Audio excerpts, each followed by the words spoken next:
Hi everyone. Welcome back to Your Story live stream. Um, this is Kanish Singh, assistant editor at Your Story Media, uh, and we are back to telling stories of startups which have not been told before. On National Startup Day, the grand startup showcase. What we're all about is telling the stories of startups that have not yet been told before, that need to be showed to our viewers. So with that, in the next hour, we will cover a lot of spaces from neurosciences to automotive to cybersecurity and of course AI. So with that, we'll have our first guest this hour. Uh, which is Arjun Him Rajani, who is the founder of xCloud. Hi, Arjun. How are you doing? Hi, I'm good. How are you, Ganesh? I'm good. We're just starting fresh off the new hour.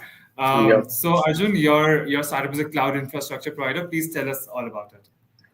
Yep. So it's basically a cloud infrastructure provider, like you have AWS, Google, you have Azure, right? So we are also one of those provider going against all these big companies in the market right now.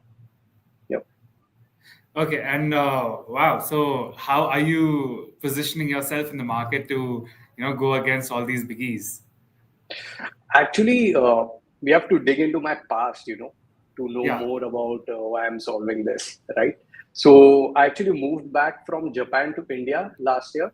So I actually canceled my PR in Japan and I'm like, okay, I'll come back and start this company in India. And the reason was that because we used to pay like millions of dollars to all these big companies like Google, Amazon. And when I was in Razorpay also, before moving to Japan, I was at Razorpay. Over there also, we paid very huge bills to these cloud providers, and we used to not get the service what we needed. And you're at a very high scale, you see problems with all these cloud providers.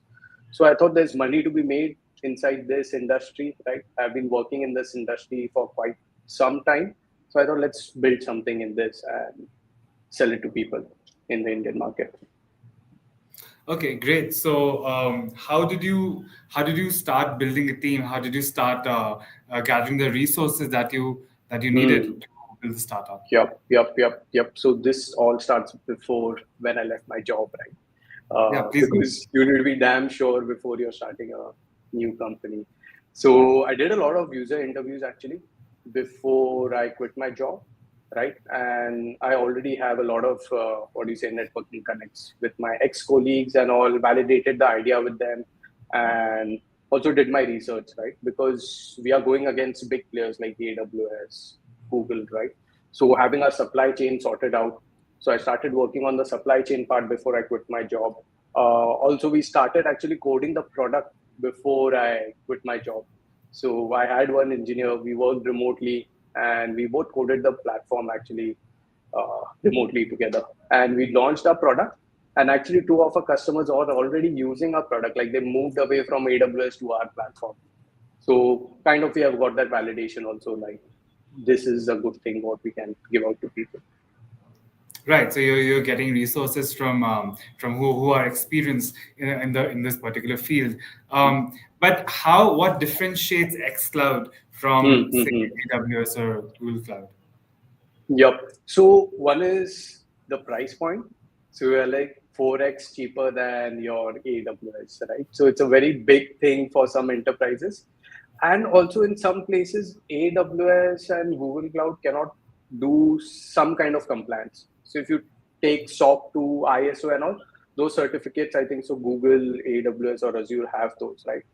But when you're trying to sell to someone in the BFSI sector, right, your banking sector or someone in the government, it's not that easy being a foreign company trying to sell to those companies, right? So I think so that's where we add value, where being an Indian company, we can also sell to all these BFSI clients because we give them the access to our code base so they can audit it.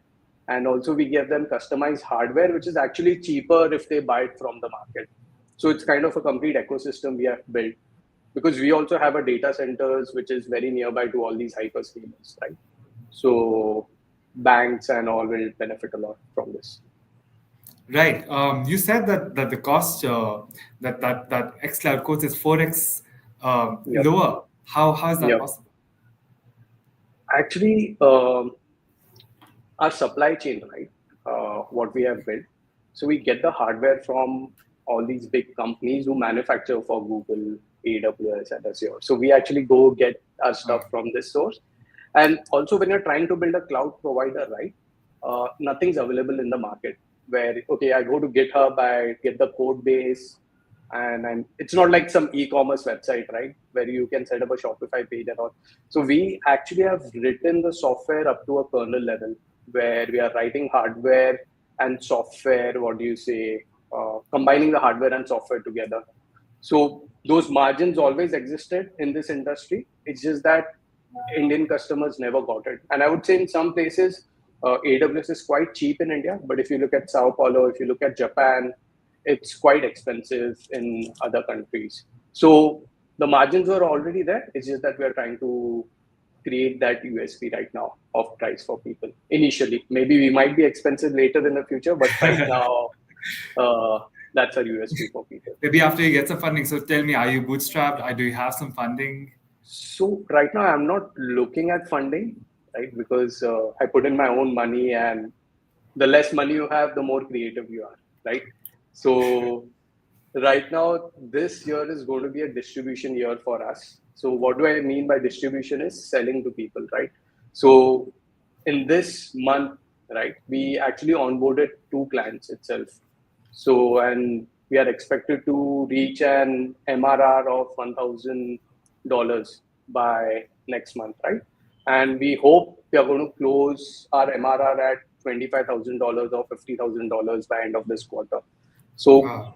our main focus is getting customers, and I think so. After getting customers, the funding automatically comes in.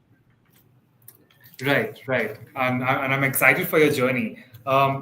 But tell me more about your startup because I think you're also focused on high performance storage. Um, Yep. Yep. can you dumb it So down to us? Like, what does it mean? perfect, perfect. So if you go into technicality of our product, right, it's quite different than the current hyperscalers because our storage is on the same machine, right? So because if your storage is away from that machine, then there's a lot of network bandwidth use. But in our case, we have designed a system in such a way that all the high performance storage stays within the rack itself. So you can actually store a lot more data at a cheaper rate in our cloud. And that's why the less costing also in our cloud. That's very streamlined. So let me get Yeah. to Arjun, the entrepreneur. Yeah. So Arjun, like how what learnings have you brought from your previous jobs from Japan maybe to Mm-hmm. xCloud? Yep. So one thing I specifically learned from Japan was to be very humble and to listen to everyone very carefully. Because when you go into a meeting with a Japanese person, they listen to you. They're not going to interrupt you after every 5 minutes, right? So one thing I learned: be very like concentrate on someone when they're talking, right? And look, step into their shoes, look at the perspective, and and when being in India, when I was at Razorpay, I think so. One thing I learned was hustle. That is very important because when I was at Razorpay, it was a small company and we are growing like 100x every year, right over there. So over there, I learned hustle. So how do you quickly build products? So it's kind of uh, merge together both of these things, right? The hustle and also what do you say? How to manage a big company or stay in, like how to manage a big company in short. Right, Yeah, right, is that. right. But was hustle also a challenge? I'm just asking about like whether while building xCloud, did you face any challenges? How did you overcome them? Definitely challenges are always there, right? 2 months back I was like coding on my computer and I was like, should will I be able to build this in the first place? Because there is no documentation available, at least for our case, right? I think so. In the last session, someone was talking about building rocket ships, right? So if you go on Google how to build a rocket ship, you're not going to find resources on that. So the same things applies to us, right? We have to research on our own, check out how the hardware is working, and write the software according to that. Right, right. Yeah. So, what are your immediate future plans for the startup? I think so. We are just concentrating on generating revenue right now. That's our main plan. I think so. When the revenue comes in, that means customers are using it, and then we get the funding. So simple as that. Concentrate on distribution and getting the revenue. That's great. I'm glad, Arjun, that you were able to tell us the story of your startup. Yeah, And yeah. I wish you all the best and your company all the best for the future. Happy National Startup Day. And great talking to you. Same here. Have a nice day. Bye bye. Bye bye. That was Arjun. We had a great insightful conversation. Next, we have Shailendra Singh, who is the founder and CEO of Botic Lab, which is an AML and fraud detection company for the BFSI segment. Hi, Shailendra. How are you doing? Hi, Kanish. I'm good. I'm good. How are you Great. doing? Happy National Startup Day. It's quite a great day for entrepreneurs like you. So please tell us your story. What is Botic and how did you build it? Happy Startup Day to everyone. I've been listening to all the great stories from all the young generations to the mid years to the elder. So I don't know where I will classify myself. A young Having entrepreneur always. Uh, yeah, I could say yes. So my name is Shradha Singh. I'm basically from Jaipur. I have the two foods uh, based in Mauritius as well as in Jaipur. So my journey started majority in the Africa segment. My job was here initially in service industry in Oracle, and then coming from the banking ex-banker, then coming from the consulting background, then the startup journey started 2019.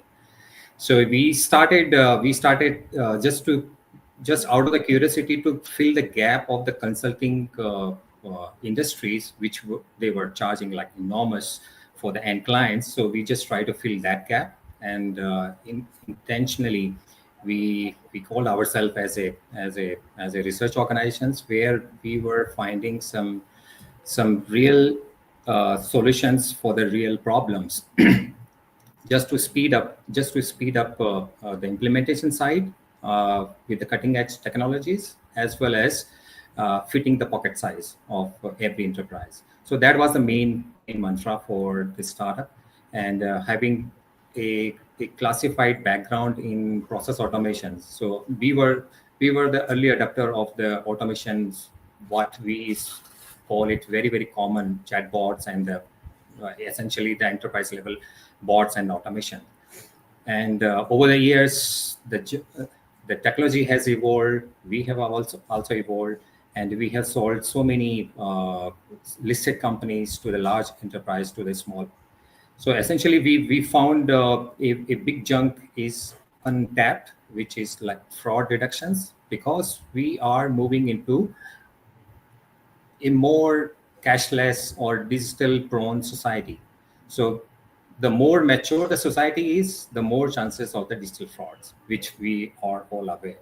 So we started solving this digital documents frauds was happening, especially in the banking sectors, insurance sector, as well as in management companies or credit companies. So we put so many tech stacks all together and try to find a better solutions. At that time, 4 years back, there was no single solutions available for all these enterprises to look and depend on that. So we try to mix match AI, machine learning, algorithm types of fraud detections with a kind of authentications of the digital documents from their originations, as well as the speed of the automation.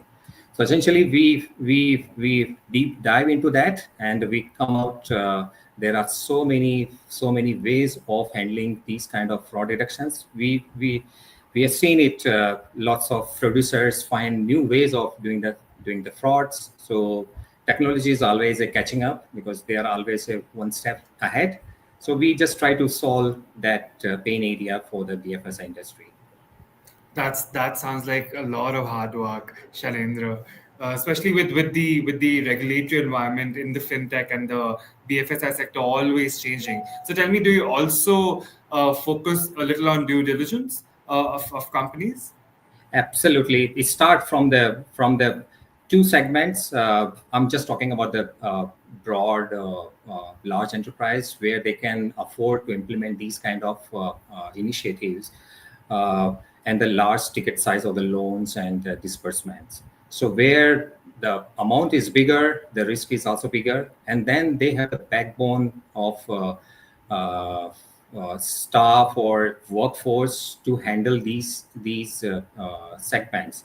So be it compliance division, be it regulatory division, be it MLRO division. So the same kind of information is been traveling through the multiple channels or multiple departments to have a final conclusions on that risk profiling.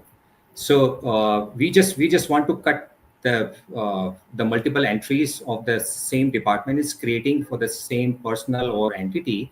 We just create a single source of the truth, or that can circulate among the cross departments. And also we are also coming up with the new new gen where the word is moving in LLM. So it's a privatization of the banking informations remain into the bank across the departments on rather than sending mails or sending them memos. So they can simply chat on their intra network and have a single source of informations at the every click. As you talked about LLM, that's I think the flavor of the year and the flavor of the season. So tell me, was Baltic X always using AI technologies, or did it do it recently? And how was your experience, and what are you going to do with it going ahead? So yeah, Kanishka, yeah, it is always evolving, and you have to just keep upfront with the new trends and how the technology is really solving the end problem.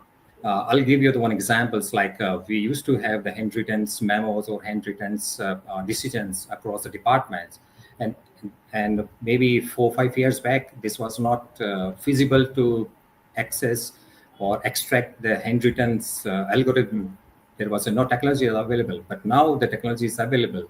We have the liberty of utilizing these technology stacks by understanding with the algorithm or machine learning algorithm to detect if my L is I or 1, if my S is 5, or whatever else. So the the way the technology has evolved, it is always for the betterment and for the quicker decisions, and Right. just to minimize the risk of any fraudulent documents or circulating among the different departments. So we are Right. just there and evolving with the time. Right. But of course, you must have taken some learnings which you had from your previous experiences. I think you said you also worked at Oracle, right? So, what sort of learnings did you take from there and implement it in your entrepreneurial journey? Yeah. So the first, I would say, 12 years in service industry has taught you so many to do and not to do things, and how the implementations is it's really a struggle at the enterprise level with the in the we have the silos. So I mixed my service industry experience in the implementation side, understanding the technologies and they're powerful, as well as the right fitment for the queries, as well as the consulting background. So this is the kind of the hybrid mix we bring into the picture. And if there is any process which is not right, and our client is asking to automate that, uh, we take the first hard questions or bad questions. We try to become a villain for them. We ask them why you are doing. If it is a bad process, ultimately it will lead the bad precedents. It will be failed at some point in time. So we try to clean the yard by making it more lean and streamlined, and then do the implementations of AI or any automations. Right. Communication is key. I think that's what you said, and I think that's also true for when you're building a team. So, tell me about your team. How big is it, and how did you build it? So we started like any startup, initially with the 2 3 guys. Then we built to the 40 guys. Then COVID happened. we still survive uh, uh, the big wave, and then now we are uh, 15 very specialized persons, especially concentrating on the fraud checks and the AML. So I'll give you another example. So, one of our implementations in anti-money laundering. So where there is a screening of any fraud people. Uh, Cautious list is there, and the United Nations sanction list is there. So we also take this pride to screen everybody's name on a false positive or fuzzy logic. We have created that so that there is no chance of skipping from so many people in any organizations if the person is found into the sanction list. Great learning from you, Shailendra. It has been very insightful discussion, given how important cybersecurity and digital fraud detection is in our current times. Thank you so much for telling your story. Thank you, Shitesh. Thanks for having me. All the best for the rest of the guys. Thank you. So this was conversation with Shailendra. Next up, we have Mani Soni, who is the founder of FactorX.ai, which is an enterprise data security company. Hi, Mani, can you hear me? Yeah, I can hear you. How are How are you? you doing? Where are you logging in from? I'm logging in from Bangalore as of now. Yeah, we are based in Bangalore, and yeah, Great. Tell me about the company. yeah. So at FactorX, we are building an enterprise data security platform, which helps you protect your businesses across different channels like Slack, Teams, emails like Gmail and Outlook, against like AI-driven, modern, sophisticated threats that are coming upon in the market.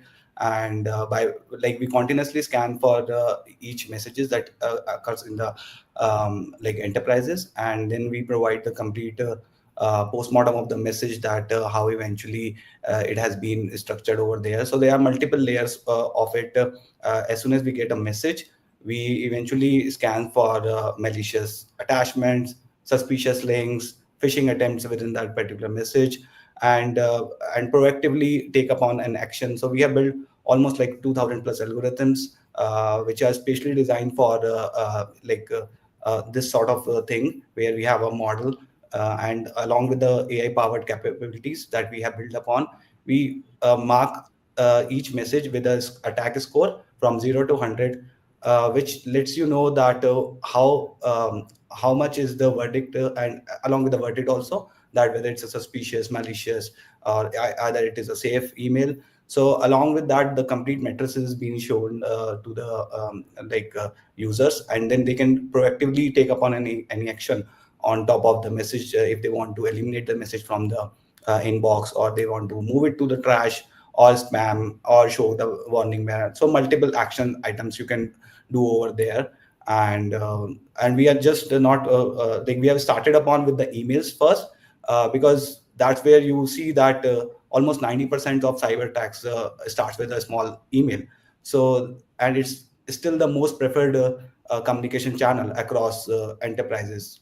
And the nature of email is like you get something like it's open to the entire world, right? So that's where you get more prone to have these sort of incidents.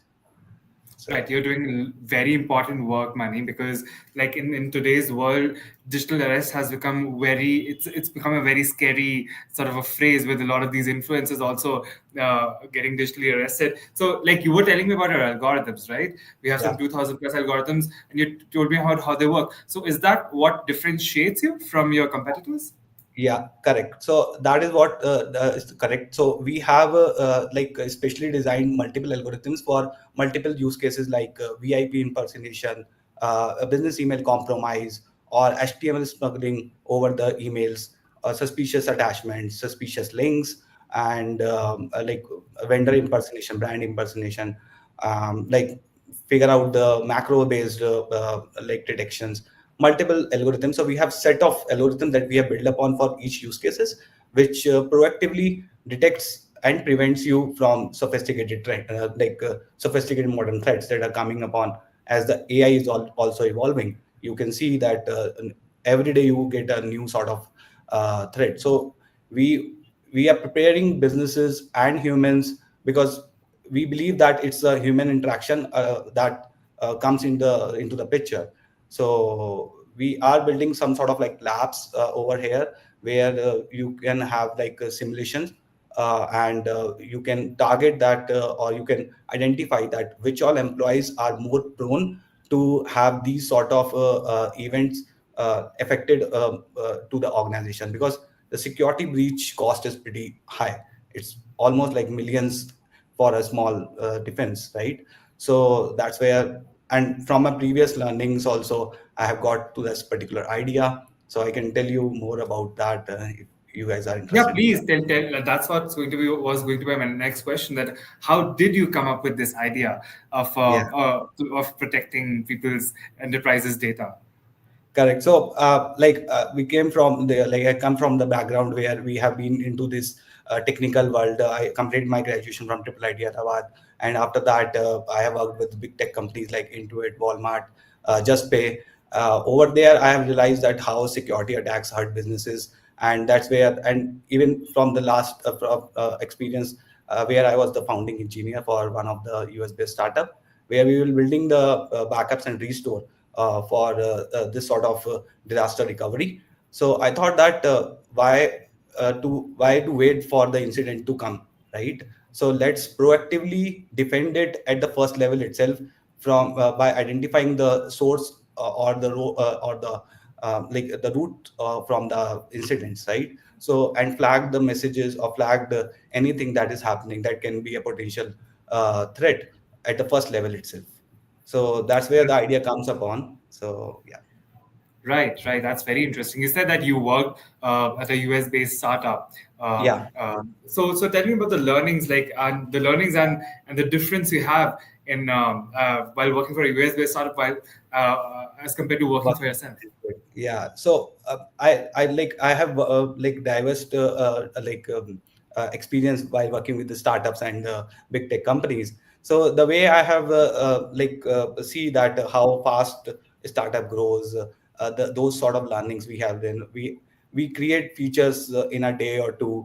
So those things I have learned from the startups. From I was almost there for 2 years over there, and then those learnings were there. And then how to minimize the cost, because within the big tech companies you don't care about that if you have any of the server open upon, and likewise. So the costing part is also a very much I have learned upon into my previous thing, where you have to basically create some sort of like service which eventually works pretty well, and then and that's what we are adopting over our like organization also, where we are having our servers which runs for the time when we have to process the data, and then they get shut off after that.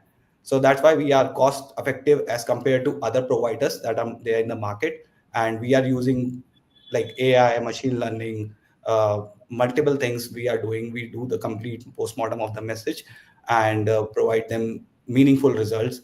We have intuitive dashboards. We have learned from the other competitors also that I have seen this thing that people don't focus over the UI UX piece when it comes to the B2B softwares, but it's required. And I think I admire Slack a lot, where they have been into the B2B businesses, but still they have pretty good UI UX. So all in all, we are just doing the same thing. Right, Slack is the goal. But you said that yeah, you have to be cost effective, especially in India. Your purse strings are always tight, right? So let me talk about your purse strings as a company. Like, are you bootstrapped?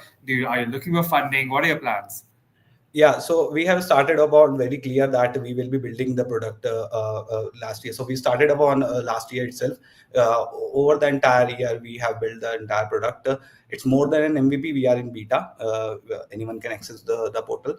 And then now the idea is to basically reach out to the customers, get sales, hire more folks, hiring and a lot of things, get our SOC2 licenses approved. For all those things, we are looking out for the funding, and we are in active talk with multiple investors at this time. But everyone, like, we are just focusing as of now for the revenue, and along with that, we are looking out for the funds also. So in order to have the the part-time team to have on board as a full-time Right. team. Right. But how do you validate your idea? Like, because it's Yeah. quite hard, quite Yeah, complex. correct. So we have groups, so like we network with multiple people. We showcase them our product. We get their learnings as a like we interview like multiple product owners, founders, which are there in our like network. So all sort of like those validations that we have got till now is pretty good, and now people are using for the like if you don't want to have your entire structure also, we are providing the manual scan opportunity also, where you can just upload your email and you can see that what all threads it can lead to. So it's like a combination of thing, and then we are proactively working on the next set of features where we will be building upon for the enterprises as per their demand. Right. Thank you so much for telling your story, Mani. It's a very relevant, it's a very important work that you're doing in India, and all the best for the future. Hope you have great success. Yeah, thank you, Ganesh. Yeah, thank you, team. Bye bye. So that was a great conversation I had. But now we're going into neuroscience because the next founder that we have is Dr. Ankit Gupta of Brainwaves Technology. Hi, Ankit. Hi, How are you? Ganesh. How are you? I'm good. Wish you a very happy National Startup Day. National Startup Day to you too. So it's a day all about you and about your company. So please Yeah. tell me, what are you doing with neuroscience? Okay, so we are into neurofeedback. We are into the space of mental health. So neurofeedback is the technology which helps to record and analyze the state of mind of any individual. Like for the physical health, when we go to the doctor, so doctor prescribe us some diagnosis, and on the basis of that diagnosis, the doctor is also able to find it out your actual problem and issues. But in the field of psychology and counseling, so there are many limitations are there. Previously in 2014, when I came to know about this process and technology, so when I talked to many psychologists and psychiatrists, so there are qualitative approach, so where the participant who is actually facing the issues of any mental ailments or disorders, they have to explain their issues. But as you understand, for a physical health it is something different. Like if I have a fracture in my hand, I can show that I have a pain over here. But in a case of mental health, I'm not able to, it is intangible space. I'm not able to find it out where is my actual problem. So I usually tell my problem issues by connecting it with some theories, with some attention of someone that someone is saying that you are facing issues of anxiety or a stress or a depression. I'm also saying the same thing to the psychologist or to the counselor. Then on the basis of that, it's take a very long process to understand this. But with the help of this neurofeedback, it's a combination of hardware and software. We just have to place the hardware over the forehead. It receives the electric impulse which is generated because of the neurotransmission process, the electric impulse which is generated. And then with the help of software, the software record it and then quantify it our state of mind in 15 parameters, which includes the 5 major brain waves, which are alpha, beta, gamma, delta, and theta. And other than that, you are also able to know about your attention level, your focus, your stress level, your Schumann resonance, which is quantum healing, empathy level, inner peace, inner calm, creativity level, deep meditation level, and even every brainwave has its own characteristics also. Like for an example, beta has a characteristics of intellectual interpretation, learning, grasping, memory retention. So what we do basically, we analyze it, we quantify it, and we make the report in a very detailed manner. So the a 10-year-old child is also able to understand the report. What is the particular participant is having actual issues, so that we are doing. And this is the brainwave stack is doing, and it's doing in a space of b2b and b2c space, where we find it out the 7 sectors which are basically having a problem and directly can use this technology. The technologies can be used by for the age group of 3 years to 95 years. And for a psychologist, if they can start using this technology, they can help their clients in a better manner. They can build trust. They can handle their issues and problems.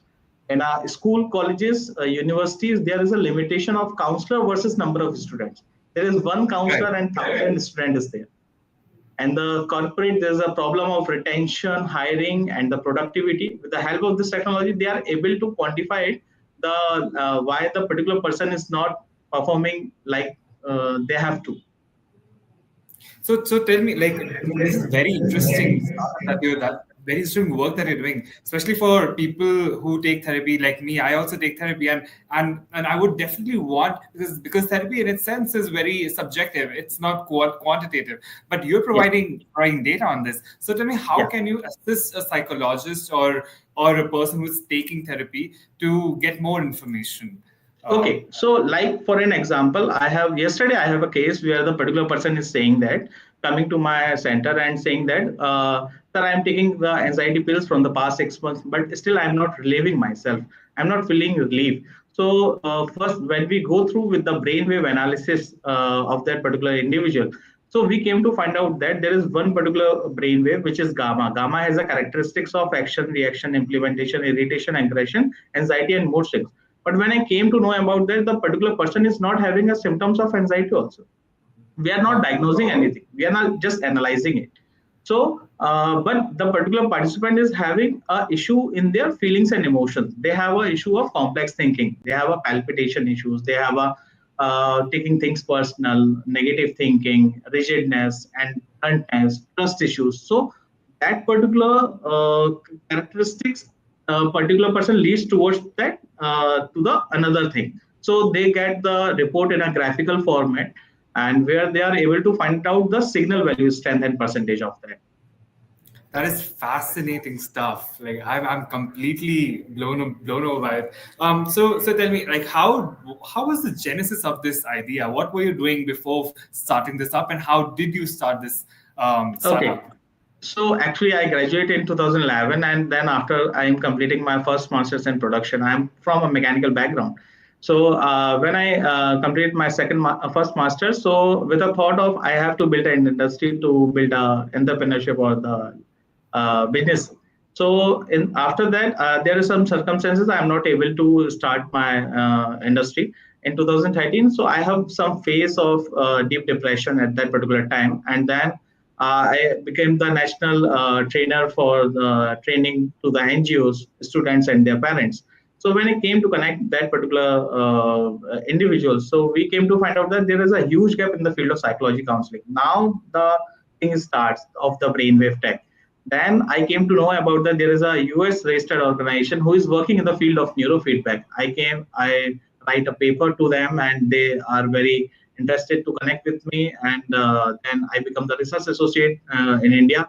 And the journey starts. I start my own clinic practicing this in 2016, and till date in my clinic, more than 9,500 plus participants get benefited. In 2020, during the COVID time, the thought came in my mind, why not this technology is limited to me only? It should be available for all. So I talked to the actual owner of this organization, and tell them that I am the user of this technology from the so many years, and we have to make this technology available for everyone. So I show them the roadmap. In 2021, I acquired this technology with patent and rights. And last year, I launched with this technology, and till now, 17 professionals are using this technology directly and benefiting to the public. And what has been the feedback from those professionals who have been using your technology? So they are. So that's why last year we launched it as a pilot project. So we get 100% retention, and the counting is on. Also, we are getting multiple queries from the public, and the feedback from the last consumer is also. I'm just want to add. In my clinic, I'm not doing any marketing. I'm not doing any Facebook or something other platform, and they are just on word of mouth. So they are just passing the referral to the another one who are getting benefit. That's completely fascinating. So tell me, do you envision the impact of your work to be as scalable as, say, CRISPR, which is in biotechnology, right? So do you see that it can be scalable across industries in India? Yeah, it is scalable. Why? Because nowadays, if I tell you about that, we have many health, like financial health, we have a physical health, but we have a mental health. For every sector, there is a technology, but in this particular sector, it is very limited with technology. psychometric tests are there, online platforms are there where the psychologists are available to talk to you, but actual analysis of the individual is not, such type of technology is there in the market. So that's why we have a great hope that we can be the game changer of this market. I have the same hopes for you, Dr. Gupta, and I'm pretty sure I'm going to be your customer as well. Thank you so much for telling me your story. It has Yeah, been great knowing what your startup does. yeah. Thank you so much. Thank you so much. Thank you. Next up, we have another fascinating startup, which is Garajua Auto, and we have Sanjeev from this company, which is an online car care platform. Hi, Sanjeev. Can you hear me? Hi, Kanishk. Absolutely pleasure to be here. Yeah, same here. So tell me, your startup is pretty fascinating. What does it do? Yeah, it's basically a car platform. It's a car care platform where we try to connect car owners with reliable garages and mechanics. Right? We're not trying to like build something out of the blue. We are trying to address a very common problem that's there in our day-to-day lives, and we have seen that. There are actually two sides of the coin. The problem, if I want to answer you, the two sides of the coin. First is that the car owner's angle. Okay, the car owners face a lot of problems. Say, for example, first, if I go for your registered, authorized workshops, they charge a hefty bill, right?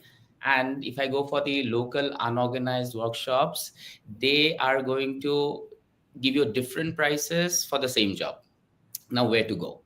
So we not only try to address the first problem, we also try to address the second problem by by making these workshops, actually the unorganized one, more organized. Okay, so that will come to that part of the problem. But let's talk about the car owners. They face a lot of problems, right from buying a car and maintaining through their lifetime. So we try to address all those problems. And when I come to the other side of the coin, that's these workshops. Okay, this big workshops, they're okay, they're fine, but they are going to put you a lot of labor charges. On the top, we'll be having GST. But if I talk about these unorganized workshops, they face a lot of problems while maintaining these workshops. So we're trying to actually build something by which we can make these workshops very robust, well functioning, and most importantly, trustworthy. So that means we are trying to give a customer more number of options, right? After he purchases a car, it's he who is to decide where he is to go, right? If we make these workshops robust, efficient, and trustworthy, of course, people can save more money by avoiding authorized dealers. But even though if you can go for authorized dealers, but then we have this data, right? Many owners, they move out of their authorized dealers soon after they buy their car, like after a couple of years or so. Because it's expensive, as you rightly said. But how do you exactly build trust with car owners? How do you manage these offline workshops to make them better? How do you do that? Initially, we also thought like you, right? The same question came into our mind. But in the last 2 years, we have served over 2,000 customers, and they really trust us, right? So building the trust is the first step. How you need to grow and enter or penetrate the market. So how you can trust? How you can build a trust? See, pricing, transparency in pricing. Okay, give the value for money. See, if you want to run a company, then two things are very, very important: customer success. Second, Right. the well-being of the employee. Right. These two things are very important when we want to run a company in the long run. So transparency in the pricing. See, we want to make things like this. Say, for example, you are going for a denting. Okay, you're going for a denting. Now, people, what they do, even when they try to buy something, they search I'm Amazon. sorry for the disturbance. I think Sanjeev is just reconnecting. He's from Garage Auto Services, which is an online car care platform. Um, Sanjeev, let me know if you can hear me. Yeah, I'm here. I'm hearing you. Am I audible? Sorry for disruption. I hope we will shortly reconnect. with the entrepreneur. Uh, Am I audible?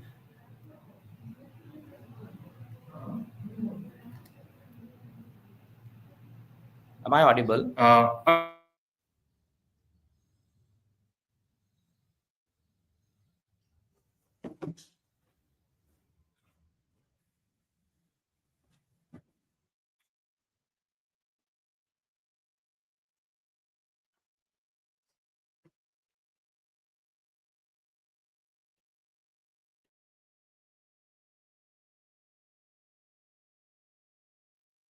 Am I audible?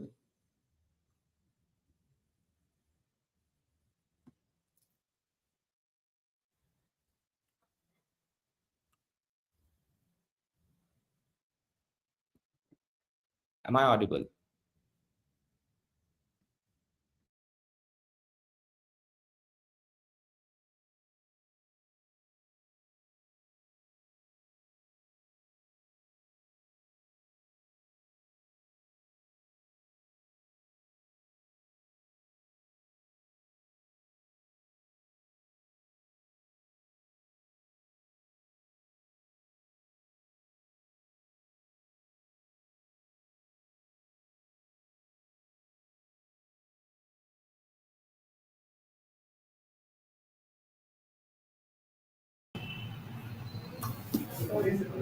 Hi, Sanjeev. Sorry, we had a network issue at our end, I suppose.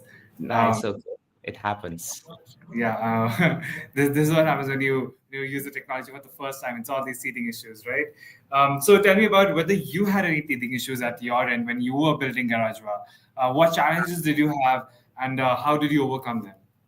Yeah, initially it was a long journey, and it's the journey is still on.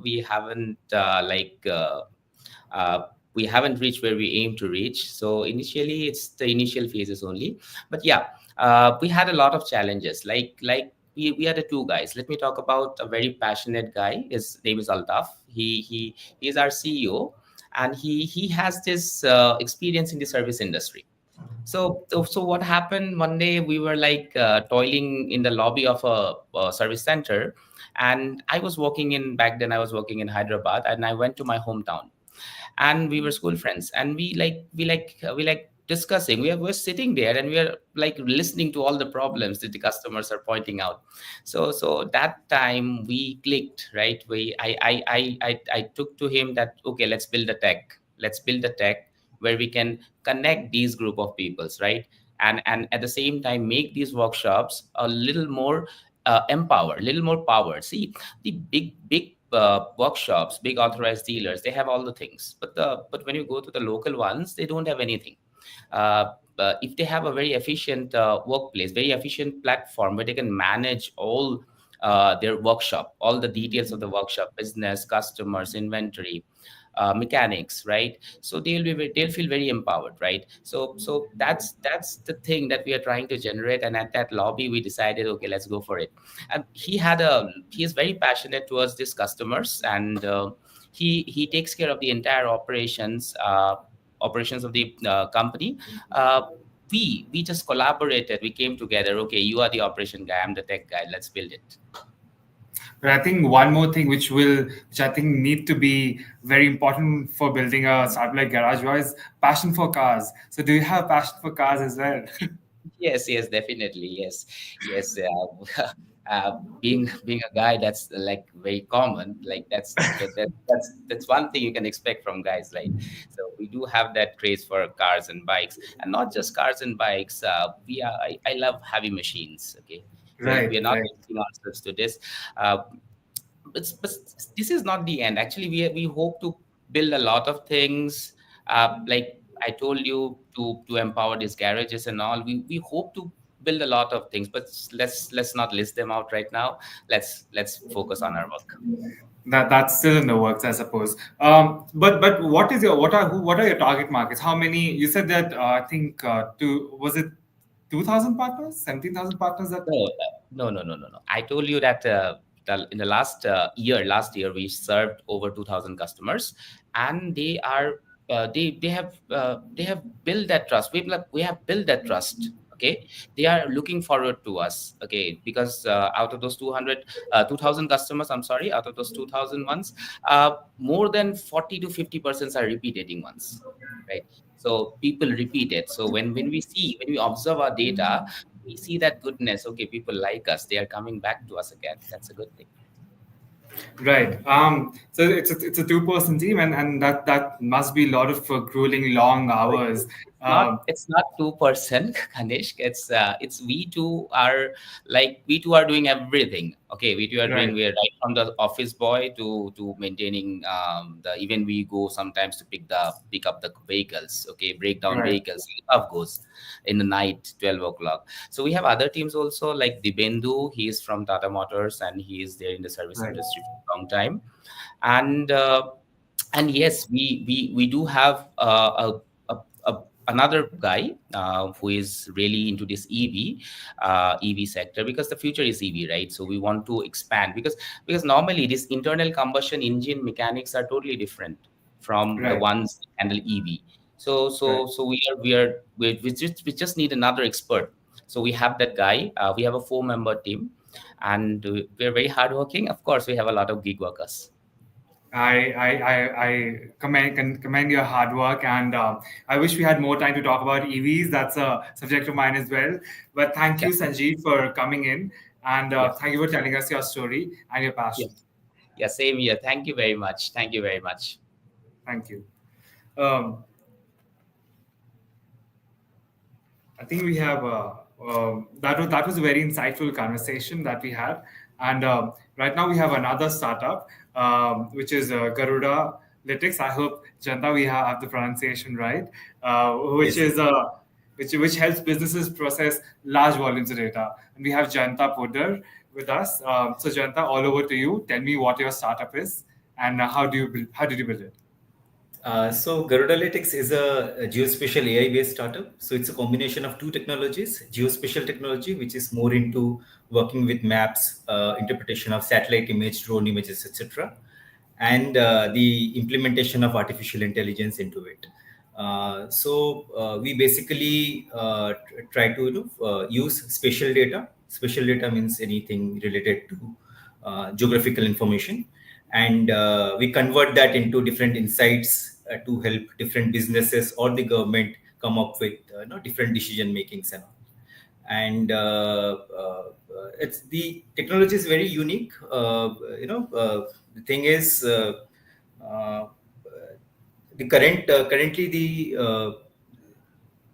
uh, whatever people are there or the organizations are there, this particular technology is very niche in those market. So at this point of time, it is very it's a high requirement in the market that they have either very skilled manpower with them who are skillful in working with geospatial technology and AI, Right. and as well as these technologies are such where you also need a very high-end machineries, high-end infrastructure to handle those kind of large volumes or complex data sets to work with. And that's where we come into picture, where we are providing the users with SaaS based platform where all the high-end computing, complex computing that gets handled by our cloud, GPU enabled cloud. And also we are providing a voice enabled interface for the customers. So if it's a new person who is coming up, a decision maker from an organization who wants to get some and do some analytics on top of it, but first of all he has to learn that technology, where the tools are, how to use a particular technology whenever he gets introduced to a new technology. The good part about our technology is the ease of use. They can just give a command by voice saying that, okay, you search this particular thing, or you search how many buildings are there with an area of more than say 500 square feet. So just with command only, they will be able to do lot of different insights and all. And how we came up with this technology is like me and my partner, Dr. VSS Kiran, who is our CEO, and I am the CTO of the organizations. We are both having more than 10 years of experience in the industry of geospatial technology. And before coming to of us were a part of, one of the big companies in the geospatial technology globally called Esri. And then we came out and talked together. And during the COVID period, we started thinking of coming up with our own organization and building a very good team to fill these gaps which we were able to find in the industry. Which is very fascinating stuff, because geospatial technology also obviously gives an edge to our country over our competitors, right? But tell me, because we also had recently, we had the startup policy, we had the geospatial policy. So did all those policies help your startup? Actually, the geospatial policy, when the draft had come up, the first draft, that's when we started thinking about coming out and having our own, because it actually liberalized the entire technology, and the nation actually the common manpower. The common man came to know about such technologies that were there. A lot of awareness were there, and although the COVID period was very, very tough on the entire mankind. But it also showcased how this technology of geospatial technology was helpful in coming up with decisions. And if you have seen, we use geospatial technology in understanding where the clusters are.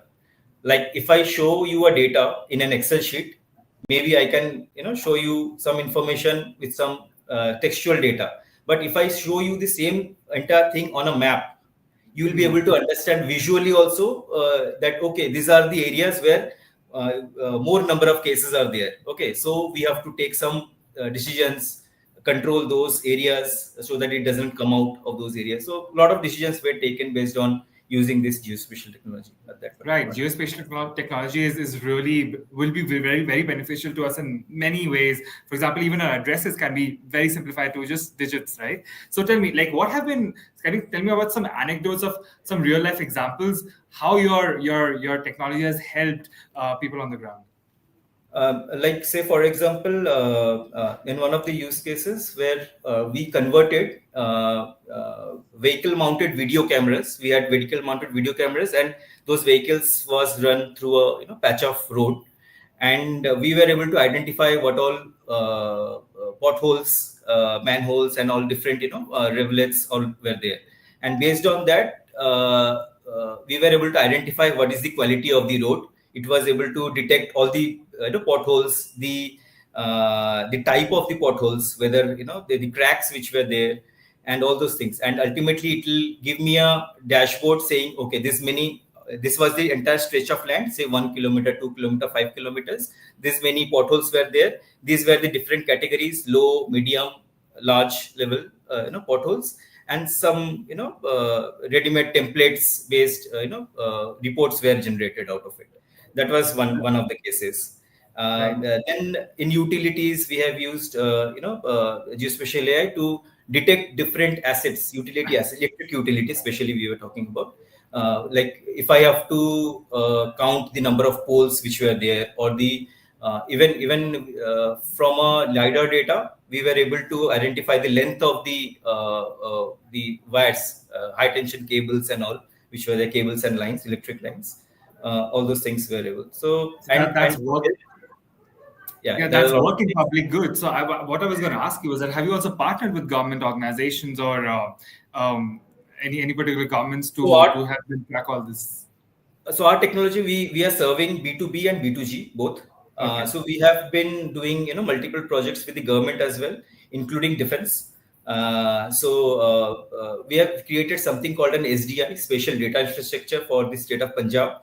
And there has been a long-term issue that has been going in the collaboration or cooperation between two government departments. Say I am from a agriculture department, I want data from the water department. So if I go to the water department, there was a lot of issues. The whatever data I am looking for, they were not able to facilitate that to me. So now I don't have to go to the another department for the data. There is one portal that has been created, and all the line departments of that state, whoever has whatever spatial data, they'll be putting it on top of that particular website. and I have to just go there. If I'm from a government department, I can just go there, search the data, download it, and start working on it. For government to government, it is free. You're basically simplifying bureaucracy, Jayanta. So that's amazing work. And geospatial and space tech sectors are already sort of they're emerging sectors, and they have a lot of venture capital interest. So tell me, are you looking for funding, and what will be your future plans?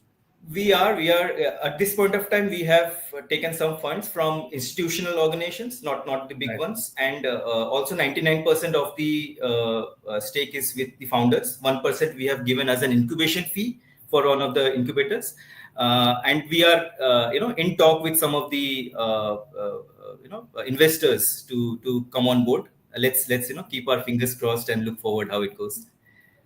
I am keeping my fingers crossed for you, Jayanta. Thank you so much for joining in. And I wish all the best for your company and for you, and happy National Startup Day. Same to you, and thank you for having me on your story. Thank you.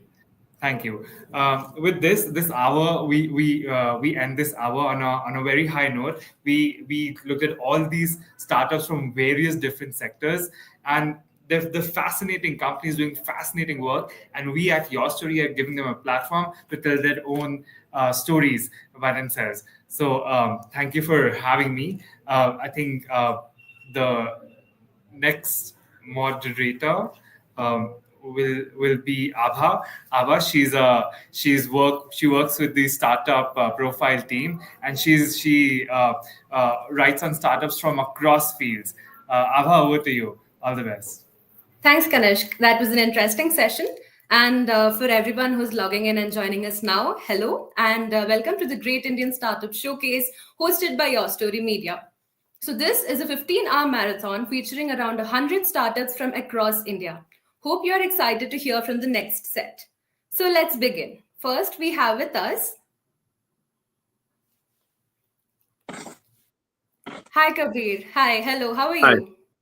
Yeah, I'm good. All right. So where are you dialing in from? I'm from Anantnag, Kashmir. Oh, wow, that's great. Yeah. How's your day going? It's snowing outside and it is cool. All right. So let's dive in. So beginning with, can you briefly, tell us about your company and what it does? Yeah, sure. The thing is that if you will see the cricket market, global cricket market, you will find that for last 150 years, it was English willow that was ruling the international cricket. And we were unable to craft a cricket bat, a professional cricket bat out of Kashmir willow and to give to the world, which was our own made in India product, our 100% made in India product. And what we did, my brother along with me, I'm the co-founder of GR8 Sports India Private Limited. What we did, we thought of a plan to take our own product to the world, give an alternative to the international cricket so that it can bring laurels to the economy of the state and can uplift the people, the indigenous industry associated with this trade. If you will see the Kashmiri cricket bat making process, for last 120 years, we have been making cricket bats in Kashmir. But there was no international recognition, and we were not exporting even a single piece out of this very place. And in 2010, we thought of a plan to let's take it to next level where we can give it to the international cricket. For 11 years, we went on for a research and development. And in that period, we got the help of SEED, Center of Innovation and Entrepreneurship Development, Islamic University of Science and Technology, Kashmir. We developed a couple of patented technologies, computer monitored compression, and one more thing, where we were able to convert Kashmir willow into a professional cricket bat. In 2021, we were able to make a professional cricket bat, and simultaneously we got the International Cricket Council's approval to our brand. Then we launched our product. Our bat GR8 has played 5 World Cups till now, including one Women's World Cup that was played in Dubai, just concluded recently in November. And it was our bat that took West Indies women's cricket team to the semi-finals, a proud moment for every Indian. And it was our bat that hit the biggest six in Australia last year in the World Cup. And we proved to the world that, see, now we were able to convert a wood that is 100% made in India, a product 100% made in India, and to give the world an alternative so that it can uplift the indigenous industry. That was our mission and vision that we started around 15 years ago to make India proud and to give the world a made in India product. And that's what we are up to. Wow, that's amazing. Amazing story. So just want to Thank understand, you. what inspired you to become an entrepreneur?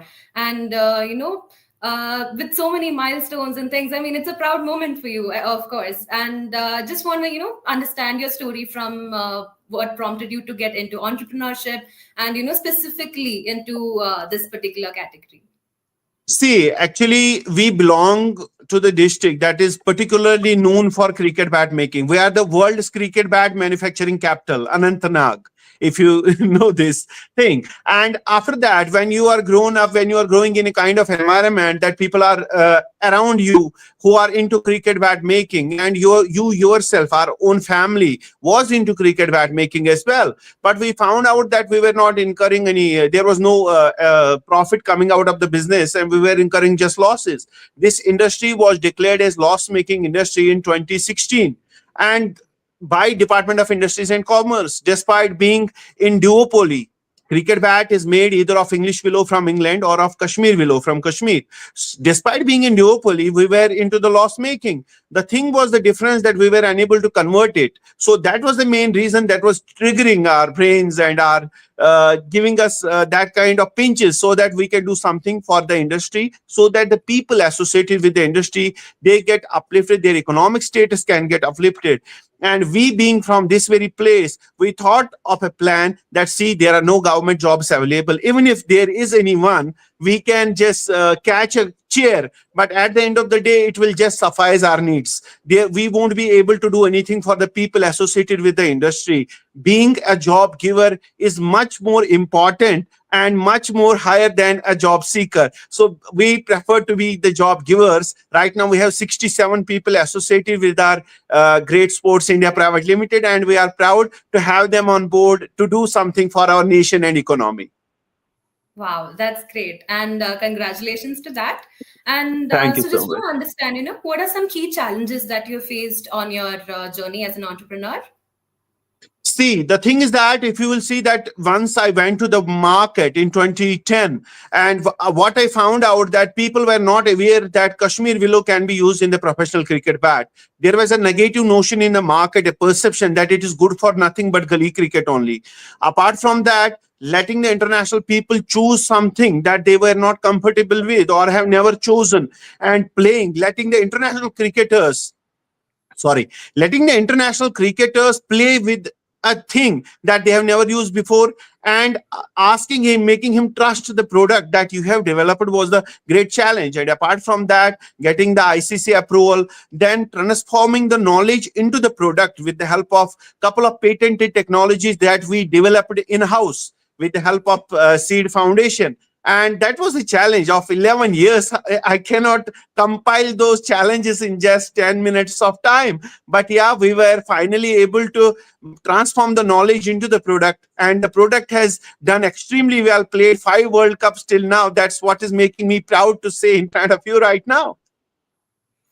All right. And what about the patented technology? If you could give me some, share with us some of the details so that the audience can understand, how it's working. See, there is trade secret with every company. And this is again the trade secret that, see, it is easy to make a cricket bat out of English willow, but to make a professional cricket bat out of Kashmir willow is a Herculean task. If you will see, 500 to 600 manufacturers across the world were unable to make a professional cricket bat out of Kashmir willow for last 250 years. And it is our technologies, our craftsmanship, our expertise, understanding the batter's needs, understanding the conditions, understanding the international players' requirement, the requirement of the game as well, then implementing that knowledge, transforming that into a product is what makes a professional cricket bat out of Kashmir willow. And that's a trade secret. I'm not going to go live with that and reveal those things. Sorry for that. I didn't mean for you to reveal your trade secret, of course. And where do you see the company in the next 5 years or so? See, right now we are in the international market. 47 international cricketers have till now played with our Kashmir willow GR8 bat. And what I am looking for in next 5 years, since we have given the world an alternative, we have proved with our efficiency as well, the quality, because our bat has played extremely well in the international cricket. Now we have given an asset. It is an asset with the government of India. It's not an asset with great only, but it's a government of India. Why?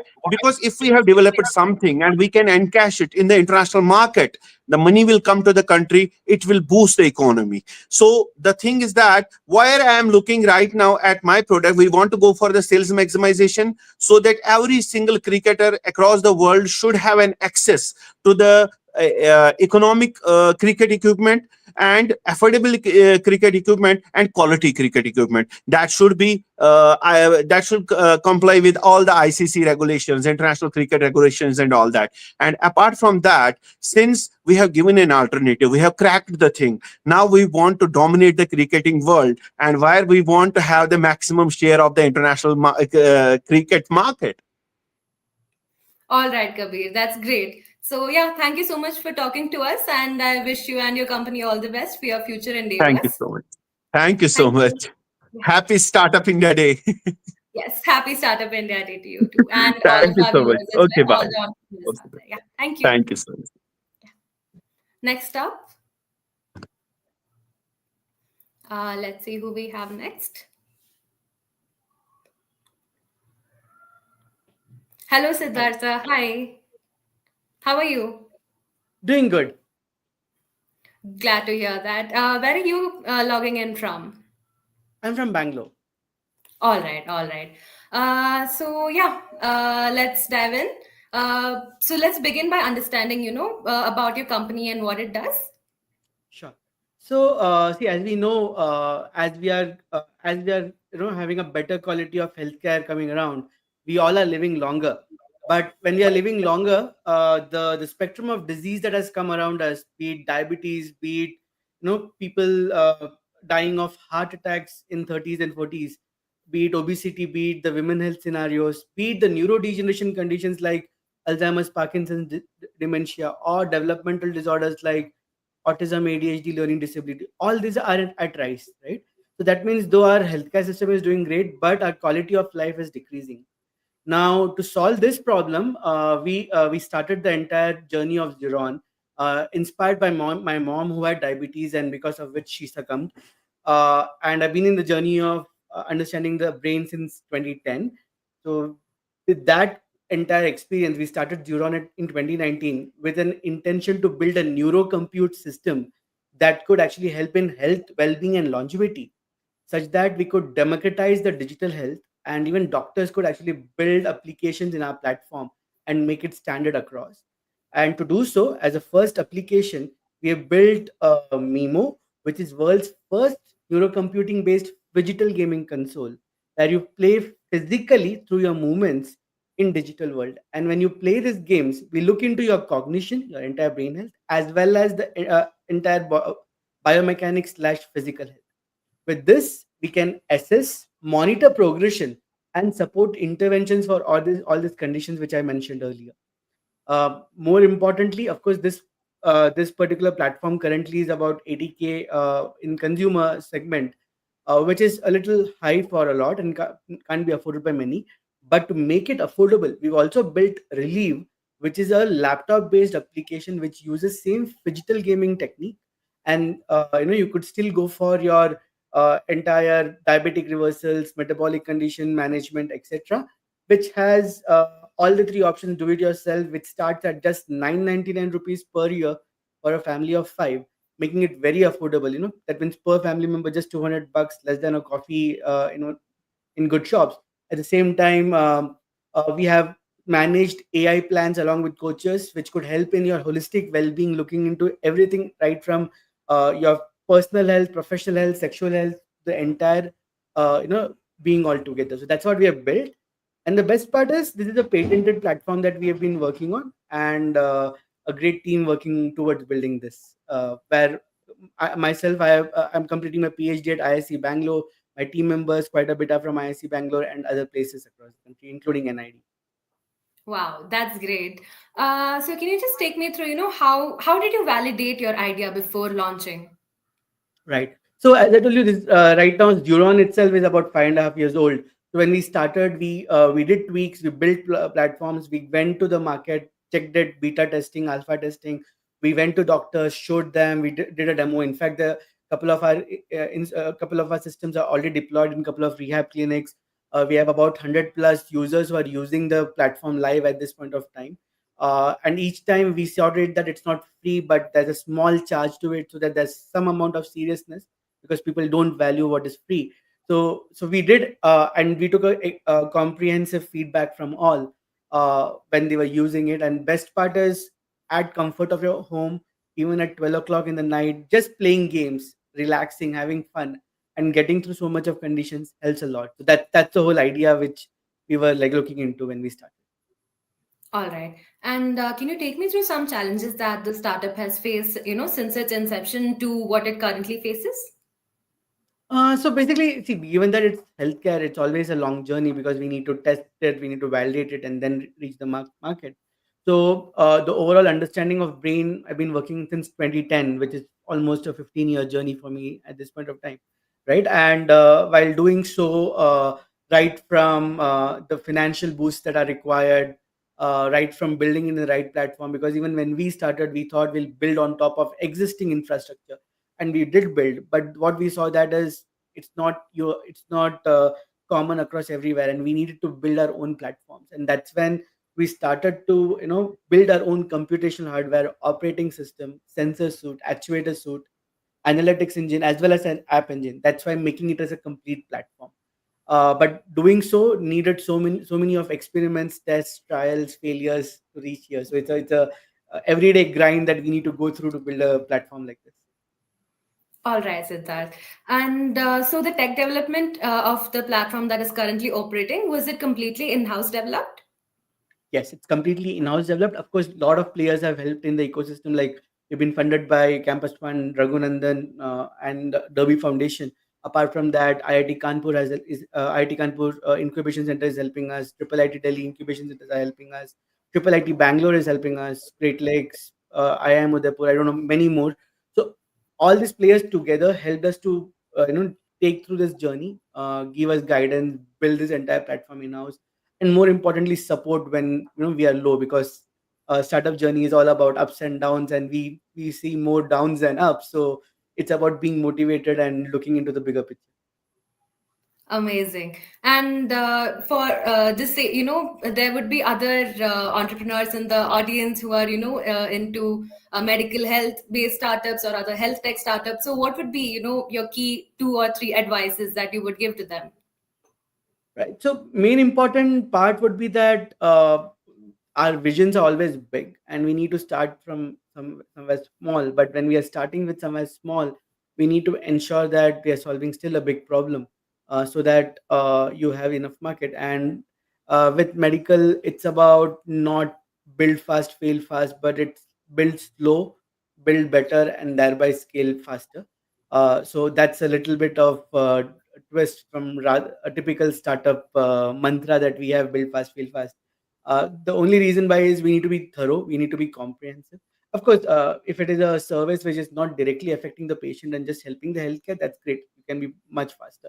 But if it is going to directly help a patient in one way or the other way, then here the mantra is build slow and not build fast. All right, Siddhartha. Well put, and amazing startup too, by the way. And where do you see the company in the next, say, 5 years' time? Right. So after 5 years of R&D, we just went live. So we are right now just about 15 days back. Jan 1st is when we went live.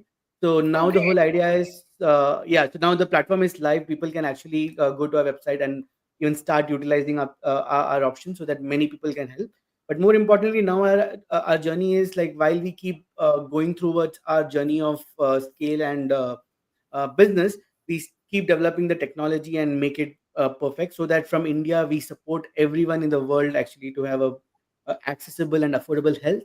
But in next 5 years, we are aiming for IPO by 2030. That's our aim at this point of time, which is about just about 6 years from now. And more importantly, we are raising funds continuously, so that we reach that target fast enough, while building a robust ecosystem, because our vision is like building the next Apple for health, well-being, and longevity, which is one of the foray for a lot of people worldwide. So that's what we've been doing, and that's our vision now. Wow, that's good to hear, and wish you all the best. Thank you so much for taking Thank you. time and joining us today, and wish you a happy startup day as well. Thank you. Thank you Thank so you so much. much. Next up, we have Siddhartha Durayrajan. Hey, hi Abba, how are you doing? Hi, Siddhartha. I'm good. How are you doing? Can't complain at all. All right. And so, where are you dialing in from? Right now I'm in Abu Dhabi, World Energy Summit. So I'm dialing in from Abu Dhabi today. All right. So let's begin by, can you briefly tell us about your company and what it does? Yes, Highlander is my organization. Highlander means there are two parts to it. HY is hydrogen and LENR is low energy nuclear reaction. So we are building a nuclear reactor, or rather a grammatical error there. We have actually built a nuclear reactor, and we have also patented the nuclear reactor. Unlike fusion that happens at 15 million degrees centigrade, we have achieved fusion at 350 degrees centigrade, and hence it's called cold fusion. All right. And great initiative. So what inspired you to, become an entrepreneur, and what was the idea behind starting your company, Highlander? See, I've been an entrepreneur all my sane part of my life, say 25, 30 plus years of life. So I was the most outstanding student in my school, always outside the class. So I could not get an employment. So I started way back when I was at the age of 20, 21. My first entrepreneur was a newspaper company. Then I went on to build another mechanical design automation, which is still a world leader in it. Then built the world's first electric tractor and sold to a large group in India. And now today I'm on the journey of cleaning up the world by building the most cleanest energy. And the biggest inspiration for me is I know the education system does not give what we all need to. So if you look at my entire entrepreneurial journey, I barely managed to pass out of my school, but I have built the best. I built a newspaper publication. I have built a mechanical design automation company, which is still a world leader. I have built the world's first electric tractor, and today, nuclear fusion. So I always thought attitude is more about doing things rather than having a certificate. Wow, that's great. And so, can you tell me more about the tech and the R&D that you have done with the fusion reactor? So in life, I believe in simplicity, and I've always was inspired by one of the Doordarshan ads, which had one stroke of brush of Gandhiji, and it said, "The greatness of this man is simplicity." And my product is also so simple that I have my nuclear reactor right with me on my hand. And this is a nuclear reactor.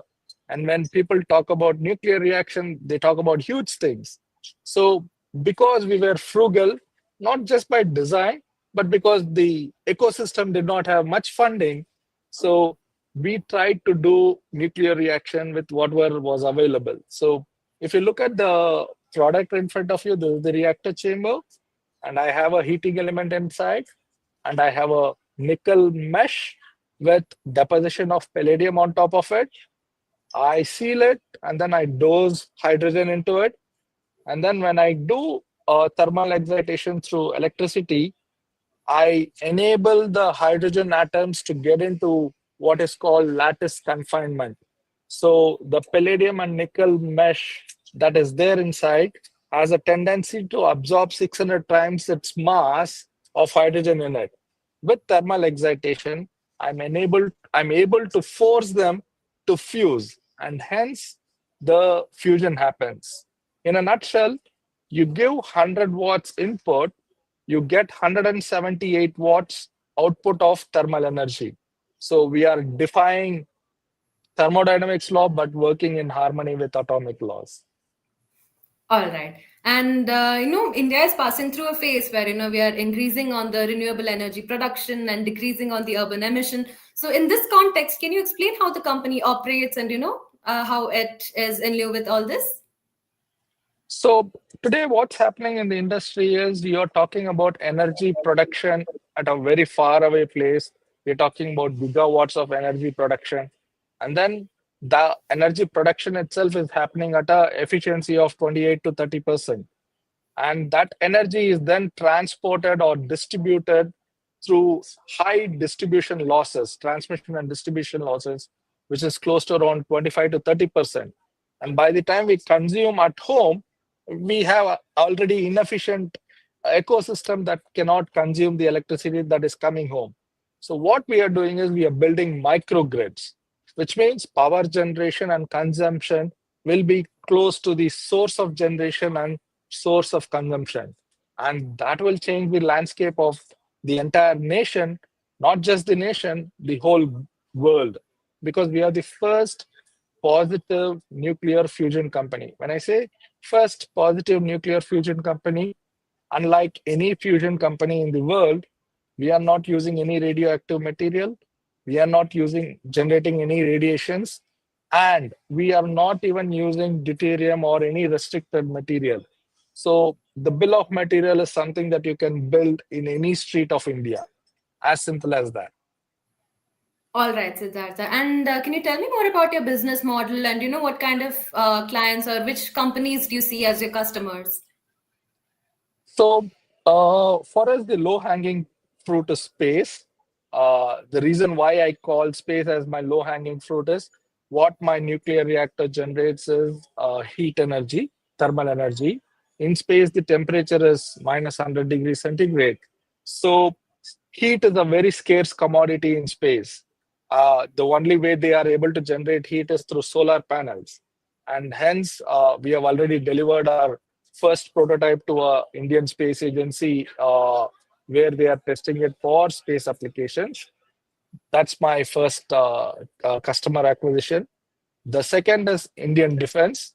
So the defense, both the Army and Indian Navy are a perfect fit for my nuclear reaction because they all need energy. So they don't want to have a huge nuclear reactor that occupies majority of their space. Rather, they want it in a very small footprint with a very small real estate and hence defense.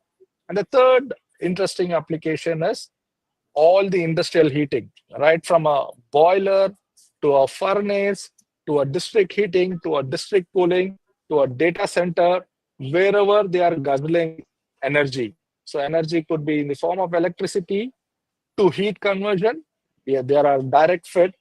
Wherever you need cooling, we do it with vapor absorption. So heat is required for vapor absorption cooling, like the data centers. All right. And can you quickly take us through some of the key challenges that the company has faced? So my co-founder, my youngest co-founder is 77-year-old. He's a Padma Shri Award winner and also known as the Missile Man of India, Dr. Prahlad Ramarao. So when I started my business way back in 96, 97, I was told that, hey, you're too young, you don't have gray hairs. So you need to have gray hairs. Today we don't have hairs, we only have gray hairs. Now they say you're too old to run a startup. So the challenge is always there's never a right time for a investment to happen. Number one. Number two, fusion. Nobody understands. You can count companies in your fingers on who have done it. We have done it in reality, but it takes a lot of effort from a ecosystem like a venture fund to understand it. So that's still a challenge. But I guess I've recently exited my ventures, so we will see it through. All right, Siddhartha. And you're never too young or never too old to start something new. So, yeah. And just to conclude, where do you see the company in the next 5 years or so? I would probably say that we will be the only one who have changed the entire ecosystem on Earth as well as in space, because we will not just conquer the Earth, we will also conquer the space. We will at least touch $1 billion in revenue. All right, Siddhartha. Thank you so much for joining in, and wishing you a happy startup day as well. And all the best for your future endeavors. Thank you so much for joining us. Thanks a lot, Abhay. Thank you. So next up, we have Rohit Sinha from Industry Pro.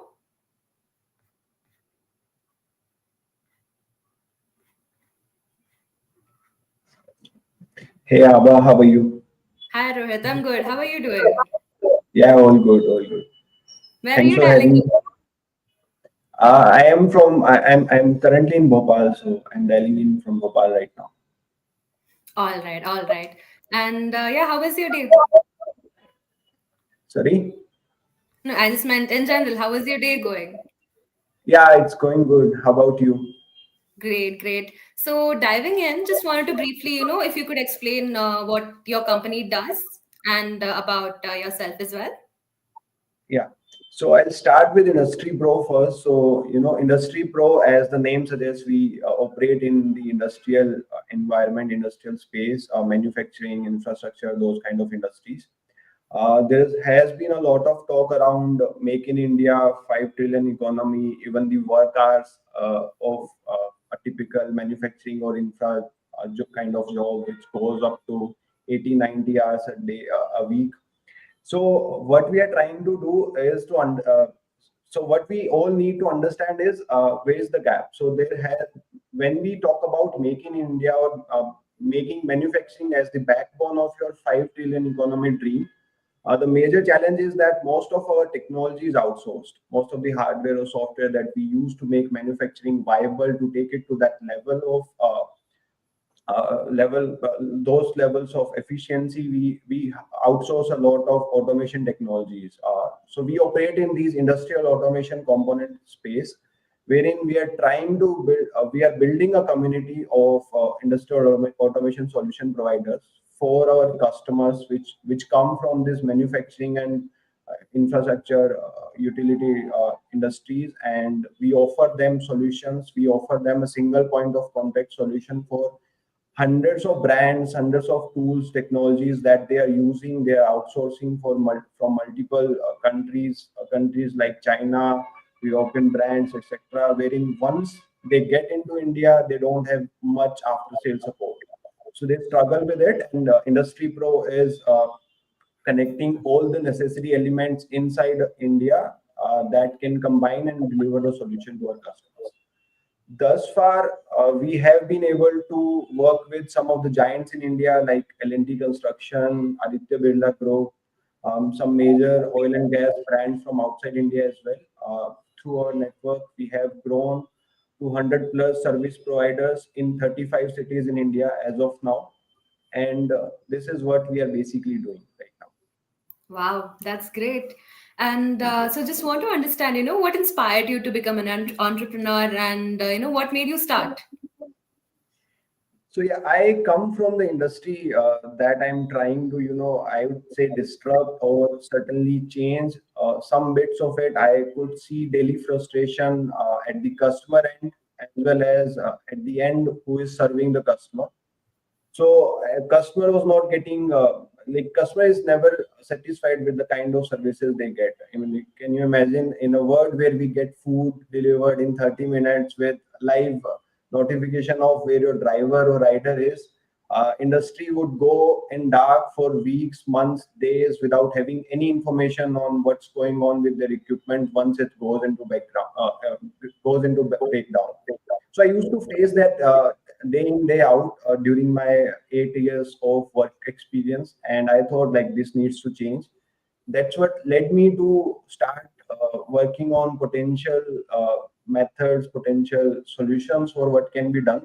And the only thing that I could think of is utilizing various spread out resources that we already have, building a common platform, making a community to which any customer can reach out and have a solution for their multiple brands, multiple problems that they face, because no one company can offer that.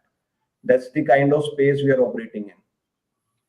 All right. And can you take me through some of the key challenges that your company has faced so far? Yeah, so as I told you, I mean, like since it is a highly monopolized niche market, it's hard to find the right resources. It is an industry which still operates with the tools, technologies, methodologies. In more on top of it, mindset which belongs to 50s, 60s. I mean, like we have the manufacturing industry is has not adopted your modern tools and tackles as such. So to bring that mindset shift that we can be the right solution for them, how we can impact them, and then have all the necessary like to connect all the necessary people around it and deliver the solution. That was a challenge, and initially we faced to convince the people how this can be of a value add to them. Now we are trying to solve, coming up with building, processes, technologies, resources which can help us seamlessly deliver what we are after. All right. And what about funding? Have you raised funds so far, or are you looking to raise funds? Yeah, so we have not raised funds thus far. We have done close to 70 lakhs of business in just 1 year of inception, and were bootstrapped completely, operating with net profit margins. We are Wow. looking to raise funds. Yeah, thanks. So we are looking to raise funds to unlock the growth that we are after. And so just to give you an idea, the industrial automation industry stands at $200 billion as of now, and it is expected to reach 400 billion US dollars. And we are trying to be, the number one supplier provider for uh, services, maintenance, as well as repairing of these components that are out there in the market. So I mean, yeah, so we'll be needing resources, team building, equipment to get all these things done, and that's the next step for which we'll be looking to raise some funds. All right. And how many members do you have on your team as of now? Internally, we are a 5-member team as of now. We are incubated by, like, we have been supported by IIT Bombay's Eureka mentors that they run a startup competition. We have been part of that for last 2 years. And we are also incubated by AIC Artec, which is an incubation center in Bhopal. So one of Central India's first incubation center by Niti Aayog.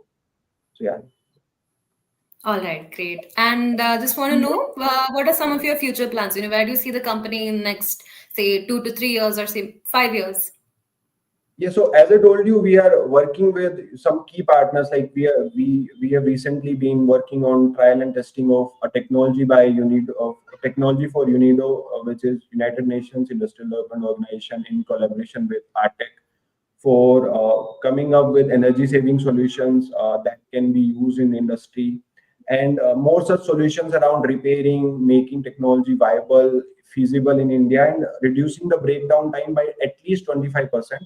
So to get all this together, we are looking to get some resources and targeting a minimum of 100 crores within next 5 years. That's what the goal is, to reach there and take it from there on how we can build some more indigenous technology solution in India.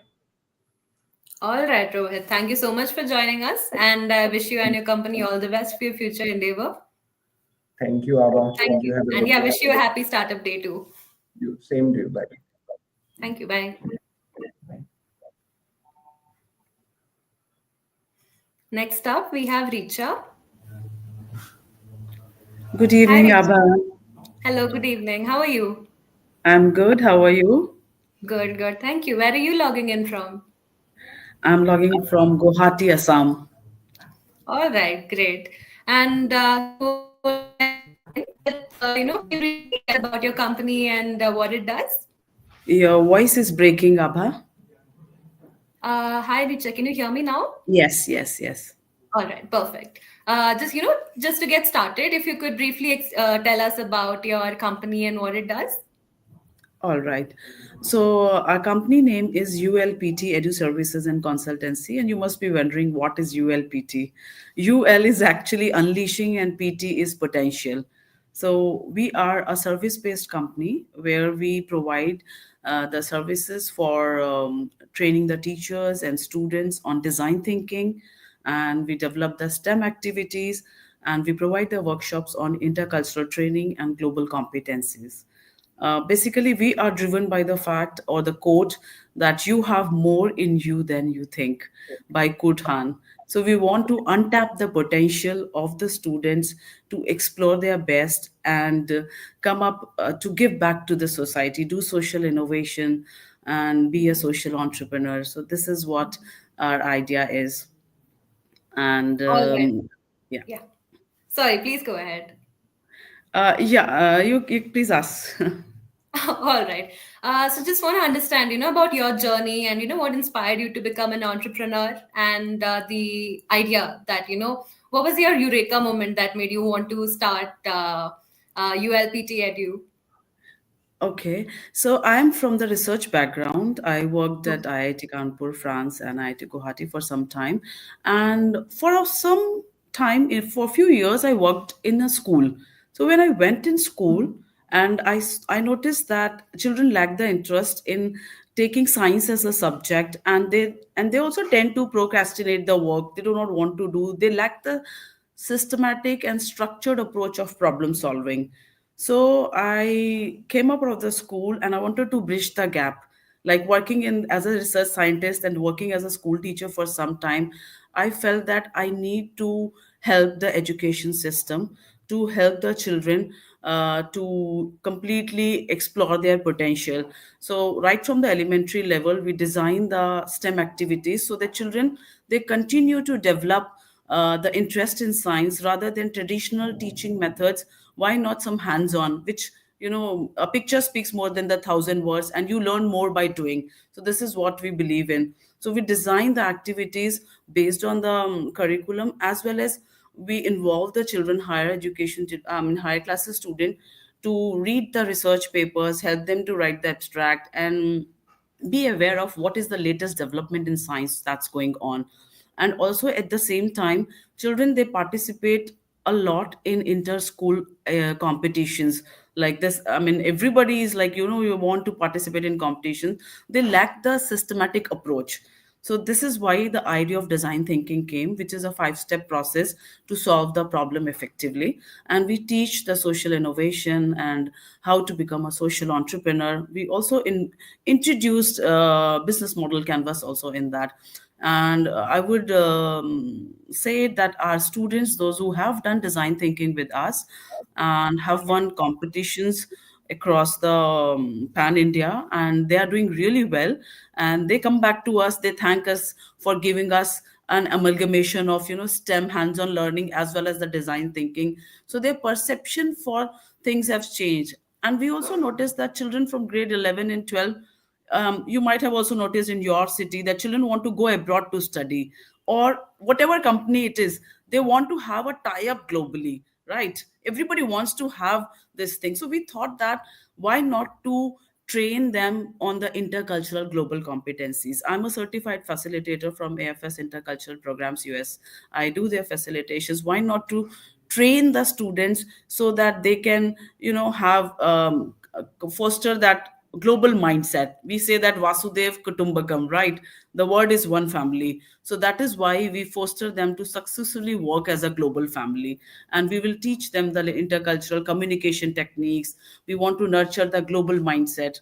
So this is what my story is, amalgamation of all these things and making a responsible, active citizen for the world. Thanks, Richa. That's a great initiative. And just want to understand if these services are provided via an app, or is it a blend of maybe offline and online? How does that work? Yeah, it's a blend. Like a lot of children, they have registered with their individual courses with us. So I have provided the certificate course on design thinking, and at the same time, our startup has got the opportunity to work with NCRT also. In January 2024, I was a resource person. I taught them, I trained the teachers from different states on design thinking, as well as building global competencies and 21st century skills. So it's both online and offline. In fact, my classes of STEM learning also goes offline, and there are a lot of IIT Guwahati faculties who have enrolled their children to my classes, because they believe that this holistic development which their children are getting is truly beneficial for them. And more than that, their children are developing into a globally responsible citizen. That is very important, because we create the awareness how judiciously you have to use the resources when we teach them, and we create the awareness for this planet also, right? Not just the empathy, and which is a first step of design thinking, being a good human being, but also being a responsible active global citizen. Then only, we can bring the peace and harmony in the world. So this is what the whole idea is. All right, that's great. And can you take me through some of the key challenges that the company has faced so far? Yes, I'm still facing that, because when I convince, when I go to school or I meet the school principals, I tell them that NEP has also introduced design thinking for the school students, but as long as it is not imposing and they're not convinced, and many of them, they ask me the question, is it something related to art? Or you have to design something? I said no, it is a structured approach for problem solving. So I convinced them, and people say that since it will not give marks to the students, so we are not going to do this. So still people go for the marks. Is it helping them in their academics? I tell them for sure it will help them, but will it reflect in their report card? This is their question. So I feel sad that, yeah, I need to convince them properly that this is what word needs. Your child could be an entrepreneur immediately after the 12th class, or even in the school. I have an example where a IIT Guwahati faculty, again I'll say, a lady, she told me that my daughter, she did the design thinking course with you, and she is helping me with my startup because she learned that approach.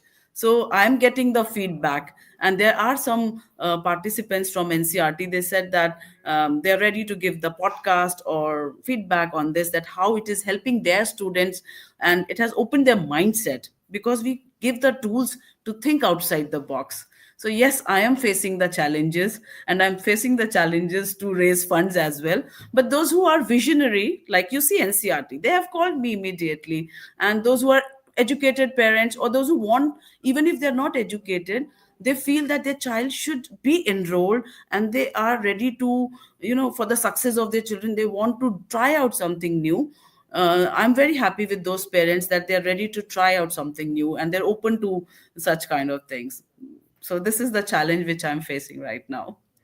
All right, Richa. And to conclude, can you tell us about, where do you see the company in the next 2 to 3 years? Okay, I see that Northeast especially has a lot of potential. So I'll start from my own state, and then I will expand gradually. So it has a lot of potential, but the exposure is less. So I want to reach out to a lot of schools and colleges in Northeast, then to Pan India, and eventually globally, so that I can give, through my startup, I can give exposure to the students. And by doing this course, you also know that a lot of universities, their applications are accepted for the college placement if you have something extra, if you have done project based learning. So it may not show immediate result to the school student, but yes, it impacts your life. It is a transformative course, completely a transformative course. So All right, I Richa. want to reach out to the people all over the world. Sure, amazing. And wish you all the best, and happy Startup Day. Thank you so much Thank you for so much. Thank you for joining us. having me. Yeah. Thank you, Thank you Richa. so much. Yeah. Have a good day. Yeah. Same to you. And next up, we have Gursimranjeet Singh. Hello, Hello. Ava. Good evening. Hi, good evening. How are you? I'm good. Thanks for asking. How are you? Good, good. Where are you That's dialing good. in from? We are from Indore, Madhya Pradesh, the cleanest city of India. All right, great. So let's begin. Can you briefly tell us about your company and what it does, and we'll take it from there. Sure. So I'm the founder of Walkbot.ai. Walkbot.ai is a multilingual SaaS-based AI-driven contact center. So under which we are building the automation tools or automation processes for the call center, might be for a voice-based processes so far. So either it can be an inbound voice process or outbound voice process. So we are automating 80% of your overall, like it will be not required, like 80% of the work should be automated through it by using the same with multiple like product benefits. Like it is more than it will be going to save your 60% of your overall amount. Plus, it is multilingual, do support 13 plus languages so far. Plus, it is time saving also. There will be no waiting time, which increases customer satisfaction too. All right. And so just to understand about your entrepreneurial journey, so what inspired you and what was the idea behind starting your company? Okay, so basically we got this idea. I'm in like my third year of my MBA Tech from Narasimhan University. During the pandemic, I got opportunity to set up a call center helpline for government agencies for all your remdesivir and bed availability at that point of time. So working with local government authorities in call center. So at that point of time, working at that scenario, I faced like can like also having a word with multiple call center owners and the teams which are working day and night in call centers. So I feel that pain point. Why cannot we like automate that repetitive task? So from then, just start having a word with my fellow. We are the team. We all are batchmates with our mentors as advisors, our university director and all. So that's how Walkbot got started. All right. And so, yeah. And how did you validate your idea before you launched? Basically, in the initial days in 2021, when we have like properly started incorporated our company, we have built our prototype through which we started tapping into the educational institutes or like call center. In the initial days, we haven't got the suitable contact to have a word with call center. So like we started with educational institute like schools, universities. So they are also getting agreed on that particular pain point. So that's how in initial day we have validated our idea so far. All right. And can you just specify which sectors is it that you're currently providing your services to? As like fund agencies or venture capitalists, we are also sector agnostic startup. We are serving in each and every sector for now, like starting from like hospitality, from hospitals, edtech, edutech, like BFSIs. We are having customers in each and every sector that we are catering so far for now. All right. And so this is an up and coming sector. I mean, venture, and it's a pretty competitive landscape. So how do you stand out? Because there are a lot of new startups coming up in the same area. Basically, we are focusing more over in the Indian market pain points for the call center and the voice-based processes. So first of all, we are like ensuring we should be the most cost affordable one. So we are the top most one of them to become the cost affordable. We are not targeting. We are not providing the pricing from 15 to 20 rupees per minute. We are like something about 1 to 2 rupees per minute. That make us most cost affordable. Another part, which is our USP, we are also providing the cloud telephony services in-house. So we are providing more than 32 plus CLI that no other company is providing. So that's how we are managing our competition so far till date. All right. And can you take us through some of the key challenges that the company has faced so far? Totally. So basically, the government policies by TRA and DOT, might be you have also heard about, there are some telemarketing policies for SMS and voice-based processes. So that are the major key challenges that we are facing, and we are adhering the guidelines and solving that particular problems. Also, apart from that particular part, customer requirement, as the AI is getting shift so far. So in the initial day, customer do only require the automation part, but now they want some speech analysis, the sentimental part integration. So that can be another challenges for us that we are catering, and our team started building that particular part to solve that problem too. All right. And what about AI and integrating AI into your system? So how do you do that? And if you could briefly tell our audience about that. Basically, it totally depends as per the clientele requirement, what particular part they want to, the knowledge bases, the overall process automation they do require, the overall live transcript AI automation or the knowledge base part. So it totally depends on clientele requirement, how we are automating that task for them. All right, got it. And what about funding? Have you raised funds so far? Or are you looking to raise funds? we are looking till date. We are bootstrapped. We got the government support under by respective incubations from India like CISU, IIT Mandi, AICR, NTU, STPI. So we got grant and scheme support till date. We are totally bootstrapped since day one. Now we are by like end of this 2025, hopefully for like expanding our overall operations globally. We will be looking forward to raise funds for our startup engine. Great. And what are some of your future plans? And where do you see the company in, say, the next 3 to 5 years? So, okay. So first, we want to be a one-stop solution provider for your each and every requirement, like cloud telephony, bulk bandwidth services, voice bot integration. That can be a first that we are already working upon. Another part is the global expansions. In 2025, we are like targeting for South Africa and UAE market. By like in next 3 years, we are trying to be in at least having operation in 25 plus countries so far. All right, great. Yeah, so thank you so much for talking to us. Wish you a happy Thank you startup for day. the opportunity. Wishing you and Thank your you. team the same. Yeah. Thank you so much. Have a Thank nice day. you. Yeah. Bye. Bye. Yeah, so thanks to all the incredible startups for sharing their insights. Now let's keep the momentum going, and I hand it over to Shivani Muttanna, Director, Strategic Partnerships and Content, for the next part of this exciting session. Over to you, Shivani. Thank you so much for that, Abha. Some great startups that we had showcasing their ideas and, of course, their startup journeys there. So taking it forward from here, a quick recap and, context setting for our audience and listeners who are tuning in. We've been, of course, running this Great Indian Startup Showcase marathon through the entire day. Started off at 9 a.m. to really commemorate and celebrate the National Startup Day.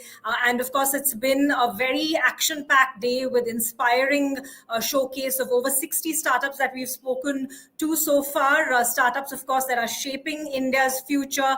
So this isn't just a LinkedIn Live or an event. It's, of course, a huge movement of ideas, dreams, and breakthroughs that we are sharing live here through a storytelling that has been raw, candid, and, of course, very real and very tangible, with startups that are, of course, solving for some very key fundamental and relevant solutions and problem statements. So we are, of course, here as a platform, Your Story, for the past 15, 18 years, cheering for the incredible founders as well as their groundbreaking ideas.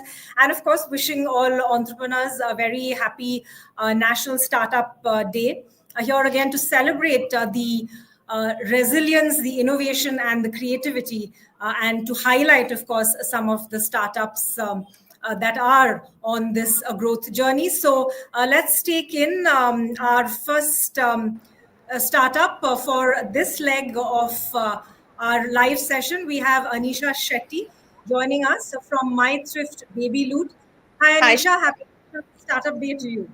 Thank you. Same to you. And a big thank you to Your Story for sharing our story with the world. I think it's a great platform.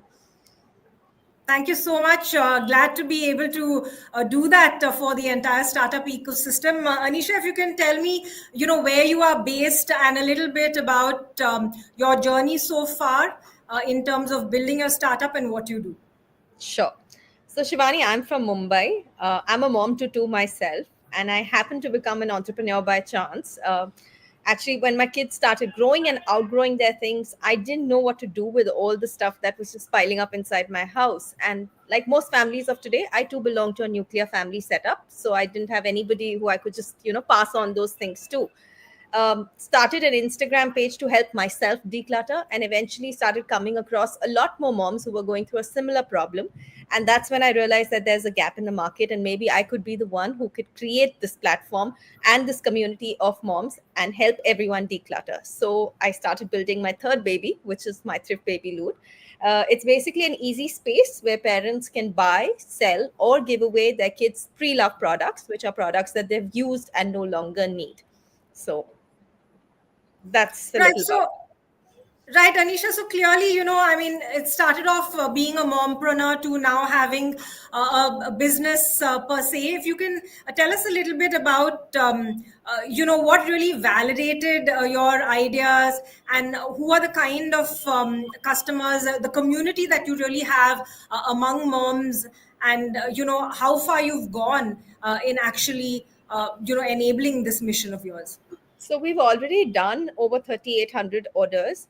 Uh, and I focus a lot on the sustainability side of it because what we're basically doing is we are creating a circular ecosystem for these products by making sure that they don't get dumped in the landfills. We make sure they instead reach a home where they're loved and valued, because we as moms understand the emotional attachment behind each of our kids' products. So, by doing all of this, we are reducing their carbon footprint, and we are helping making our planet a lot more greener. So I focus a lot on that, and trying to create a small impact in a small little way. Like I said, we've already done over 4,000 orders. We've managed to create a strong community. On Instagram, we have close to 23,000 moms associated with us already. But it's a learning curve. Like I said, it just started like a social media page. It's now slowly turning, like I made a pilot website just to test how things would go and whether I could build something like this. Now that the confidence is building, I've actually started working on the real tech behind the platform. So it's a journey, and it's taking its own course. But I'm sure once it's fully developed and it's out there, we'll be able to create a much bigger impact with it. Sure. It's interesting to see how you've managed to scale this community and achieve what you have so far. Tell us a little bit more about your aim in terms of, scaling operations in the coming years. You mentioned that you are working on the tech aspect of it. Is there anything that you need sort of assistance on in terms of developing that end? So yes, that is one of the biggest challenges that we're facing right now, and we are considering that we have limited resources at hand. I have to outsource, the building part of it. So that comes with its own pros and cons, but we're taking it one step at a time. And yeah, my idea is basically to automate the entire process, because I understand that thrifting by itself is a fairly new concept in our country, and it will take off in a big way in the coming future. But before it takes off, I'd rather have a platform ready where it's just very easy. It should be, at the click of a button. So that's the idea behind it, and that's where I'm working on. I'm looking to automate the entire system and process and make thrifting a very seamless experience for parents. Sure, and even when it comes to sort of financing your startups and developing the tech, how do you sort of manage finances? I'm assuming you are bootstrapped at the moment. Are you looking to sort of apply to any of these grant programs? What are your plans? So yes, so far we've managed it completely bootstrapped. It's now that I'm feeling the pinch of it while we're building the tech. So yes, I've started exploring on the government scheme side of it. I've started applying for grants. I'm hoping to get through some of them. So once that works out, and once I have the product ready, then I will be taking it to the next step and actually approaching, say, maybe an angel investor to take it ahead from there. Sure. Tell us a little bit more about your personal journey, Anisha, in terms of what keeps you going, what got you started. You did mention, you started off as an accidental entrepreneur in a sense, but of course, balancing being a mom and starting off at the same time. How do you do that? What keeps you motivated on this startup journey? Because that, in fact, is another big challenge that is not really spoken of too much. So my journey has been quite drastic. I actually started off as a model and actress, and I did that for over a decade. And then once my kids came into the picture, I decided to take a step back and I stepped out. So I come from a completely different background. I would say I come back from the industry background, and then once my kids started growing, and like I mentioned, I felt the need to declutter. I did not even think of it as a business back then. It was just a social media page, and just I was enjoying that communication with other moms, creating a space for ourselves. It was kind of nice to have that community coming along, and just built on that. It's actually maybe sometime back only when I actually started thinking of it as a business, and I'm in the process of building it now. So the journey has been quite a learning curve, I would say. I never imagined the day I started it that it would reach here, and it's growing by the day. So it's quite an exciting journey, actually. Sure, and if you can tell us, this motherhood challenges, yes, that is a challenge as well, because I work from home and my kids are usually in the background. So taking all work calls, or sometimes even focusing and sitting and putting all your energy in one place becomes a challenge in itself. But the fact that all my work is focused around kids and their products, it makes it fairly easier. I bring in a lot of empathy in the platform. I'm building it like a mom, for other moms, and I think that's where other moms associate with me as well, and I plan to keep that empathy alive. So I think that is a strength in itself. Sure, great to see you balancing all of this, and interesting transition that we've seen from a model actor to actually building this sustainable startups for moms. Tell us a little bit about how you keep your team motivated. How big a team do you have? A little bit more about that. So I'm working in a very lean setup right now because of resources being limited, and I end up outsourcing most of my work. So team building is something that I am working on. We don't have too many people on board as of now. It's primarily me doing all the juggling as of now and the hustling. But I think eventually we'll get there. By the next meeting, I'll be able to speak a lot more about it. Sure. If you can tell us right now, when I look for My Thrift Baby Loot, is it a website? Is it a community? Is it largely on WhatsApp and Facebook? How exactly are you running operations? So it's a social media page on Instagram, and we also have a WhatsApp group, and we have a website of our own as well. And very soon we'll be launching our app as well. So. That's great. In terms of impact, would you like to share any details on, are there any particular products that are, seeing usability and they get picked up sooner than the others? What are people looking for when it comes to, these reusable products in the baby market and space? I think in the baby space, it's all kind of products that get picked up, because babies by default end up using a product barely for like a month or two, and then they just outgrow it, be it their clothes, be it their cot or high chairs. Those are maybe used a couple of months more, 6 months at max, and then they outgrow it. So those products are almost as new in condition in reality. And if other parents get a chance, a space to buy and save money on them, because obviously over here, since they're thrifted, they come at a fraction of their original cost. So not many people know of the platform, of the existence as of now, but as and when they are discovering it, they're realizing the potential value behind it, because they end up saving money. They also end up decluttering on the same platform. So people who come in as sellers eventually become buyers as well. It's a marketplace, and both sides are connected in a great way. So the impact is slowly building. But from the stories that I hear from mothers that are connected with us, I do feel that we are managing to create an impact in our small little way in everyday lives.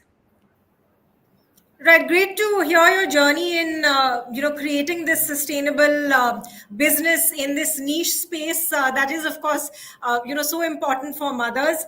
Thank you so much for your time and sharing your story. A quick word on any message that you want to put out there in terms of what you want to do, or any outreach, any assistance you need in building further from here, and where do you see your startup in the next say 3 to 5 years? So Shivani, I am looking at it. I have a big vision. I think we have the potential of becoming like the Amazon of all things pre-loved. Maybe once we become pioneers in the baby space, we could venture into other areas as well. It's just a matter of time that we eventually get there. So assistance would be in obviously helping us spread the word. So thank you, YourStory. You're already doing that for us, and looking forward to more such interactions in the future as well. And of course, like I mentioned, we've already started exploring the government grant and scheme side of it. So if anyone's here from the government, then that would be great, because it's initiatives like this that give entrepreneurs like me, who don't have a strong backing in the entrepreneurial world, a chance to dream, I think. And we will eventually get there, I'm sure. Right. Thank you so much, Anisha, for sharing that with us. And we will, of course, be connected via the team as well. Thank you so much and have a good day. Yeah. Thank you. You too. Thank you so much. Okay, so next up we have Shubham joining us from a startup called Keyploy. Hi, Shubham. Tell us about yourself. Where are you tuning in from? Hi, Shivani. Nice to meet you and glad to be here. I'm here from Bangalore. Great. Of course, the startup capital of the country. Shubham, tell us a little bit more about Keyploy. What is the problem statement that you are solving? So what we do is we help large companies, I mean, all the way from small to large companies, find and solve bugs. So imagine, you're shopping on Flipkart or shopping on Amazon. You might have encountered issues, and this happen a lot of time for different companies. So before you find out, we find them and we help those companies fix those problems. Okay, if you can just elaborate a little bit more on what are these kind of problems specifically? Is it largely shopping on e-commerce websites, and highlight those issues for us? Yeah, sure. So it's not just e-commerce.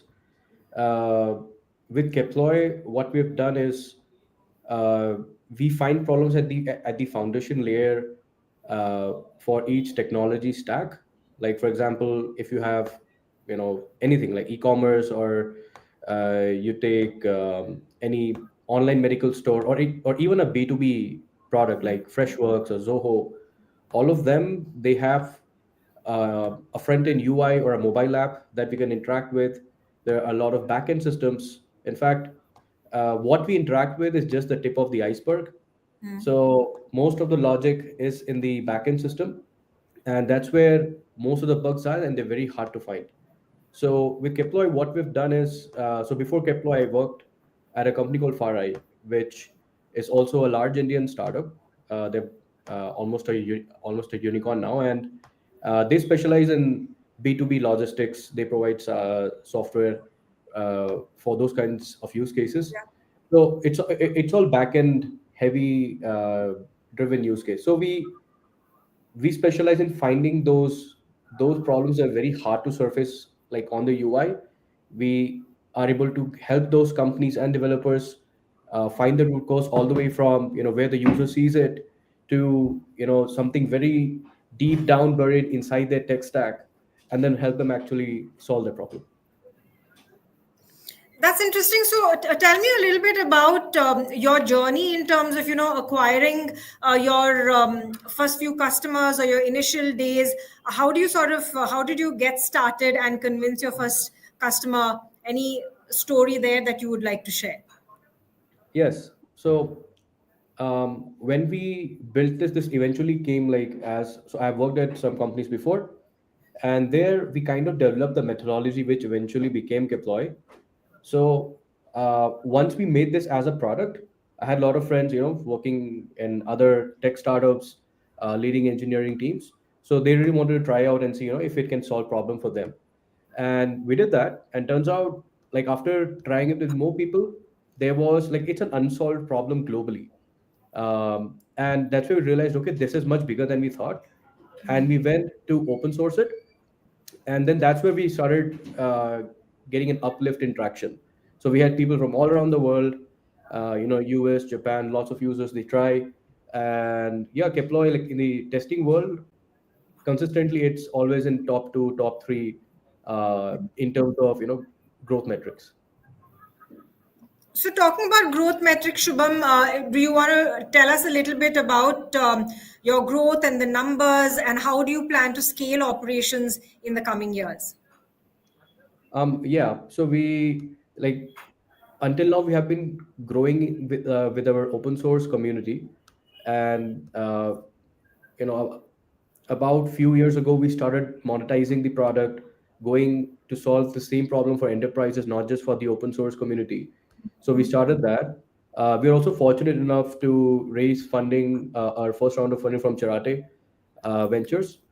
Yeah, and that helped us build a world class team. um, because a lot of the technology that we're working on, it's new to India. It's not common in most of the companies. These are foundational tech that usually you would see at at an Israeli startup or a cutting edge SF startup. So yeah, I mean, at this stage we have competition from Israeli companies, from Bay Area companies, but we're still standing strong and we're still leading the pack. And you have international clients as well? Yes, we do. We have international users as well as clients. Yes. Okay, so in terms of the challenges or what you're looking to solve for in terms of scaling going forward, what are the things that you're working on? I mean, vast variety of things. Primarily, both of us, we are from tech background. And what was a little difficult for me initially was, um, I mean, like I get excited with new technologies, with new possibilities, right? And a lot of times, successful products is not just about cool technology, but it's also about how easy it is for normal, like a team to adopt, or the change management, things like that. So for us, the focus has been to simplify our product, make it easy to scale across our organizations, to ensure that okay, even across geographies, it's easier to adopt. So yeah, our focus for this year is to ensure that okay, once somebody uses a product like Keploy, it's easily adopted across the organization, and once we talk to any customer, we're able to integrate well within 30 days. So that's the thing I'm solving for, and yeah, uh, that will translate to revenue. So we have a revenue target, and yeah, that's the way to go there.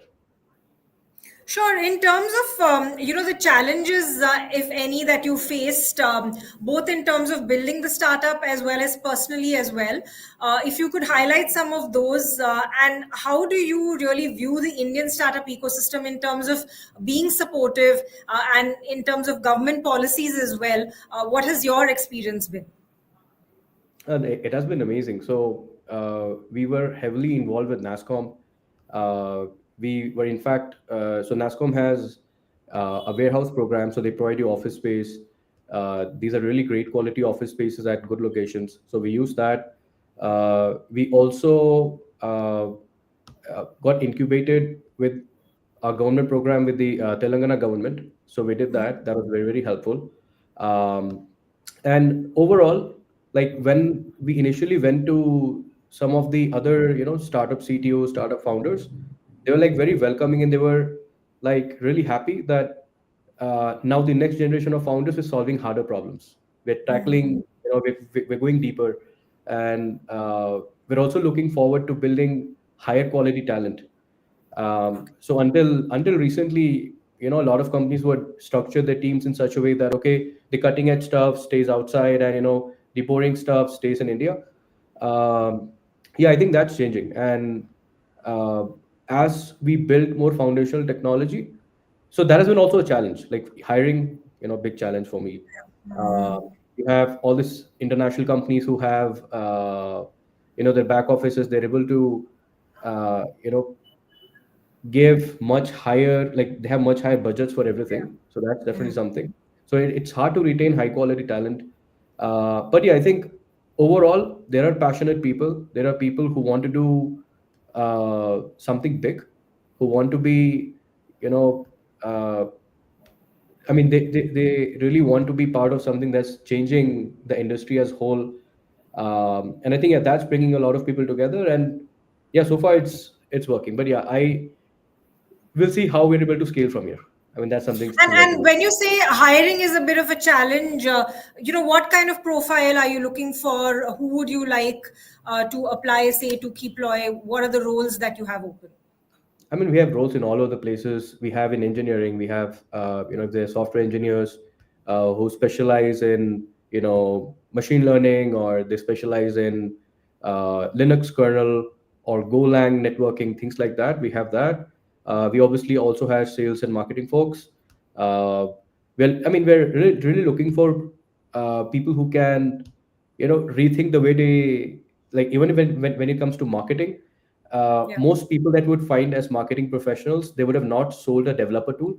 There are not a lot of dev tool companies in India. So smart people who can understand that space and adapt because there are not many standard playbooks available. So yeah. Okay, so anyone tuned in looking for a job in the startup space, Keyploy is of course open to all these roles that Shubham highlighted. Shubham, to wrap it up, any message that you would like to share? Tell us a little bit about how you see your North Star, what inspired you to become an entrepreneur, and what is the message that you would like to leave here? I think the message is simple. Uh, like while starting this journey, it was never about, okay, we need to make X amount of money. I would still do it even if I was working somewhere else and not doing this full time, I would have still done it. uh, I just want things to be efficient, and I think there has to be something that drives, like that can really, like, even if you're not getting paid for it, you're still able to do it. So if there's something that you really care about, that really affects you and you really love, uh, and your financial means allow it, then definitely we should try and we should give it our best. But yeah, going in expecting all the glamour, that's probably not the right way to go. But yeah, that's how I think. Great message, Shubham. Thanks for that. And of course, all the very best to Keyploy going forward. Thank you for your time. We have Abhinav Aluvalia joining us next from Kiwi Kisan Window. Abhinav, thanks for That's correct. Thank you, being part Shivani. of this. Yeah. So tell us, Abhinav, what do you do at Thank you Kiwi Kisan so much, Window? and wish Very you interesting. Yeah, thank you so much, Shivani, for having me here. Very interesting platform, and wish you and all the viewers a very happy National Startup Day. I am the founder of Kiwi Kisan Window, and Kiwi Kisan Window has, does Bharat Ki Khoj Khane Se is a accumulation of 250 healthy, unique flavors of India. We have 250 products accumulated from all different geography of India, from starting from Leh Ladakh to Kanyakumari. Our product range is divided into three categories, which is Himalayan Bharat, Parvatiya Bharat, which we call it, the Madhya Bharat, the heart of India, and the Dakshin Bharat, the V of India. So we believe at Kiwi Kisan Window that India has a diverse and a unique propositions of ingredients, farming practices, recipes, which has somewhere not been able to come in the larger canvas of national and international product range. So we at Kiwi Kisan Window has accumulated all these products together, and we're trying to reach out to the consumer in all the possible manner as an omni-channel brand approach. Right, Abhinav, before we go forward, if you could just check your internet a little bit as well. Your connectivity doesn't seem to be too strong, because we have a frame that's frozen, though we can hear your audio. If you can fix that. In the meanwhile, I will ask you a little bit more about your startup. Tell us about what are these kind of, indigenous products or things that you're selling from various parts of the country, and putting it together for people to access. Really, these are, like, I'm guessing, local products from specific locations that you highlighted. Yeah, so sorry about my internet. I'm trying to fix it, but the most of the product starts from all the geographical part of India. I mean, we have as generic categories as pulses, dry fruits, tea, coffee, honey, oils. But there are two segments which you've divided our entire category. One is the something which defines the volume, which is like the routine levels of even if it's like a cold press oil, like a coconut oil or a mustard oil, but coming from the authentic places where it is actually made and cold pressed.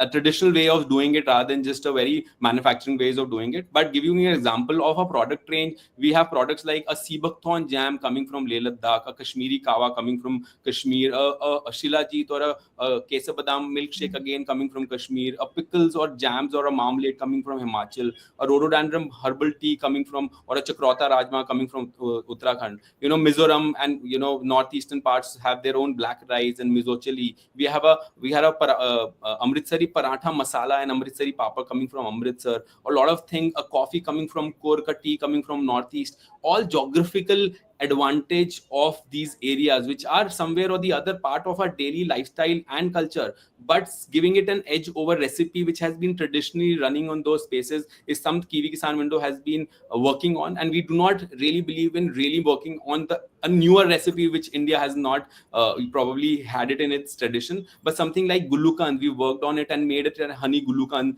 an Ayurvedic way of digestion which has been used traditionally in pans, and can also be used as a Indian spread, like a marmalade or a jam. So these are the things, a choru salt, which is grinded on a silbatta with hand grinding. Choru is a herb from Uttarakhand. So these are the kind of unique propositions we've been working on. But we have a generic category which includes all your pulses, dry fruits, tea, coffee, A2 cow ghee, a Badri cow ghee. And we were fortunate enough that our products was also represented to the Prime Minister recently by the Chief Minister of Uttarakhand. So that's been a great honor to us, other than the 6 lakh orders we've done in the history of Kiwi Kisan Window so far. Okay, great, amazing range of products that you rattled off there, Abhinav, and to just get that sense of the expanse of products that we have across the nation, 6 lakh orders that you mentioned. Tell us, in terms of impact creation, how closely are you working with the farmers at the grassroots level? How many of these farmers and small entrepreneurs, small businesses are you enabling via Kiwi Kisan Window? So that's the core fundamental foundation of Kiwi Kisan Window, working with small enterprises, the small scale industry, cottage industry, farmers, farmpreneurs, FPOs, SHGs, multiple of those segments which exist in the country. We work with organizations like NABARD. We work with organizations like Uttarakhand Organic Board, different organic boards of different states, or organizations like which has been working with the APIDA, the Ministry of Horticulture, National Bee Board. Hundreds of government-based and singular organizations which help us reach out to the definite indigenous product category areas connected with farmers. We have our quality QC check and a recipe creation nutritionist on board who helps these farmers either to have the quality standardization and eventually create some unique proposition at farm level. That's why we believe in creating farmpreneurs rather than just creating a brand and a product range, by adding value at farm level, but at the same time a brand responsibility to create an standardization and quality from the brand prospect. So yes, more than 5,000 farmers directly and indirectly been connected with Kiwi Kisan Window to create the wider range of 250 products range is something as a great opportunity for not just for the farmers of the country, but at the same time for the consumer of the country to be able to reach out to them directly. As we at Kiwi Kisan Window is an omni channel, have 8 retail stores in 4 states as of now, has been able to reach out to consumer directly, and as an omni-channel approach, we are able to distribute, deliver our products through our website, Amazon, different medium at pan India level. So yeah, that's the impact what we're trying to create both at farming level and at consumer level. Right, Abhinav, great to see that impact. Tell us a little bit more, taking a step back really about, what got you started in this space? How did you sort of put all of these, entrepreneurs and this startup together in terms of building this community of small and medium businesses and coming together? I come from a family which has been running 120 years of a grocery store, been engaged with farmers in last 120 years. So I come from a generational background of a family which has been engaged into this business. I did my MBAs in rural management and was working as a consultant for government of Gujarat. Then Chief Minister of the Gujarat and now the Prime Minister of the country for a very long time, and got the macro understanding of the nation, of what happens post and pre Green Revolution, what happens in the current time of agriculture challenges. But I think the primary bigger phase of my realization was that, in India, the farmer is the real agriculture scientist. You do not really need to, there are some elements of technology which needs to go out and enhance their efficiency and all that. But he knows what to be grown and how to need to grow. A lot of, effort is made on the angle of supporting the farmer in the field of how he should grow it. I think there is a larger amount of enforcement in terms of that support system is required. But what is more required is the fundamental two problem every farmer in this country has always once or the other time has faced, which is कहाँ मैं अपना माल बेचूं और कितने का ये बिकेगा. The marketplaces and the price of the commodity is what the biggest problem is. We at Kiwi Kisan Window has become a marketplace for these farmers, both offline, online, and trying to give the right price to the farmer, right price to the consumer, creating a very balanced approach between the both responsibilities. So yes, as a background, I mean, working with government, working with farmers, lakhs of farmers over a period of time has helped me do what we created. And my co-founder also, happens to be my wife, have a great interest towards what we are creating, and have worked with a lot of farmers across the country in both profit and non-profit organization. And we have a non-profit organization called Evolve Foundation, which creates smart, sustainable villages around the country. So these two organizations coming together creates larger, great product range and experience for consumer, which is actually Bharat Ki Khoj Khane Se. Right, Abhinav. So what next in terms of, how do you plan to scale going forward from here? Are you looking for assistance on any front to really push this marketplace and, the product that the farmers sell further? So yeah, going forward, we've been fortunate enough to get both government and otherwise supports from external sources also. We've been Startup India awarded. We've been having a fortunate time having some grants from National Bee Board, from Startup Uttarakhand. Also, we got a CGTMS scheme as by SBI, so that helped us in terms of our finances as a working capital. We were also fortunate, and I will request every one of your viewers to watch the Shark Tank India season 4 as an episode 5 to be telecasted there. So we've recently been on Shark Tank and represented our brand there, and came out positive from the entire show. So we've got an external and internal support from all over, and I think there is a bright future, because there's a lot of scope is there in reaching out the right healthy, unique flavors of India, and everybody is searching to do Bharat Ki Khoj Khane Se. Yeah, thank you so much, Abhinav, for sharing your startup journey and telling us about, the mission that Kiwi Kisan Window has and the impact that you've been able to create so far. All the very best to you going forward as well. We have next with us Rupesh Kumar joining us live. Hi, Shivani. How are you? Great. Excited to have you with us. Tell us about your startup. I'm not too sure how to pronounce the name. Cohive. Cohive. Yeah. And you're so, based... Where are you tuning in from? So I'm calling from Mumbai. Okay. And how long have you been running Cohive? So it's been more than a year since we started with the idea, but recently we have incorporated our company in last year. Was in November 24. Sure. So pretty early stage. Tell us about the problem that you're solving for. So I'll start with the name itself. So as the name suggests, it's Cohive. It's a collaborative hive. So we are a bunch of creative people on a mission of creating or solving creative problems. So Cohive is an innovative platform. It aims to democratize high quality designs by providing standardized solutions to the business. So it's basically a all-in-one platform where any business can get their design needs, irrespective of their budget constraints and irrespective of the tier size of the designer they want to work with.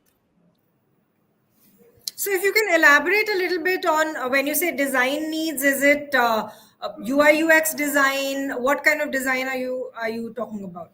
So primarily we are just focusing on communication design, which includes all the campaign design, advertisement design. Advertisement design and UI UX design as well. But going forward, we will be launching a lot of more services to the spectrum. Sure. So tell us a little bit about your first clients, how you went about sort of scouting and convincing your first clients. What does your client base look like?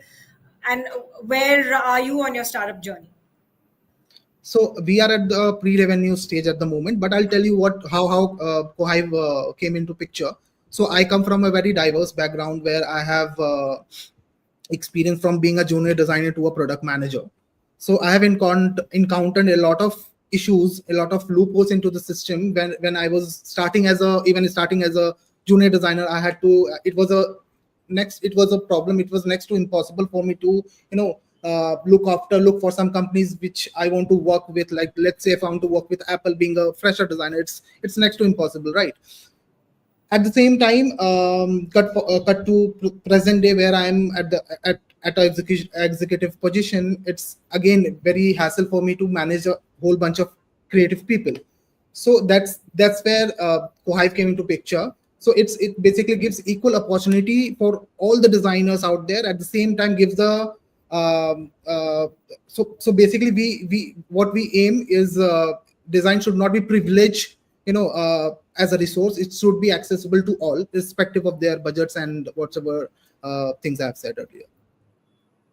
Sure. So what really inspired you to become an entrepreneur and take up this business, found it, and go this mile on your own? So I would say that it is a mindset. I believe that it's not a position that one should look after for. So it's a mindset. So start from when I started my career, I have been a problem solver. So that's the mindset I had, and I always look for problems. I always look for how to solve, creatively solve that particular problem. And then when I started my creative journey and stumbled upon different loopholes into the system, which ended up, founding me the company called Cohive. Okay, walk us through, some of the first steps you took to get started. How did you sort of set up your team? How many designers do you have working with you? What sort of a model do you have currently? You did mention it is at the pre-revenue stage. How are you looking at scaling up? Currently we are a very small team of 5 people, which includes my co-founder and the creative developer and one senior designer.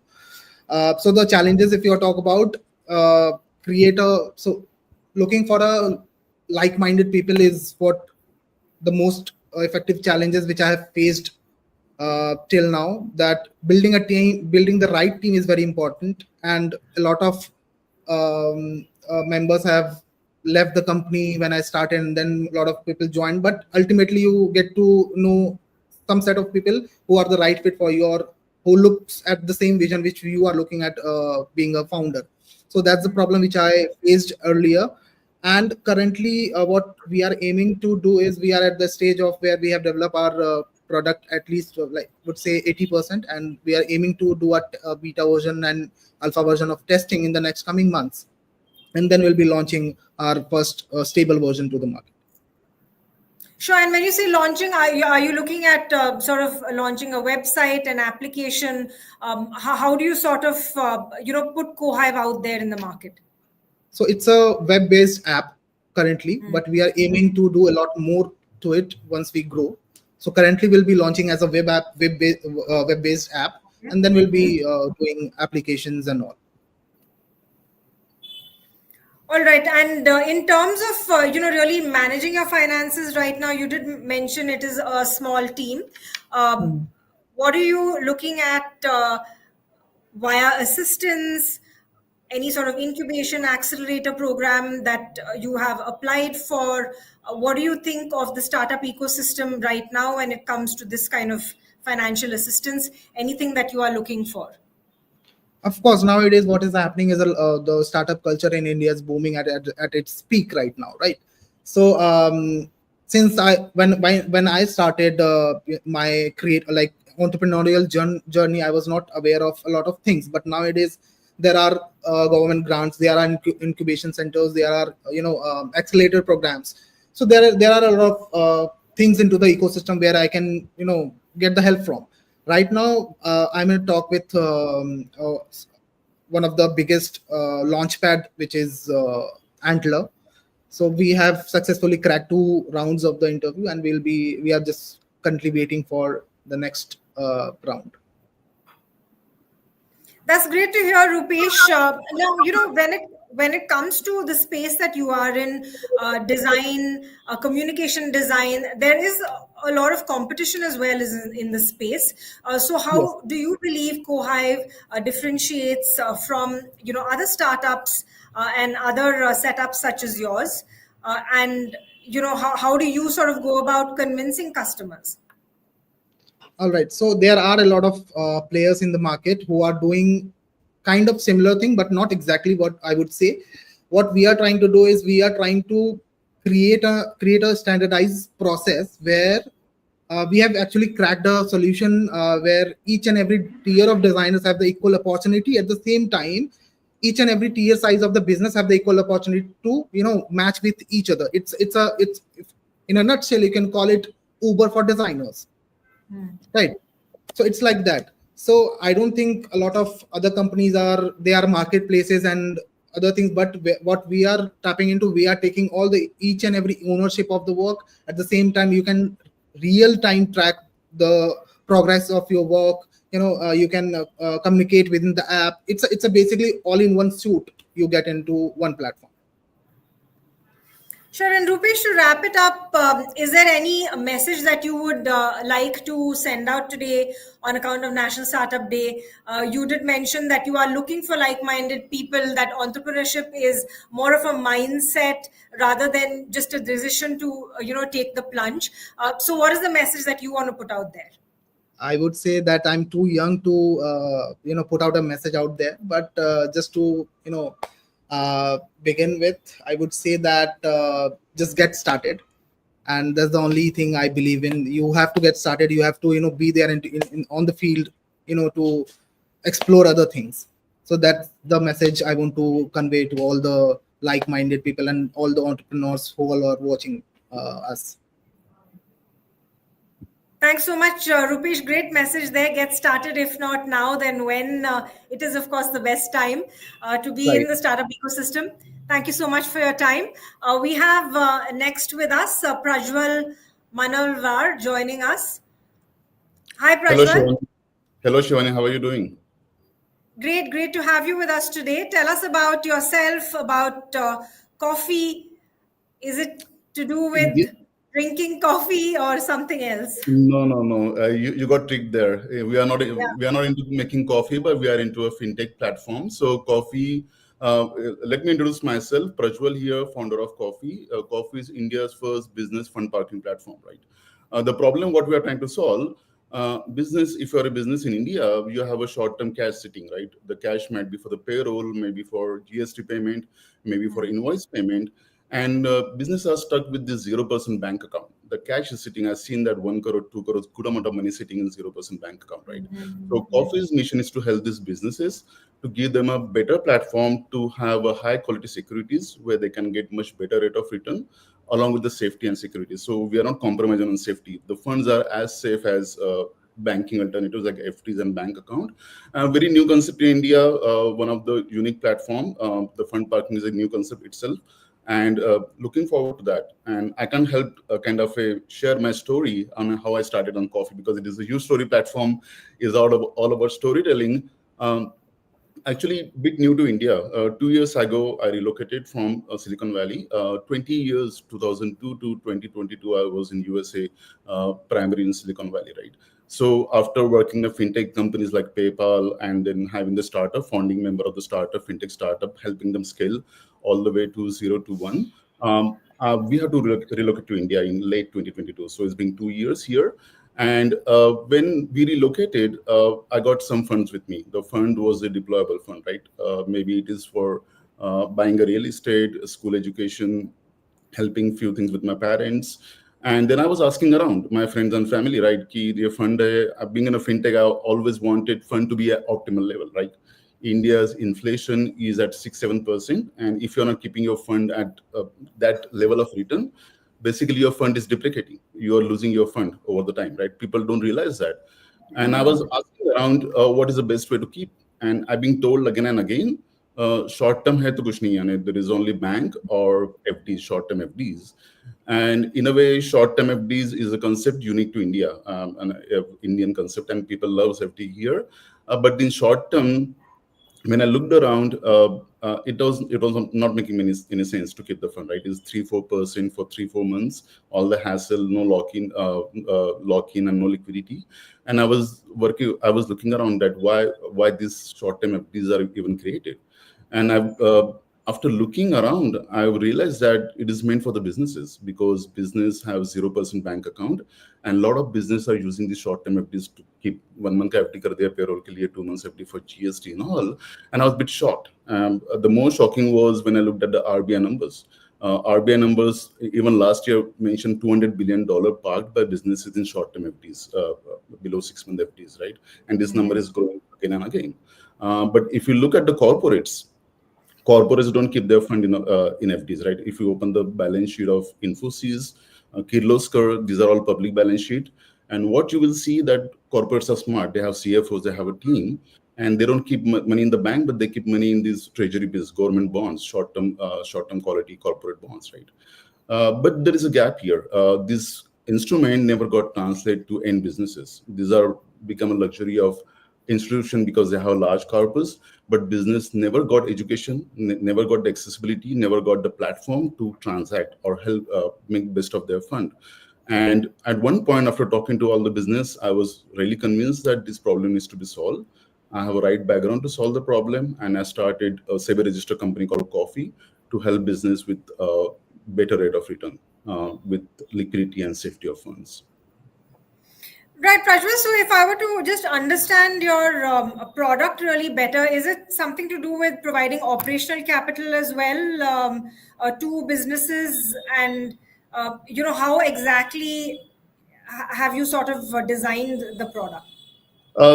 Basically, what we do is that we provide a platform to business where they can link their bank account, and they can then we help them connect with the right kind of securities. They can create a goal for the business, maybe the goal for payroll. We ask some questions, and based on that, we connect with the right fund. Maybe fund with the treasury bill, maybe fund for the mutual fund, debt funds, and they can then connect their goal with that fund, and they can then automate the transfers. They can kind of manage all the funds. We are also launching WhatsApp banking, where with this just on WhatsApp based kind of messaging, they can transact, and it is a peace of mind, right? Ultimately, for example, if you're a business and you want to have your 10 lakhs back in your bank account to pay the payroll, you just need to schedule that on a platform, and we'll make sure your fund is parked for maximum duration, and you get your money back in the bank account on that day. And the rate of return, actually, what we're talking is much better. Just to give the understanding, if you're keeping around 1 crore, just for the simplicity of calculation, on the FD, short-term FDs, 1 month FD, you get around 17,000-18,000 in a month, right? With the platform, you get around 53,000-54,000. That's, we are talking about a 2.5 to 3x return, and without doing absolutely nothing, just connected the platform, swipe in, swipe out, right? And these are government-backed or high-quality corporate-backed fixed income securities. It's not an equity market. You always get a fixed rate of return. There is no negativity here. So, and this being ultimately what we are doing is we are not creating any new. Ultimately, these instruments are being there. Corporates using these instruments, we are just making that aware. We are making those educated and making that bringing that platform. The motto is simple, right? If there is a money with you, you should be the one taking advantage of that fund, not the bank, your bank. You should be the one that the advantage, and the business can get good amount of passive income. Like we are talking about thousands of rupees every month on their own funds, right? Yes. Right, sure. So really creating the awareness of the availability of such products and securities at a higher rate of interest for businesses is what you're doing. Interesting to see these sort of innovative things in the fintech space. We've got a huge fintech startup ecosystem here in India. What do you make of the fintech domain here in India, the regulatory landscape as well, and how have you sort of navigated all of this in building Coffee so far? Coffee. Great question. Coming from US, I think there was a fintech challenge, regulatory challenge I experienced in a way that US was much open. You can start a fintech company in a matter of weeks, right? And here we've been more than a year old, but majority of time was given into licensing, setting up the platform, kind of getting all those things in place, right? So as a startup, I think the new government is really helping in various initiative way, and regulation are there for some reason, right? To kind of a check and balance the scheme. But at the same time, I think those regulations can be loosened up to some extent to help some innovation on the fintech space. It becomes very, very difficult. And I'm on the savings side, but if you really look at the NBFC lending side, to get the license, it takes itself 3-4 years, right? What you have to do, you have to partner with one of the institution, and they have the leverage, they have the partnership leverage, so you can't really innovate in that space. So I think government need to find that some kind of balance where maybe light licensing on this particular space, investment space. They started doing this mutual fund light or advisory light license, which is you can get started in a matter of few months, right? Earlier it used to be 6-7 months. Similar kind of license they can come up with on different kind of a space, which can help startup to get started, innovate, and maybe if they're growing up, managing more fund, then more regulation can come in place. Sure. And even in terms of next steps at Coffee, Prajwal, how are you seeing it scaling up, and any challenges that you're facing in terms of, taking it to the next level? Where do you want to sort of either seek assistance on probably the tech front or, the financing front? How are you looking at it? Yeah, Shivani, as you rightly mentioned, the challenge is not about the sale. To be honest, when I'm talking to people, is amazed that there is so much in the market. I always get motivated when I talk to my customers. I love talking to them. They keep telling that, okay, thank you for solving the problem. This is a genuine problem. We don't know what to do with the funds. The problem, I think, as you mentioned rightly, there isn't really need for the education and awareness, right? As I mentioned, these funds are not new, just that they need to bring the confidence. There is the platform like YourStory can help us, and thank you for doing this forum where we are able to come up and kind of tell our story as well. But I think more education awareness is the challenge. The trust is more challenged than selling itself. And how we're trying to build that, we are creating all the forum, right? Creating different content. We are planning to start a podcast as well to bring that awareness, bring that kind of a change the mindset of the user that these are the safe funds, is being used by a variety of businesses across the world, and we are just making those accessible to all the SMEs in India.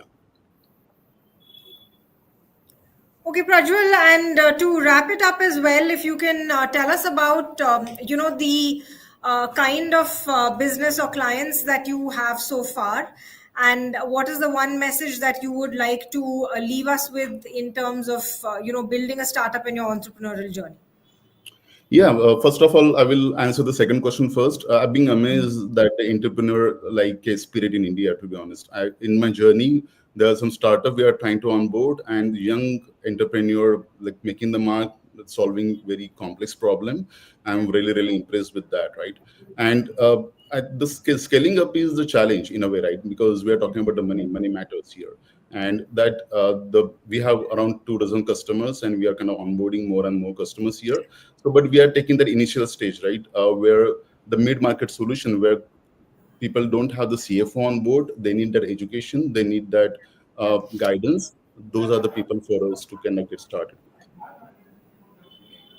Sure, Prajwal, thank you so much for your time and for solving this. Of course, you're saying that this is more in terms of creating educational awareness when it comes to the financial products that are available out there in the market for, of course, parking your operational capital and earning a good rate of return and interest on it. So good luck to you, Prajwal, in scaling Coffee going forward, and of course building that awareness in the financial space. Thanks so much for your time. We have Kunal Kabra joining us next. Hi, Shivani. Hi, Kunal. Thanks for tuning in. Tell us about yourself, about Custodian Life, and where are you joining us from? I'm joining from Bangalore. So I'm based out of Bangalore, and we are building a company or a platform in the death tech space. Death tech? Yes. Okay. So I'll tell you about the problem statement, right? Investments have become so easy, right? You saw so many fintechs coming in. Everyone's trying to solve where to invest money, right? In fact, the previous person as well, right? You download an app, you do eKYC, you do UPI, your money is invested, right? But when tragedy strikes, A, the family doesn't know where the money is. B, let's say even if they know where everything was, like you maintain an Excel or a notepad somewhere, right? Even in that case, it is super difficult process to get that money out, right? And that's where we come in, right? The idea here is why it should be that difficult to get your money out, right? If getting in is so easy, right? Why it should be that difficult too? So that's what we are trying to solve with custodian.life. Sure, Kunal. So expand a little bit more about how you go about solving for this. You told us about what is it that you do, but give us a case in point of how you help a customer through this entire thing. Sure. So, I'll give you a backstory of why we started, and then that would make more sense on what or how we are trying to solve our customers today, right? I come from a fintech background. Was a techie for a long time, and with my Gujarati Marwadi roots, have been advising people a lot on finance for a few years. Right before COVID, I had a very dear friend of mine whom I was again advising on the finance side just as a friend. I lost him to a heart attack, right? He was 33, 2 years married. And then what happened post that, right? The struggles that the family had to go through, right? Almost 4 years it took them to claim all his assets, right? He was well invested. He had all the insurances. He had done all the check boxes, right? But still took his family 4 years to get the money back, right? And that's when I realized if something happens to me, right, my family would also be in the same situation.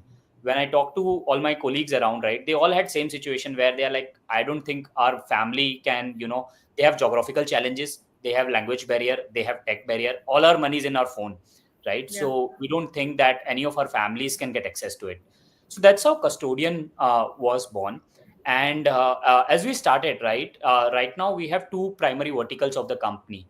One is a reactive approach and a proactive approach. So the proactive approach is where today, we explain you what as an individual you can do, right? So that the families don't have to face these problems, right? So like, busting myths around succession planning, doing, talking to people why it is important.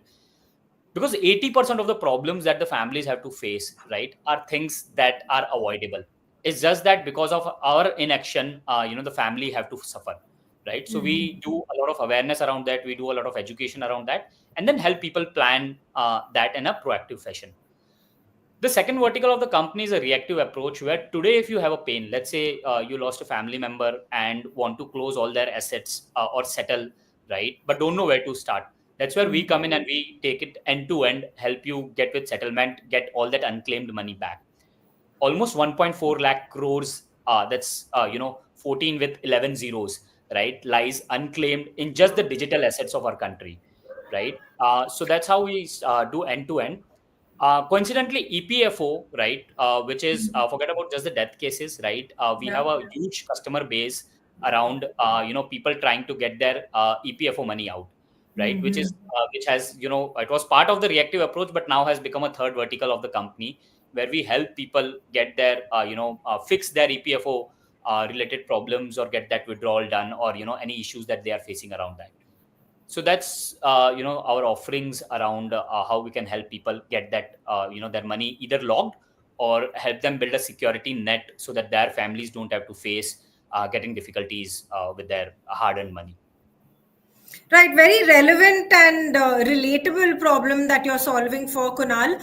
Tell us a little bit more about, how the business model also is structured. Do you have do you have an app or a website? And is this more in terms of, acquiring the customers as well? Are you serving individual customers who come to you? How do you go about acquiring your customers?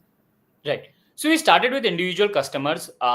We went first B2C first because we wanted to get deeper in the problem and solve it for individuals. So that's how we started, right? LinkedIn has been our biggest channel so far that has given us organic growth. We have zero marketing budget, right? Haven't spent a single rupee in that. And just through we're still exploring more channels, but LinkedIn itself has given us enough to grow in the B2C space. It's been a couple of months. We started on the B2B side as well, where now we are talking to companies where they can offer this as an employee benefit program. A lot of times what happens specifically on the EPFO side, right, is that people realize that there was a problem 8, 10, 15 years after quitting the job, right? And when they reach out to their employers, neither the employee knows whose fault it was or how do you fix it. The HR has changed, the company structure has changed, they have been acquired, nor the employer has any idea how to go about it. So we are doing an audit and working with companies to ensure that right now when the employee is with you, right now when it's easy for you and them to solve it, why don't you do it proactively on the EPFO side? And then along with them, once you have resolved those kind of issues, because it's a significant money for anyone who's doing a white collar job in India, right? And then goes with the second part, where how can you secure all of this wealth so that your families don't have to face it. Sure. So interesting to see this journey from, from a sort of a B2C to a B2B play that you're doing and the services that you offer. In terms of scaling and moving forward, what are your plans there? Are you sort of looking at leveraging tech more? Are you looking for financial support a little bit more? What are you seeking as you scale up? Right. So the one thing that has worked very well is organic referrals that have worked very well, right? Because it's a trust deficient market, and something that requires a lot of trust, because you at the end of the day you're solving death related or tech related or money related problems for people, right? So organic referrals and word of mouth referrals has worked very well for us. We are still a bootstrap company, but we are a profitable profit making company and have grown 30% over the last month on month over the last 6 months since we started revenue. What we want to do next is get into more into the B2B space, right? So that our scale can get much larger. On the funding side, we do have options open, but we are not considering it going much deeper into that. It's like, if we get good options, because it's a long-term play, right? You can't turn around legacy planning, or you can't turn around EPFO in overnight, right? So we are open to having those discussions with, people who are considering patient capital or want to build in a nuanced space, which is like, something like a death tech. And that's where we want to utilize the funding is also on the tech side, right? Because at the end of the day, service is limited, your scale is limited, the amount of impact you can create is limited. And coming from, I am from a tech background, and so is my co-founder. Coming from the tech background, we have already started building a lot of tech on the solution side, on the back end. We do have website, we do have a LinkedIn page, we do have an app on the beta stage, but that's where we want to invest a lot more, utilize the account aggregator framework, get the licenses to automate the solutions for individuals. So that's the next few goals that we have. Great, Kunal. And if you can leave us with a little bit of, your personal journey and how you really view the startup ecosystem. What has been your experience in building Custodian? Do you believe that there is a supportive startup ecosystem in India? Personally, as an entrepreneur, what is the message that you want to leave? I mean, I just want to say one thing, that the ecosystem is great. There are a lot of people who are, who go out of their way to support you, right? There are organizations like YourStory and a lot of those organizations who are enabling a lot of these things, right? But the only message would be, if you have a dream that you think that, this is a problem and I want to go for it, definitely worth a shot, right?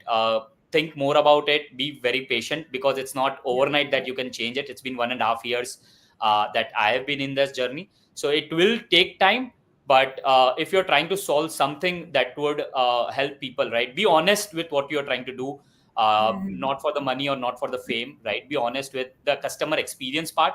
You do it great and you won't have to do anything else, right? The customers themselves will get you the next set of customers. That's been what has worked so well for Custodians so far. Lovely message and note to end with, Kunal. Thanks for sharing that. As we know, entrepreneurship is a long, hard journey, but as Kunal said, focus on the customer, and of course, the impact that you will create can be very rewarding. So thanks for your time, Kunal, and good luck to Custodian. in the next leg of your journey. Let me hand it over now to the next moderator and host for the next leg of the session. We have Ryan joining us from YourStory, of course. He oversees brand marketing and social media at YourStory. Of course, he has a way with words. So Ryan, over to you to take it forward. Thank you so much, Shivani. That was a lovely session. I was listening in backstage and great set of startups there. So yes, hey everyone, hope you're doing well and hope the new year has been kind to you so far. Welcome to the Great Indian Startup Showcase by YourStory. I am Ryan France, the head of brand marketing at YourStory, as Shivani said earlier.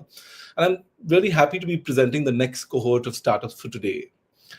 But firstly, a very happy National Startup Day to everyone tuning in. It's been an interesting day-long live storytelling marathon so far, and we're going to feature more than 75 early stage startups today. So I'm really excited about discovering our next set of startups. So let's get started and let's see who we have next.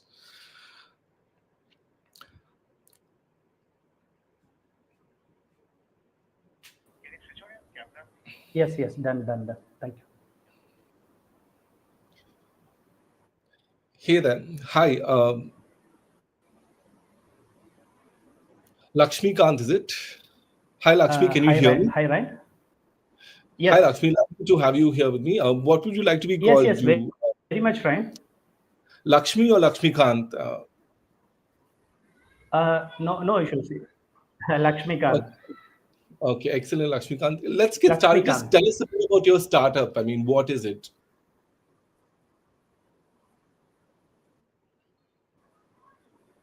Hi. Okay, sure. My startup name is called Loan Planner. Actually, I'm a banker for last 20 years. So based on the experience, I started this brand called Loan Planner, and we are running it successfully as a bootstrap company for last 1 year. And our main problem was we are helping to people to reduce their existing loan EMI up to 30%. And second one was consolidation of multiple loans into single loan. These are our signature services.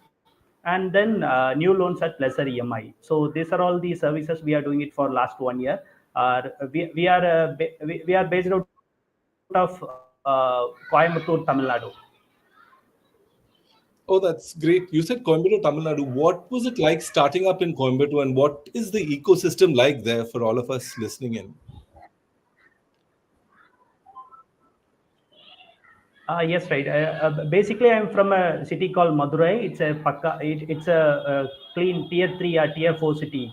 But I came to Coimbatore. Since next to Chennai, Coimbatore is a major hub for all the banking and other financial related products. So I chose the Coimbatore to operate it from Coimbatore across the TN and the South market. Okay, great. You were saying you did start telling us about what inspired you to become an entrepreneur. So tell us a little more about that. So what exactly inspired you, and how did you come up with the idea? Can you elaborate a little bit more? Yes. During my close to 20 years in banking industry, I used to give loans to all category of people, from the two-wheeler loan to schools up to 10 crores. So I am responsible to collect the loans up to 6 months or 1 year. So whenever I go for a collection, people can't able to pay the loan. So when we deep dive into it, slowly I realized the problem was they are not aware about the rate of interest of the loan, and without the awareness of the rate of interest, they borrowed the loan for the higher rate of interest. So obviously they need to pay the higher EMI. So in that aspects I found that is the major root cause problem. So for the next 10 to 15 years, I think, how can I solve this problem? So before 1 year or 1.5 years, I come across so many problems, and still the problem was not solved. So I found there is a way to solve this, and I'm doing it. Okay, excellent. So can you walk us through your initial days? Like, so once you had the idea, how did you start to validate it and actually convert the idea into an actual startup? What was your early days like? Exactly. Mistakenly, I tried to validate my idea with so many people's, but that's not happened. So straight away, I went into my customers and validated my idea, and that gave me so much insights. So from the day one itself, I keep moving into the customer market and keep on talking with the customers. That gave me so much of insights. So wherever the validation, my MVP, fine tune in my products, all happen from the customer feedbacks. Excellent. The customer is always a great place to start to get your validation from, I guess. And so, I mean, for in your personal journey, what has been your Yes. biggest challenges or challenge? I mean, when you've started up and scaled, and how did you overcome them? Uh, yes, the major problem was where to start, how to start, and when to start. This problem keep me ticking in my mind for last 20 years, and all of a sudden I thought this is a time, now or never, now or never attitude grown in my me. So immediately I start this startup. So after the startup, the initial problem was the trust. Might be a trust deficit in our country. That trust deficit is so much huge. So whenever I talking to the people, they doesn't aware there is a chances we can reduce their loan EMI, we can consolidate their multiple loans into single loan. So after doing for so many people, as of now we served close to 200 plus people across Tamil Nadu and all the southern cities in south, all the South Indian cities. So after that, I used to get referral from the customers. We don't spend any amount of for marketing. So our existing customer will bring a new customer every month. Okay, that's wonderful. I mean, word of mouth from the customer is always a great way to scale and grow. But talking about customers, right? How did you acquire your first customer? They say it's all about getting the first customers. How did you go about acquiring your first customers, and then how did you scale? Can you elaborate a little more on that?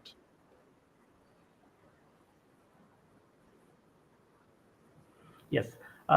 Since I came from a banking background, I used to connect with my existing customers where I done a loan before 5 years or 8 years or 10 years. So easily the first and the first 20 customers came from my existing and my own reference.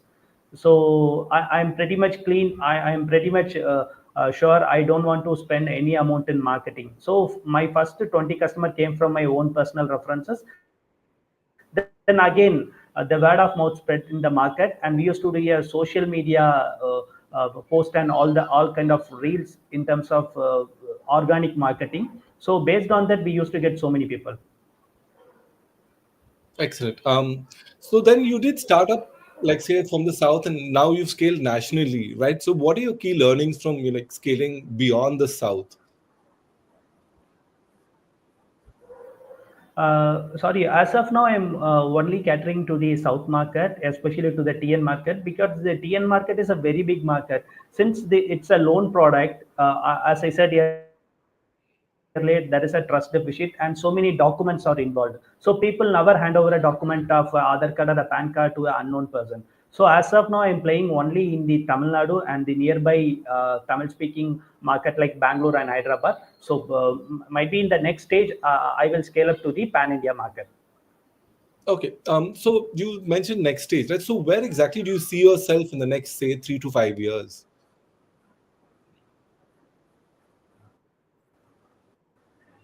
Might be I might be a loan marketplace, or I will coin it as a loan tech, like as a fintech or a edtech. It might be a loan tech. So those things are in my mind. So probably as of now I am running it as a bootstrap. So once I go for a next level, definitely I will make it as a loan marketplace or a loan tech.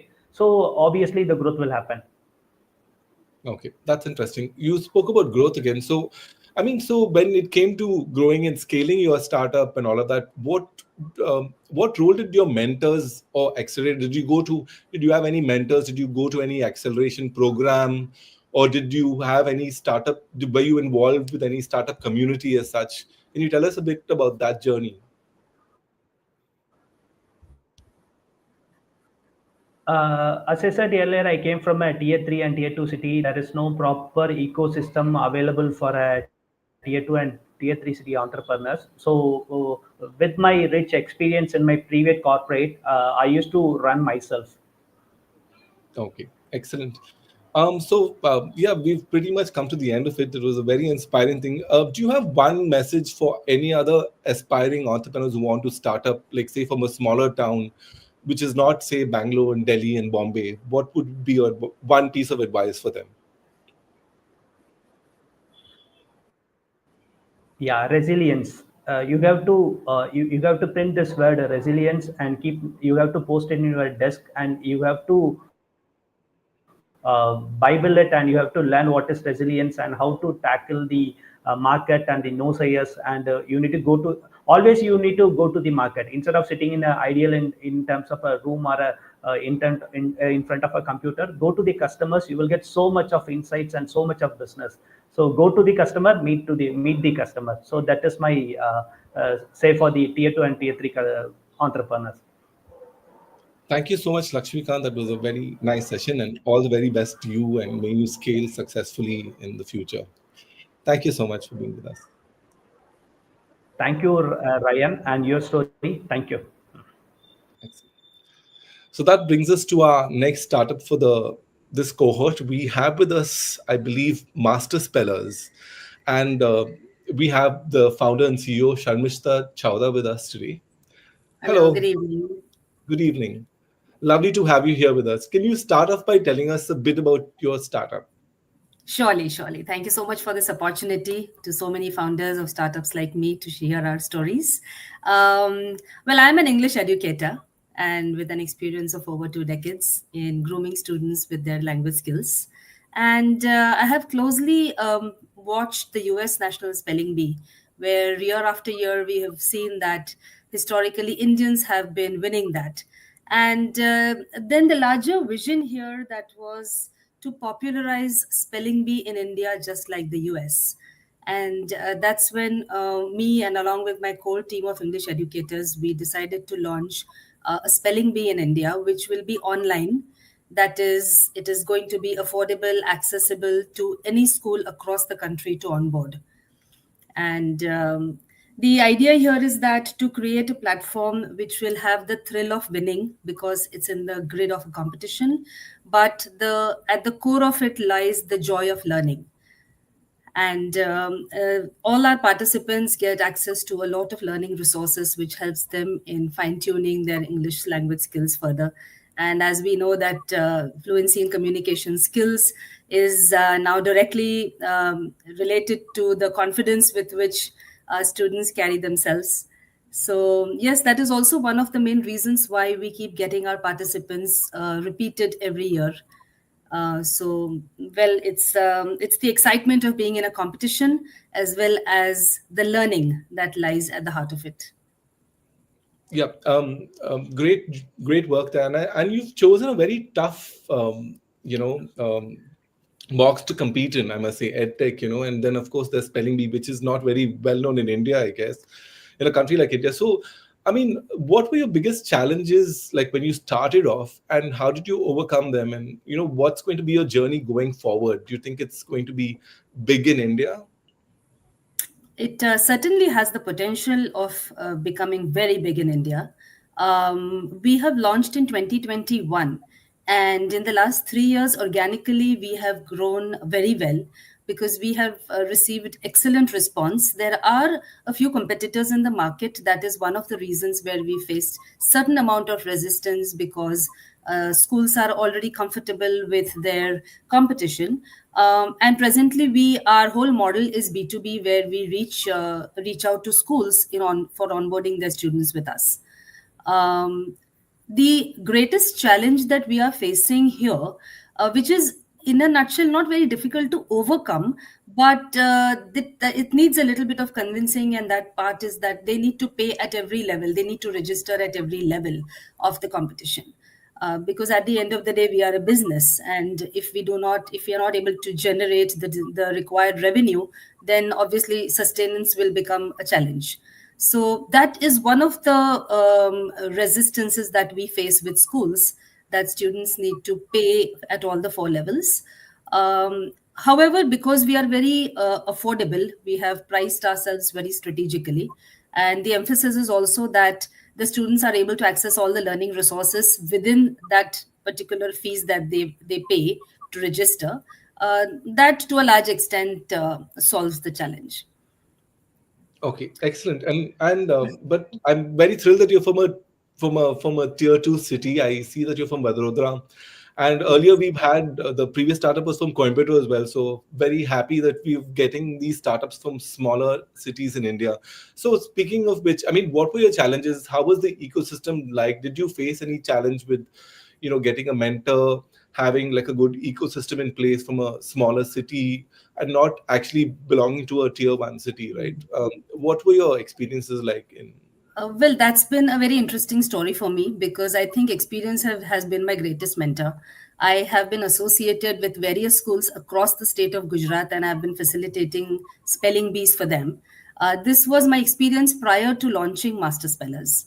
And being in a tier two city, I also feel the dire need of English language not reflecting that well in the students' personalities.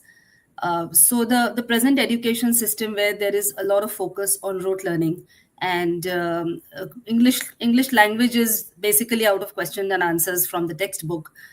Even if the children are say scoring about 90-95%, it does not necessarily reflect in their personalities. So in Master Spellers, that is what we intend to do, that make language learning fun, exciting, because we are a generation who grew up doing Scrabbles and playing Scrabble, jumble words and crosswords, and the kind of influence that coming on children in today's social media, where they also feel there's a lot of dilution in the purity of the language. So this is what we are trying to achieve here, and we are successfully doing it. We are growing, and I think our organic growth itself is a testimony of that. We are doing the right things where more and more schools and parents and students are coming back to us year after year. Okay, I'm just curious, totally out of curiosity. Do you have to be very good at spelling to, do you have to be a prodigy to join your course, or what's it like? I mean, and do you work with, say, students with disabilities, with dyslexia and all of that, and help them actually improve their, spelling ability itself? Yes, not specifically. I wouldn't say. I would love to rather create more focus in that area. But I wouldn't say that there is anything that we particularly cater to dyslexic students. But at the same time, we use spellings as a gateway to opening the nuances of the language to the students. For example, etymology or phonetics or the syllabification of the word, the word forms. These are all very intrinsic, and that's how your spellings get strengthened. So it's not just about spellings, it's also about perfecting your pronunciations, it's building your vocabulary, it's strengthening your grammatical skills. So spellings we use only as a gateway to discovering the nuances of the language. Excellent. The thing is, while we've seen a lot of these so-called clips from the United, we've not seen a lot of stories from India itself evolve in the spelling bee category. So do you have any interesting stories or anecdotes to share about students who've gone on to do very well? Yes, I think one important point I'm missing I'm just deviating from the question a little bit here. One thing where we see that the scope of having a US kind of a spelling bee here in India is also because now Oxford University Press of UK has collaborated with us. And we are the first and the only organization in the country with whom they have extended support to this extent, because all our participants get the certification from logo. Their logo is there on all the certificates, on the trophies, and the content is also curated by Oxford University Press. Some of the anecdotes that I'd like to share, because our grand finale is an offline round. That's an auditorium round, adapted from the format of the US spelling bee, where our finalists are there on the venue. They come on the microphone and they are asked spellings by the jury of spellers, and the child who goes to the maximum number of words is awarded the Master Speller of the Year.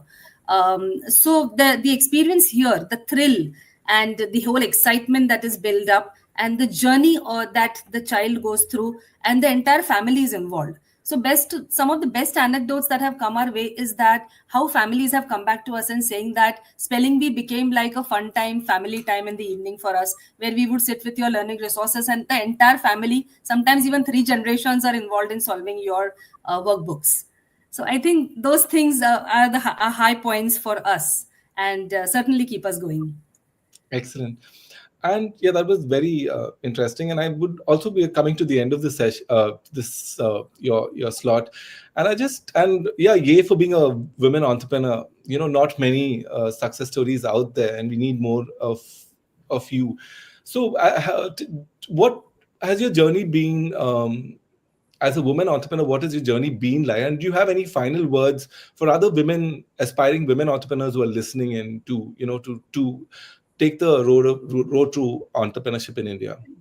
Definitely. I think as a woman, we are inherent multitaskers. There are different phases in our lives where sometimes you are not able to attend to your own dreams and goals.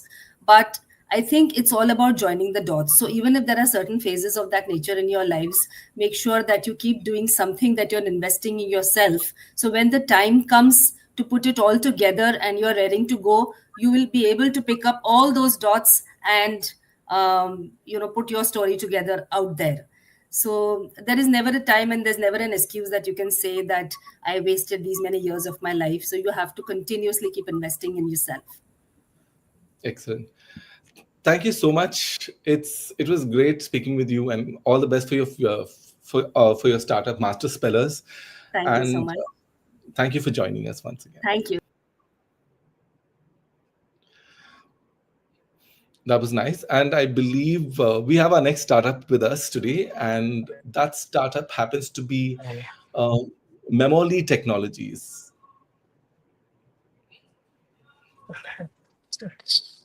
It's Minimines. It's Minimines Clean Tech. And so welcome, Anupam. Anupam, lovely to have you with us. Hi, good evening, Ryan. How are you? So, Anupam, can you just tell us a bit about your startup? Let's start with that.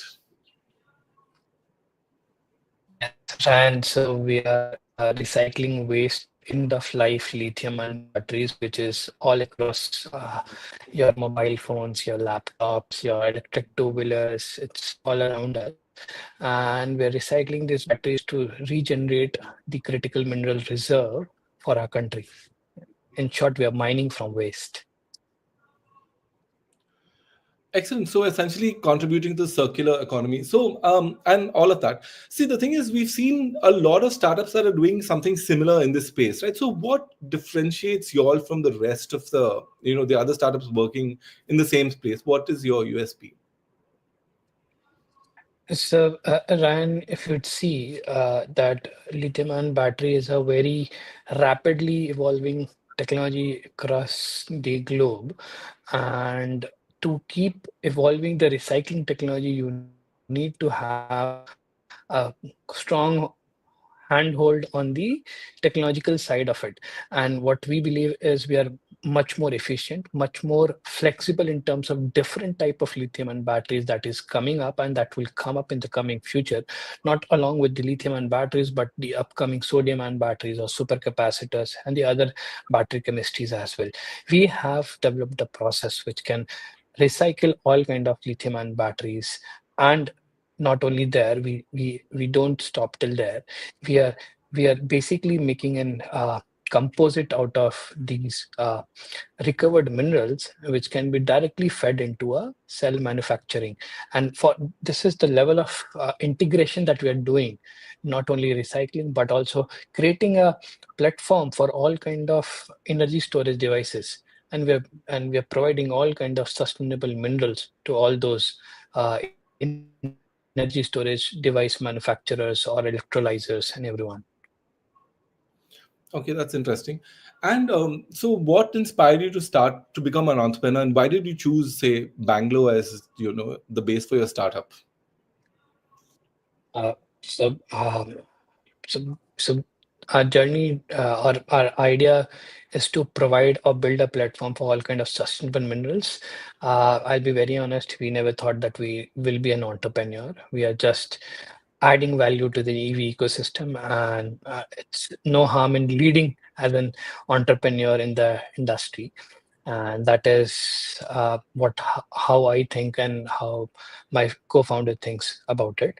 Along with it, Bangalore is one of the very strategic locations because there are a lot of cell manufacturing coming up across Karnataka Tamil Nadu border and the Karnataka Maharashtra border and Karnataka Andhra borders. So what we believe is will eventually solve a huge problem for them. Their manufacturing waste can be disposed of in a safe and a sustainable way, and the recovered minerals can be reutilized by them again to make new cells. So that is one of the strategic location to choose Bangalore. Okay. So I'm sort of curious about the whole process, right? I mean, you never get to go backstage and see what really happens. Like, say, so I have my mobile phone and I dispose of it in one of these facilities, right? What happens then, and where does it land up eventually? So there's two pathways of any e-waste or batteries which goes. If you give it to an authorized people, or it will follow a proper reverse supply chain where all the components are disintegrated. E-waste is given to the e-waste recycler, battery waste is given to the battery waste recycler, because government has implemented a very strong policy which is also known as EPR policy, which is also known as extended producer's responsibility, which states that any producer who is using battery, e-waste in any component they have to reverse supply chain or reverse collect back all the components and hand it over to a respective recyclers. So that is how it happens, and from those OEMs we get the batteries. That is one of the value chain that we tap. Another value chain is if you give someone to unauthorized, and that unauthorized have again two pathways. One pathway is it either lands up in a landfill, or it goes to a unorganized sector or kabadiwalas. And then kabadiwalas, we basically pay them as a livelihood to those kabadiwalas, and those people collect the batteries and give it back to us. And we are roughly collecting around 20 to 40 tons of battery and providing livelihood to them.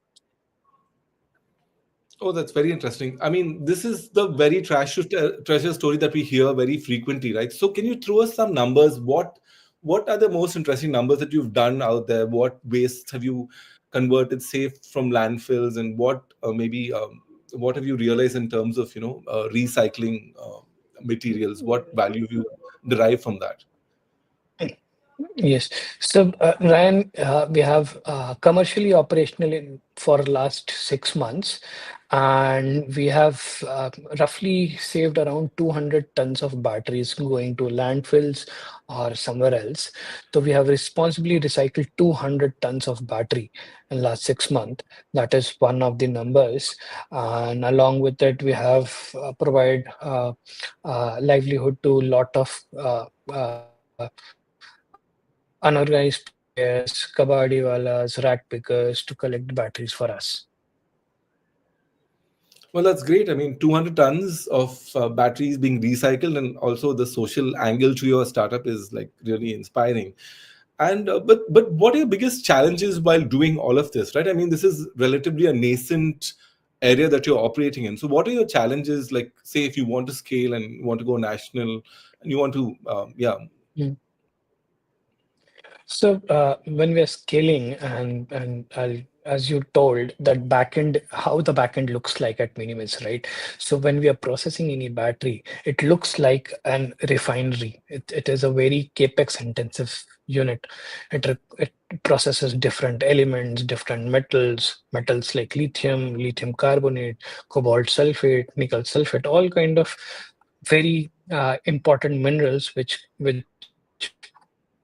our country or whole world depends upon it for the next 2 decades. So that is the minerals that we're recovering, and it requires huge amount of capex. And that capex is not easy to find, and that amount of money is not easy to find. So that is one of the major challenge to scale, because we have proven our track record making pilot units, multiple pilots units. We are selling, we have commercialized our unit. We are doing revenues. We are organically growing it from zero to around 50 lakhs a month. And again, we are targeting a couple of crores a month. And we are planning to have approximately 100 to 150 crores by end of 2026. Okay, excellent. Are you therefore looking for investors or collaborators or anything else that you're looking for to help you scale? So yes, we are looking two things right now. First is obviously we want to make people know that Minimize exists, and all kind of players who are dealing with lithium and batteries, such as battery pack manufacturers, EV two-wheelers, three-wheelers, cell manufacturers. There are huge segment of people who are looking for a good partners for recycling, and we are existing in complete country, and we are operating in pan India, and we basically looking for these customers and clients to partner and build a strong reverse supply chain of waste lithium and battery and create value for them as well. We are providing good and best residual value in the market right now because of our efficient process.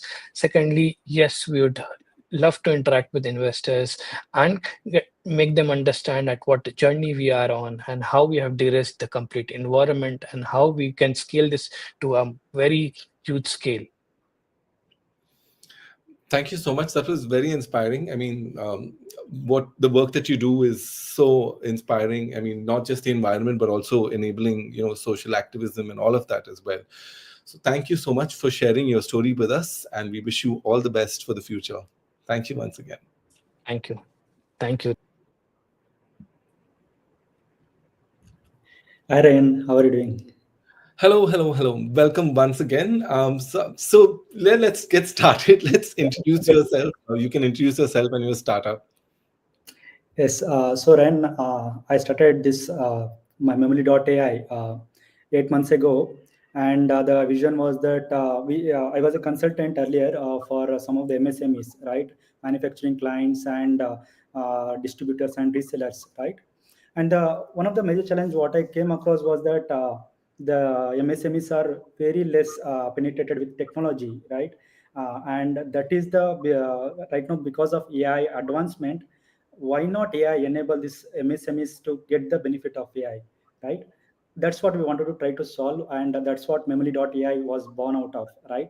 Memory.ai is an AI sales agent solution, right? Where business can just come and deploy their sales agent, which just not does the communication with the customer, understand and do the sales. It does the entire processing, data capturing and updating it to the CRM, ERP, do the payment transaction end to end, right?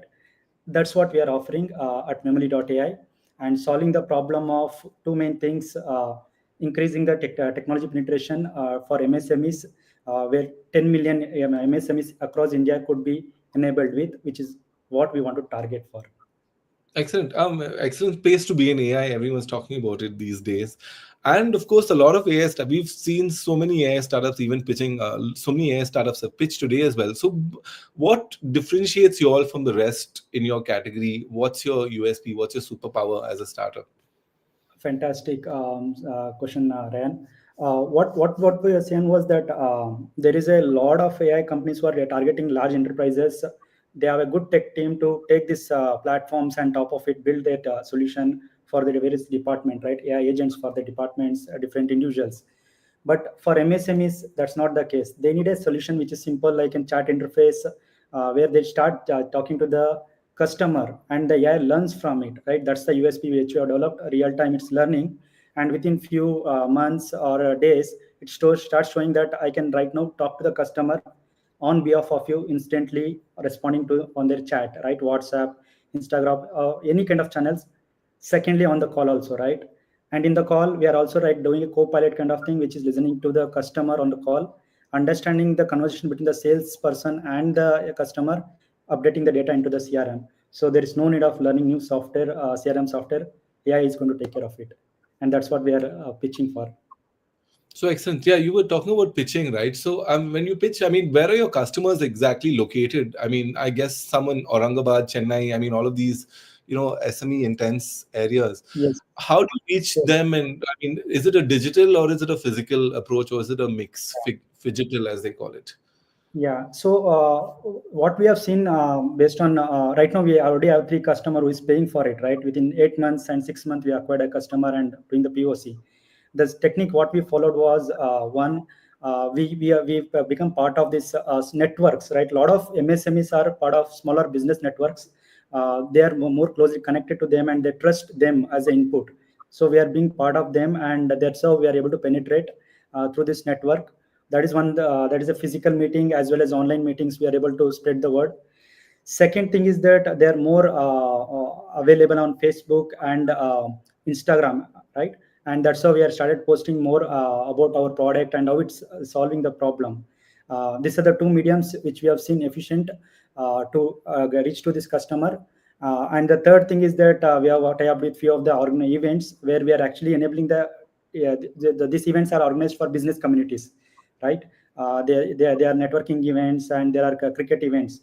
So what we do is we are enabling our agents to help them in the entire discussion of where is the event going to be, where is the venue, what date, how can I register. All these things are done on the agent level, and that's how they are getting feel of our product. So that's the major two channels which we are following. Third thing what we do is also we are working with website developers, small size freelancing community developers, right?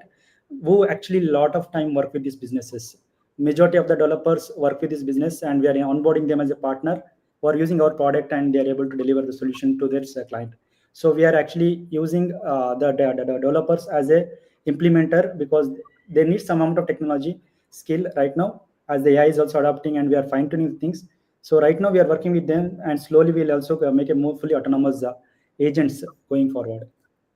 Yeah. So you did speak about the MSME ecosystem and all of that and leveraging that to grow, right? Beyond the MSME ecosystem, like, did you have, I mean, you were based out of Bangalore, I think, right? Right. So who are your mentors? What sort of startup ecosystem help did you use to scale and to start up and grow? Right. So there are two parts here.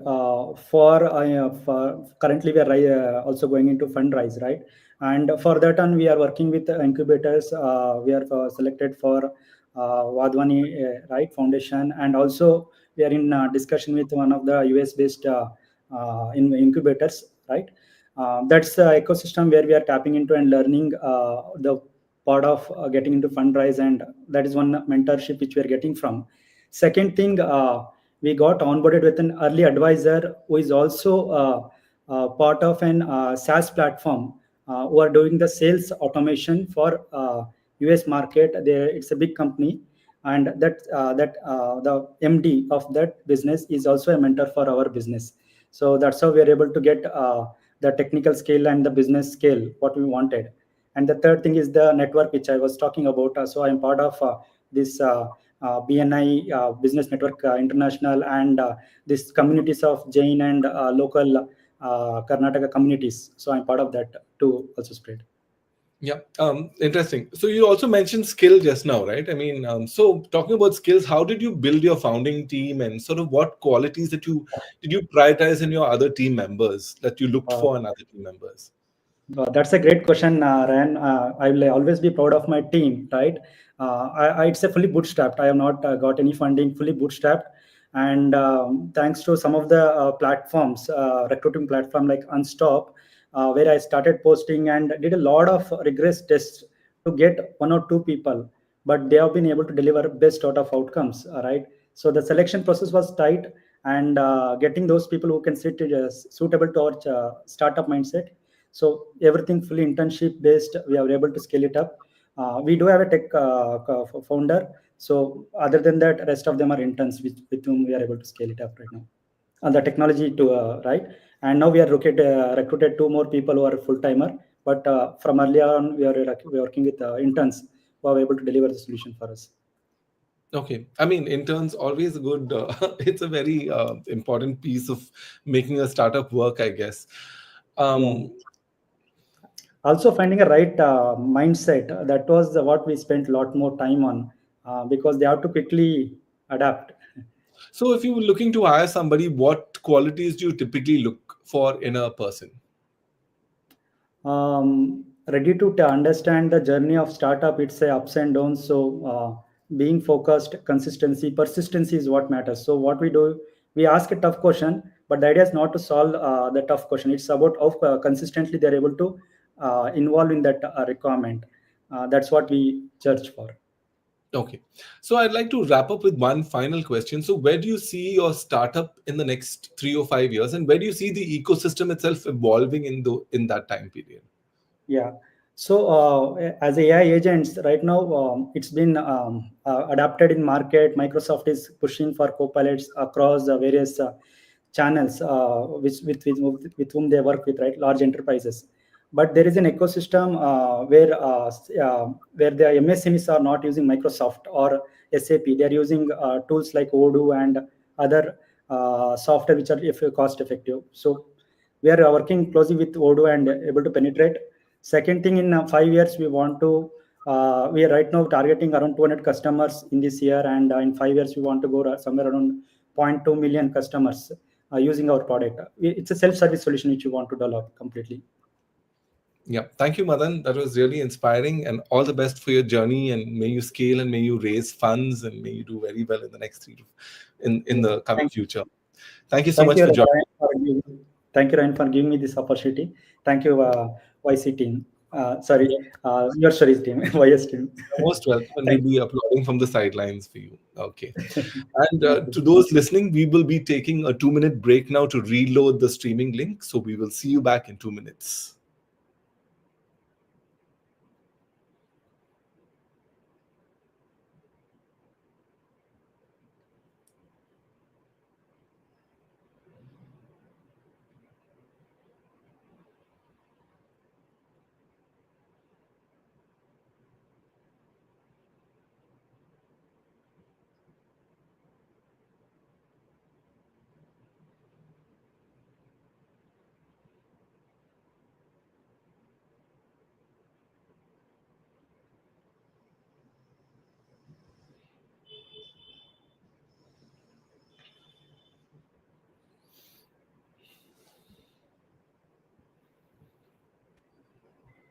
Hey Hi, everyone, Ryan. welcome. Good evening. Hi.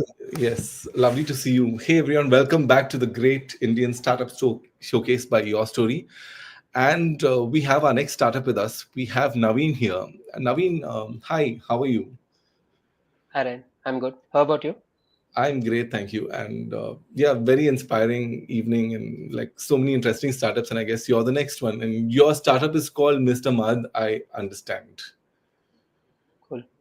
Yeah, so could you tell us about your startup? What do you do exactly? So we are a men's wellness brand, which primarily focuses on fitness and health related about many issues. And we are currently focusing on hair care. So what we essentially do is like we help in customers identifying the right problem of their hair, and we recommend the right treatment plan, and we travel with them to get rid of that problem for the customer. Okay, excellent. That's very interesting. And yes, India is a great market. What sort of, I mean, the opportunity must be like phenomenal, right? I mean, so what are the Right, right. numbers out there? What are you all chasing? Please give us some, drop some interesting numbers here for us. Sure, sure, sure. So, men's healthcare industry is actually picked up with a slow pace. Like most of the growth has started from post-COVID only. If you look at the numbers, right, somewhere in 2021, the market is around $1.45 trillion, but it is going to be around $3.2 trillion in the next 10 years, with the average CAGR of 10%. So comparing to women's wellness market, men's wellness market has started slowly, but it is picking up the pace, and a lot of people are aware that today they have to take care of themselves and has to invest a lot of time and money in taking care of themselves in personal health and all. Okay, well, I mean, I was shocked. Yeah, you did say trillion or billion. I was wondering about that, and just those fantastic numbers. So where are you all placed? I mean, I mean, there are. I understand there are a lot of players in this category as well. So how are Right. you all placed, and how are you all differentiating yourselves from like in this very highly competitive category? Right, right. So, Ryan, so what I would like to say on this is like comparing to the health, hair health, right? It is actually a journey which customer has to take through. If you have to get rid of like a hair fall problem. Let's say if you have a hair fall problem, many people think it might solve with a product, but having a product is one thing, but following that regime strictly and having that consultation with the doctor on a regular basis is actually the other thing. After speaking to many customers and doctors, what we have realized is like product is actually one piece of the puzzle, and following that regime and having that support to the customer at the right time is actually the major piece of the puzzle which customer has to fill in. Right now, the only choice left for the customer is either they have to consult the doctor on a regular basis or they have to Google themselves and be disciplined about it. But what we have realized is after talking to doctors, many people are not as disciplined as they think they are, and because of that, the products are become ineffective after a certain point. Okay. So this So is where we separate ourselves from other companies. Like majority of the companies in the market are focusing on the product they are bringing into the market, whereas we focus on the regime or the discipline which the customer builds upon. And after that, the product what they recommend is actually the smallest piece of the puzzle. They can easily get rid of the problem with that. okay. So what is the science of the tech that is the actual differentiator that differentiates your product from the rest? Tell us a little bit about that story. So we basically is a service offering company. What we basically do is like we will offer a chatbot to the customer where they will take a series of questions, and after that we will have a consultation with the doctor where they will take a call with the customer and look at their hair, and they will recognize what is the exact problem customer is facing. After that, they recommend a treatment plan for them. So after that, we take that entire treatment plan with us and we assign a hair coach to the customer. So every week we will arrange a Zoom call where all the customers can come and talk about their journey, how they are going on, and if there is any problem, there is a doctor also in the call which they can ask the questions and get clarified with. So every moment, if the customer feels down or feel less motivated to continue the journey, we have a hair coach who can offer the support, and also the doctor who can help in like correcting the course as well. Okay, hair coach, very interesting. I mean, but so tell us, what are Indian men? What are the biggest challenges that Indian men are facing when it comes to comes to hair today? Right. And what challenge? What are you addressing essentially? So, like after speaking to people and doing our market research, what we have realized is the primary problem with hair is basically to do with the vitamins. So, many of the Indians are vitamin deficient, whether it is B12 or D, they are deficient of the vitamins. Followed by that, they have a poor lifestyle choices, be it like eating junk food or not having proper sleep, 7 hours of solid sleep. All these factors actually limit the growth of hair. Apart from that, they have like habits like smoking and drinking, which is also very bad for a hair health. So all these things are there which are actually causing men to lose hair at early stages. Okay. Where are you based out of, by the way? Right now, our team is in Bangalore, but like when it comes to the operations part, we are operate globally. You operate globally, is it? No. Like when I say globally, it means pan India. Okay, pan India. So, do you have any? Who's your demographic? Is it Gen Z? Is it the millennials? Is it baby boomers? What's your largest profile? Customer Right. profile? So right, what we believe as a company is basically prevention is better than cure, and this is very much applicable to hair when it comes to hair. When the hair is lost, it's very hard to get it back. So for us, this starts at a very early age, let's say from teenage for any men. So at the early age, if they can be aware about or if they feel empowered about their hair and start taking care of it at early stages, they can prevent it from losing it to, let's say, becoming bald and all when they reach to the age of 30 or 35. So for us, the ideal demographic starts at 18. 18 to 25 is my ideal demographic, and after that it ends at 35 to 40. Okay, it ends at 40, is it? I found that very Yeah. unusual. I thought people had hair problems only after 40 usually. Why is After this? 40, there is problems, which I definitely agree. But that at that stage, what you see is basically it's a neglected case at the early stages, at 20s or 30s. So if you neglect your hair at 20s or 30s, that is where you subside that problem into a much severe problem in that 40s, above 40s. Okay. So you're saying there's no hope for someone like me in their 40s when it comes to your startup? No, not like that, not like Kidding. that. Okay. I wouldn't say that. Yeah. Okay. So where do you see yourself in the next 3 or 5 years? I mean, where is it Right, right. going? Right. So hair health is one of the aspect of the men's wellness. We started it as a one of the category to focus upon, but that is not the entire category we have to be on. So we wanted to expand into as many categories as possible in men's wellness. And the idea here is to travel with the customer, and we have to travel in that journey of their problems and get them out of it. So our target is around, like, let's say, even if we can touch 1 million men and get them out of the problem in the next 2 years, that would be a great place to be for us. Excellent. Yeah, and you did mention some incredible numbers, and now you're saying 1 million men. You have a great future ahead of you. Um, if I had to ask, we're going to wrap up like in the next minute or so. So, if you had one piece of advice for other aspiring entrepreneurs, what would it be? I mean, if you had looked back at your journey and if what did you do wrong or what could you improve on or something, what would it be? And what Right. would therefore be advice for other aspiring entrepreneurs? For us, like early stage of entrepreneurs, what I would advise is like customer conviction is very much important, or like the customer insight on which particular idea you are basing your entire idea is, or like your entire company is on. Even if it takes time, let's say 3 months or 6 months, there is no proper time to it. Build that customer conviction very solid, and after that, you build a company on top of it.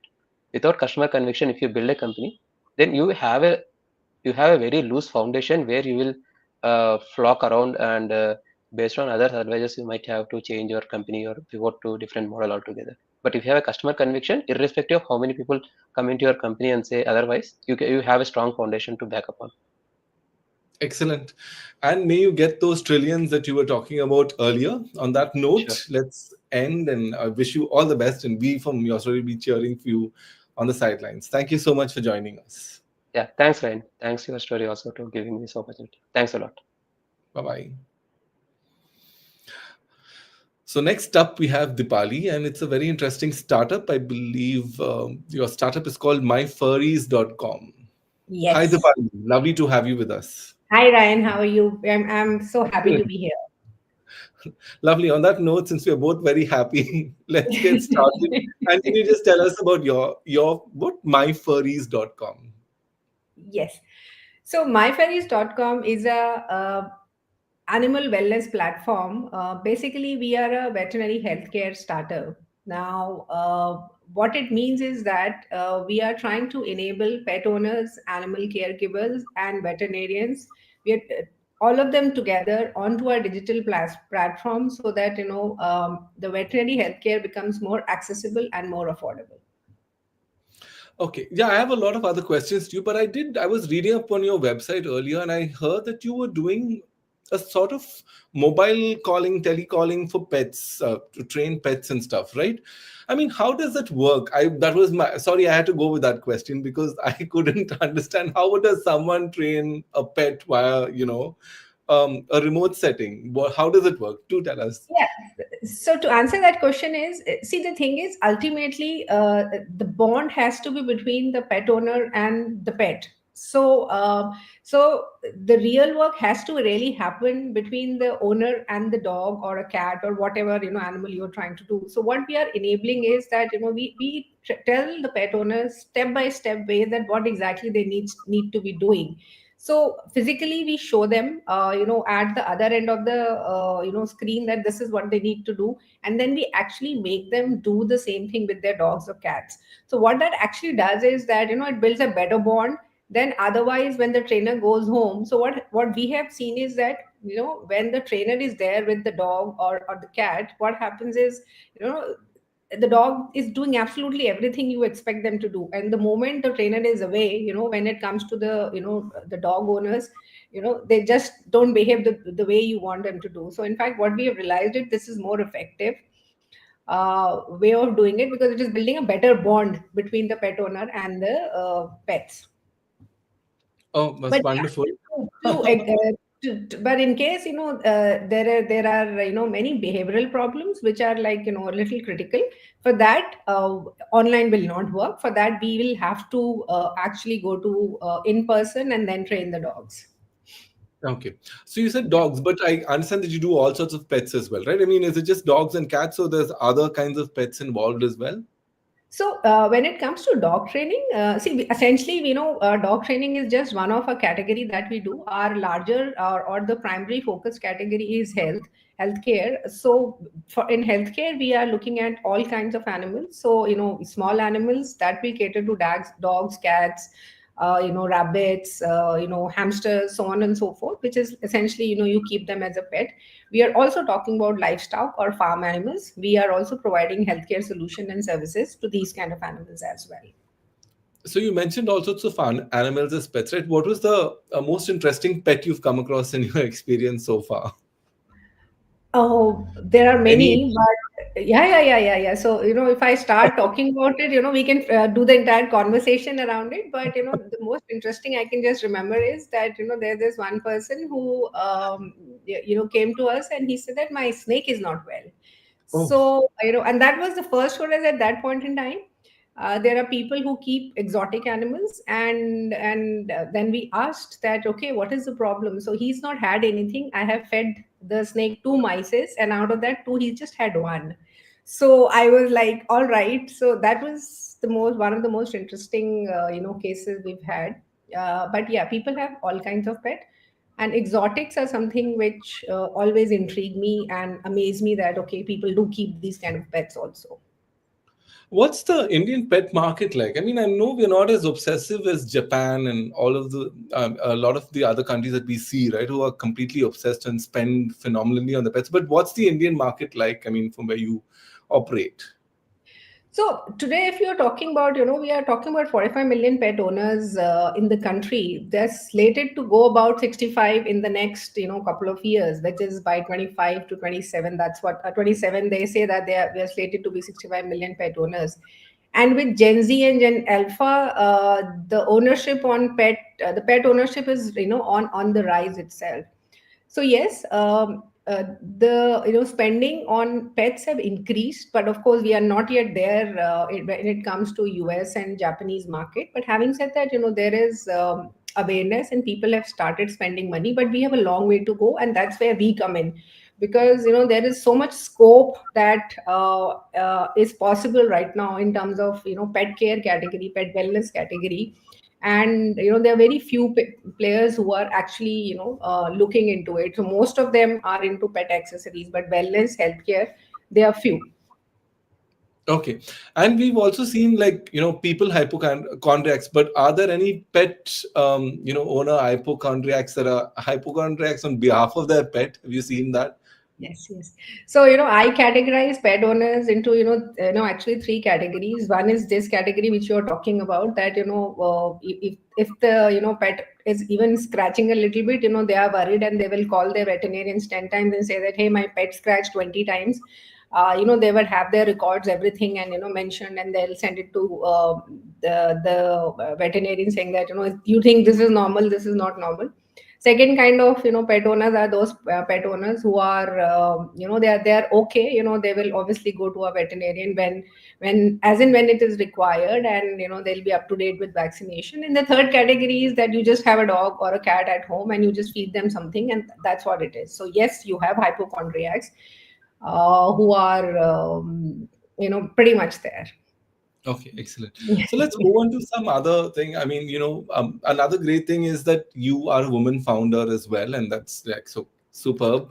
Congratulations. There are not many examples. We need more examples out there, and it's lovely to hear your story as well. So, what have been the challenges for you? Did you face any different challenges as a woman founder? So in fact, there are 2 things, I can talk about here. There are challenges. So you would know that, when you are going out in the market and trying to talk to people when it comes to investing and raising funds, it is a little challenging for women founders. There are only 2% of women founders or women-led organizations that get funded. And that holds true for us also. And the second, I think also would say that, I'm a woman founder and I'm an experienced woman founder. So I have about, 25, 26 years of experience with me. So that combination also, there I see a lot of people are not able to relate to it, because when people actually are moving out of their careers, that's what I decided to start my own startup. So these are the two things which have been a little challenging for us. Excellent. Um, and also, so when it comes to building your team, right? I mean, you want to scale and you want to be pan India, and I guess tech and all of that is a very important role, right? I mean, leveraging tech, leveraging social media, all of that. How have you built your team, and what sort of qualities have you looked out for in like supporting roles? Yeah, so before I move on to the supporting roles, I would talk about the founders, my other co-founders. So we have, I was joined by our co-founder, who is again a experienced veterinarian, Dr. Vinay Chabra, and we have another woman co-founder who is our CTO and CPO. So it was very important for us to for our organization to have people, one, who are domain expertise and who have done stuff like building and scaled up consumer internet platforms. So we have a very good combination of three people. Domain expertise when it comes to veterinary healthcare, we have Dr. Vinay Chavla. Business wise, building consumer internet companies and scaling them up, I have enough experience. And then along with that, Deepa Singh, who is our CTO and CPO, is our domain in technology expertise. So that was one thing, we were very clear that this is what we would want to do. And the second line of people who are our first team members, our thing was that people have to be really keen and interested in animal welfare and pets. So somehow we were lucky enough to have people who have come on and have join us, because for the love of the animals they have. Awesome. Thank you so much for sharing your story with us, and we wish you all the best for everything in the future. And thank you so much again for joining. Thanks, Ryan. And I think I must congratulate YourStory for putting the whole thing together. I think it's a marathon since morning. You guys are up to it. So great job done. And thanks once again for giving me this opportunity. Couldn't have been done without entrepreneurs like you. So thank you again. Yeah. Thanks. Bye-bye. Have a great. And thanks for everyone who's listening in. It's been a great hour. We've had startups from tier 2. I mean, we had 2 startups from tier 2 cities. We had 2 women entrepreneurs this hour. And that brings us to our next segment. I'd like to call upon Ranjan Krasto, who's going to be anchoring the next segment. Ranjan, over to you.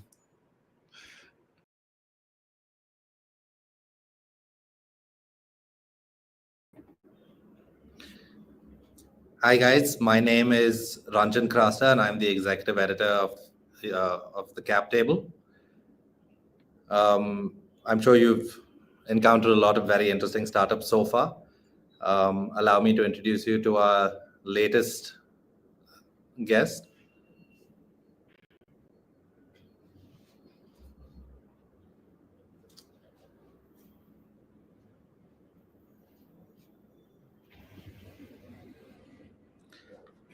Hi, Anant. Hi, how are you?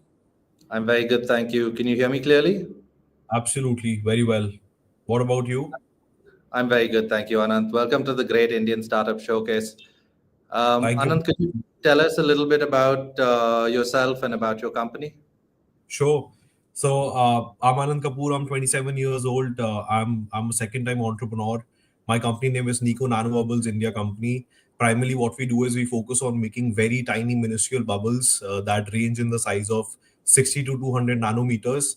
Believe me, you can't see them with naked eyes, and their properties are amazing. They don't come up to the surface. They have a very low buoyancy level. And the best part is you can create very high amounts of dissolved oxygen or any other gas inside the liquid for a very, very long period of time of up to 12 years. And because of this, you get tremendous great application in potential areas where you can change significant difference in comparison to any traditional aeration technologies. That's so fascinating, Anand. Do you have a background in engineering? How did you enter this field? How did you come up with this idea? No, sir, I didn't have. It was all by destiny, I would say. I have a 7-year experience in aviation technologies, and the only question I always used to ask whenever I was dealing in a product is, why can't this product be more energy efficient? Why this product has to run on a continuous duty point, and why does my customer has to pay so much on the power? And because of that, when we used to ask this question a lot, me and my R&D team used to sit together and used to try and solve this problem. So there was a time where I was so sick and tired of this particular problem. I went back to the drawing board and I started, drawing everything again. So we started the, reinventing the wheel again. And this was completely by chance and luck that we found this technology. And from there on, we didn't stop. So instead of doing less work, we started moving towards more work, starting towards finding more innovations, finding the way forward. And we discovered that this technology is so new and it has so much potential that there is no stopping now. And that's how we ventured into this. So then we opened this company, and we have never looked back from there. That's so fascinating. So how old is the company right now? How many years have you? Just 2 years. We started in December 2022. It's now January 2025, so just 2 years old. So, in today's world, I mean, very often you just have these sort of consumer facing applications, and that seems to be, a large portion of the startup world. Not taking anything away from it, but actual innovation is rarer, is harder, right? And it only really comes about with a good team, right? So, can you tell me about your founding team, about how you went about setting it up, the sort of skill sets that you were looking for, what everyone brought to the table? Because you said you don't come from necessarily an engineering/technical background. Yeah. So my founding team is primarily it's me and my father. Me and my father built our previous company also, and we sold it off for a multi-million-dollar valuation. And we thought, let's get back to work. Let's get into something, solving a real-time problem now. And we went back to the drawing board, both of us. And from there on, we got more people who went, curious about the technology, on how it's working, and we found more members from there because when we were solving this problem, we used to discuss this problem with a lot of people, and they used to scratch their head also, and they used to have sleepless nights just like us. So they said that, we would love to join your team if you have an opening over there. And then from a family of 2, it became a family of 20, and now it's a family of 50. So that's how we started, and here we are today. And I know it's a engineering background technology, but more than engineering, what matters is common sense and how to solve first principle problems. So all of us focus on solving it by first using first principles, which is also a saying by Elon Musk. So like the idea over here is to thrive on innovation and provide technologies that not only make good energy savings but also solves a real world problem for the consumer or industry. Yeah. So initially, what you were speaking about it, you said that one of the things you were looking at when you looked at this problem originally was, you said, can't we do this more energy efficiently, right? Absolutely. So can you talk about the sort of use cases of these nano bubbles and the real world problems that they solve? And then beyond that, is this something that has more enterprise applications, or is it something that also has sort of consumer applications? So it has applications in both areas, and that is what we are also focusing on. So what nanobubbles basically does is you create a very small bubble that stays in the liquid for a longer period of time in comparison to a traditional bubble, which has a tendency to rise up to the surface very fast, right? So when you look at applications, the applications are boundless. The applications are mining, oil and gas, agriculture, water, wastewater, hydroponics, aquaculture. I mean, like wherever a primary source of gas and liquid is involved or is required in a process, this technology fits over there. A very simple example in day-to-day lives would be, if you have seen an aquarium where fishes are surviving, there is a black aerator pump that is bound to be running 24/7 to provide dissolved oxygen to fishes, from where, I mean, like from the pump takes atmospheric air and it pumps it down to the tank, to the fish tank. Now if something happens to the pump, all the fishes will die because of low dissolved oxygen gas. But with this technology, you can take that dissolved oxygen gas up to 85% using the gas transfer efficiency, and at the same time you don't have to keep the machine running 24/7. So you can schedule a area where this technology will run for about 2 hours, then stop, then run, then stop, then run. So over a period of time, you're not only able to save on your energy consumption, you're also able to increase the amount of dissolved oxygen. And because of this, you're able to increase the yield size. So we have case results where in agriculture, the hydroponic farms or the crops have increased by more than 70%. And similarly, it goes for aquaculture, it goes for water, wastewater. Another good part is that this technology does not use any form of chemicals. So when no chemicals are involved, you're able to create a better organic outcome of a process, which also reduces down the operating cost for an industry or an application. On the domestic end, for a end user, what we are doing is we are creating our own bottled water brand by the name of Iota Water, clinically trialed, proven technology, and backed by University of Oxford, where we are giving you 50 ppm of dissolved oxygen water, which is really good for your human body, and it increases your SpO2 levels at a That's price point for masses. interesting. So, what are the different ways that you're commercializing this technology? So, you've spoken about bottled water, you've spoken about various industrial use Yeah. cases. Um, in what ways have you commercialized the technology so far?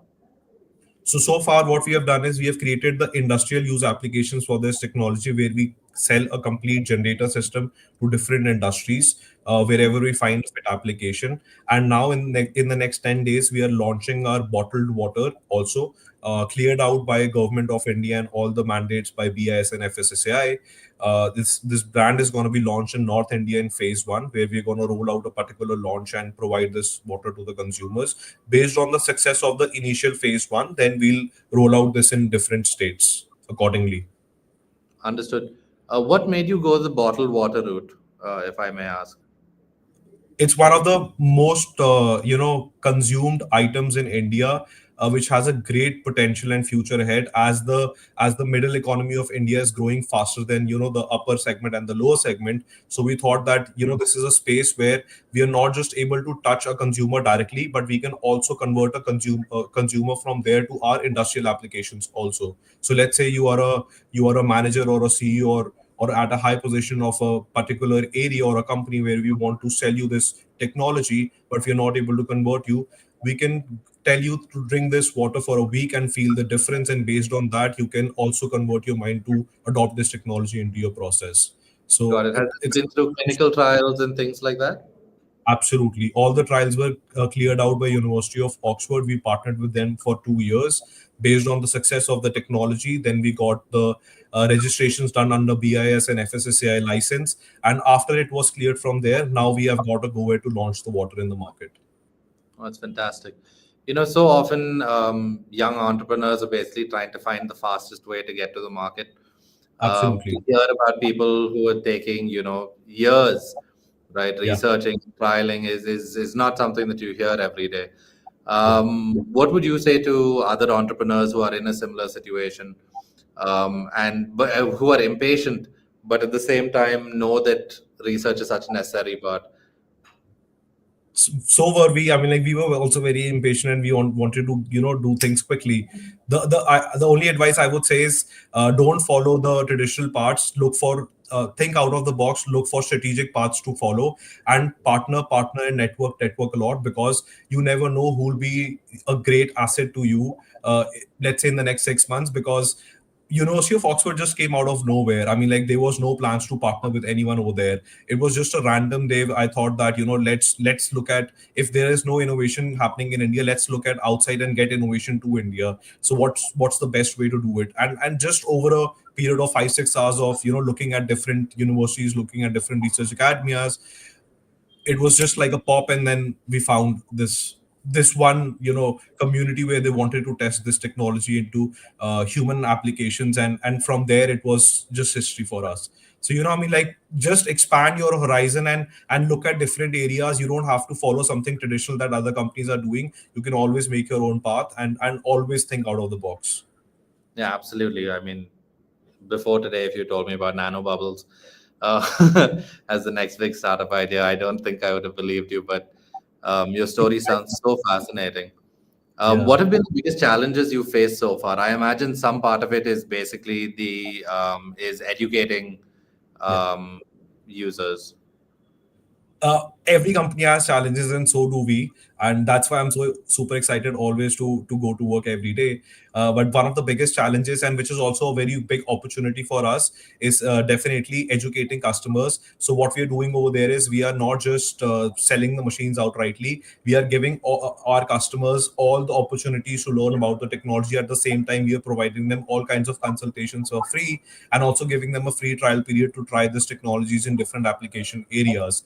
Additionally, from this, we are also looking back to our customers through to which we have sold our machines, and giving them all the supports for lifetime, because they were our first customers. And because of that, we have created a base where other customers or prospect customers can come look at the technology working live into the market. And based on that, we're able to create a potential of prospect customers forward. One big thing that I want to also tell you on this show is that we got a very recent opportunity by Ministry of Environment to launch our technology in Delhi Zoo for lake rejuvenation. So we have put a nano generator of 5 meter cube per hour in a crocodile pond in Delhi Zoo, which has completely cleared and transformed the lake water, which was full of algae and bad pathogens. So, I mean, Oh, this technology has potential. that's fantastic. We could really use you in Bangalore. We constantly have stories about mismanaged lakes. Yeah, Uh, absolutely. Yeah. that's so fascinating. Um, so what are the next steps for your company? You're launching this new bottled water IOTA, right? And That's that's right. going to be a Yes. pan-India launch. Sorry. Is that a pan-India launch, or is that Phase one, phase one is only North India. We are a small company today. We need to raise a lot of funds for Pan India. So what we have done is we want to strategically launch it in various states, looking at the population size and how feasible it is for us to create a bottle for masses and sell it in the market. So the idea is phase one is North India, and after that regionally expand it to different states, and be available Pan India over a period of 4 to 5 years. got it? Got it. All right, Anand. It was such a pleasure talking to you. I wish you the best of So luck with everything that's to come ahead, and can't wait to try in the water. And thank you so much. Ranjan, thank you so much for having me, and you're doing a great job with your story. And thank you again for the opportunity. All the best. Cheers. Have a good night. Bye.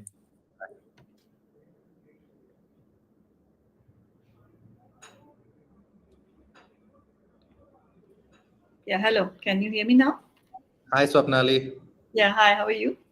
I'm very good, thank you.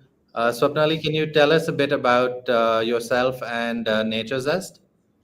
Yeah, Nature Zest is a natural personal care brand which has a lot of product range, which is made from virgin coconut oil. So base of our products are is a virgin coconut oil, and this oil is extracted from fresh coconuts. So generally, when we go to the market and you see for the coconut oil, it is taken up from the dry coconut, and it has a strong smell, and it is kind of thick.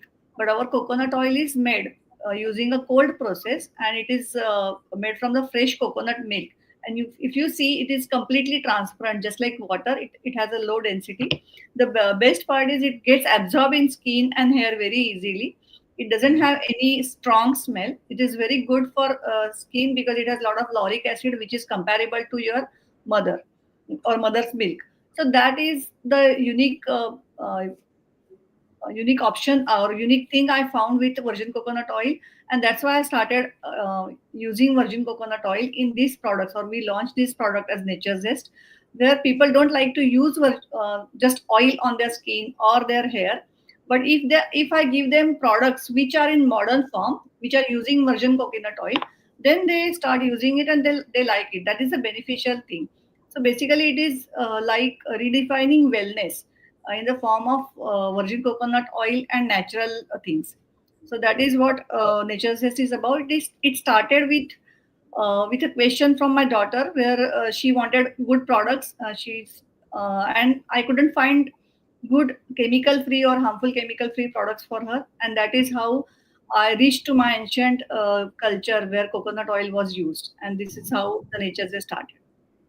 So, have you been an entrepreneur before, or is this your first sort of Yeah, this is stab? my first. Yeah, this is my first entrepreneurship. Before that, I was working as a software engineer. I've been in Japan for 10 years, and I've worked in software industry for about 15 to 16 years now. And after that, I was when I started looking for the products for my daughter, I realized there is a gap, and virgin coconut oil can fill that gap. So I studied how to do the formulation, how the skin or hair should be treated and all. And after that, I launched these products. How did you come across virgin coconut oil? Just researching things for to use for your daughter, or had you used it before at some point in your childhood? Actually, Or my origin is from Konkan. My grandparents were from Konkan, and my parents still live in Konkan region. And there is a lot of use. People use a lot of coconut, and if you generally see the skin and hair, it is good. But what happened is when my parents came to city, and all the advertisement and the globalization, we started using all the products which are coming in the market, and we forgot about the coconut oil. And slowly, when we totally forgot, and the marketing which a lot of people did against the coconut oil caused everyone stop using the coconut oil, because coconut oil is causing cholesterol, coconut oil is bad for your skin or hair. That kind of marketing was done at some particular time or some particular era. And when I realized that coconut oil was used by my grandparents and they didn't have any problem, so I thought of using it for myself. So I started using coconut oil for me and my daughter and my family actually. And we found that is a really good result. It's very good for skin and hair. It is very good for health, overall health. Even if you can eat the coconut oil every day, it is very good for health. There are a lot of researches going on in other countries regarding coconut oil, like coconut oil for babies, coconut oil for Alzheimer, everything. So I thought it is a time we go back to our roots and bring this coconut oil to everyone's life. so your daughter wanted these products. You go, you do this research. Remember, the sort of products that you grew up with. You come up with the idea that, hey, this is great. We should be using more of this. How do you go about turning it into a business? Yeah, the moment I really wanted to start one business when I came back from Japan to India, and but I didn't have any idea. But I always have love for coconut, because since my childhood I had been to coconut arcade and I've been using coconuts all the time. And then when I realized after some time that this coconut oil is very good, I thought that this is the business I wanted to do for a long time, which I didn't have any idea about. But I don't want to sell only coconut oil. The reason is, when I say I'm selling coconut oil, generally people think that it is a food oil only. They don't consider it for skin or hair. And that is why I thought that instead of just telling people that use coconut oil for your hair, use coconut oil for your skin, I will make I'll use coconut oil in such a way that it looks very modern. People will like to use it, and still they will get the benefits of coconuts. And that is how the concept started, and that is how you know we started more products. Initially, it was just one or two products, and then right now we have around 20 products in our deck. Can you tell us what your hero products are? Yeah, well, hero product. One of the hero product is, of course, the virgin coconut oil. People use it for food. People use it for hair, skin, babies, and for keto diet. Also, a lot of people are taking coconut oil from me. And the another product, hero product, is body butter. So body butter is also based on the coconut oil and kokum butter, which is again a very good ingredient, especially found in south part of India, including Maharashtra and Konkan. And this has a lot of vitamin E in it, natural vitamin E, which cures your cracked heels or cures your dryness problem, and gives a good health or good wellness to your skin. So these two products are really nice, and people really like it. There are a lot of people who keep on buying this product on regular basis. So how long did it take you to go from conceptualizing the idea to commercialization, to actually selling? Yeah, right. Actually, when I started using coconut oil, after that around 1 year, I kept using it for my daughter and myself. And after that, around 6 months, when that is the time when I thought I will make it as a business. I took around 6 months to study what it goes into skincare and hair care and everything. And then within that 6 months, I came up with the brand name. I came up with initial two products which I can launch with. So around 1.5 year, I can say. Understood. And do you have plans? And are coconut and kokum right now the only two sort of main ingredients that you're working with, or have you gone into more traditional ingredients, or are there plans to go into more traditional Our ingredients? focus is virgin coconut oil and kokum butter. There are Mhm. few products like lip balm where we use mango butter for their qualities. And other things I would like to add is we don't use any artificial colors or Mhm. the pigments. We use only natural plant-based colors if there is any color in our product, and we use essential oils in our product because I don't think any fragrance doesn't add anything to your product. It is not beneficial. In fact, it is harmful to some people. I am allergic to some fragrances, so I don't use fragrances in our products. These products are based either they are completely fragrance free or they are having essential oil. So these are the products we are going to, or these are the ingredients we are going to focus on. And I believe that like virgin coconut oil, kokum butter, and the essential oil is a really large base where I can build a lot of products on that. So, where are you selling right now, or We are how do you selling. sell? Yeah. Right now, our business is online. We are available on Amazon, JioMart. We are also available on Tata 1MG. We have developed on, we have updated on ONDC as well. So our main focus is online platform. We haven't been to retail much, but there are some places like in where we are based in Thane, Maharashtra. There are some Mhm. places where we sell it locally as well. But our products are delivered all over the India. Got it. And what were the biggest challenges that you faced in your journey as an entrepreneur so far? Yeah, actually, the biggest challenge is being in a personal care sector. There are lots of big companies or lots of MNCs, global companies, which are having products, and I think people are not aware about what kind of products they are using. So there are some people who are only or only thinking about the price tag. They don't care about what is gone into your product. But there are some people who check, they want to use high quality product but they don't understand how to check that. And there are some products I have seen that there is just one natural ingredient used, but on the label it said that it is a natural product. So these are the ethical things I find there is a lot of problem, and I'm working on the awareness part. So I want people to be aware about the ingredients which are used in your products. So make sure you check the label. Make sure that company is ethical and ethically declaring all the ingredients which are used in their products. You don't need any synthetic fragrance in your product. So you can choose wisely, and that awareness is lacking right now in Indian market. But I see that is the hope as well, because if I can really go and make people aware, then I have a lot of great market. So, how are you going about educating people? Is this a social media campaign? Is it Yeah. just the packaging and the branding that you guys do? How do you go about informing the public? Right now we are mostly using social media. There are we do Facebook, Instagram posting and everything. We also do write blogs and post where we are telling people what is good in which ingredient, or what ingredients should be used, or what ingredients should be avoided. All that part we are doing with social media. So we do have a plan to go and actual do visual marketing or audio marketing, but that again needs a lot of funding.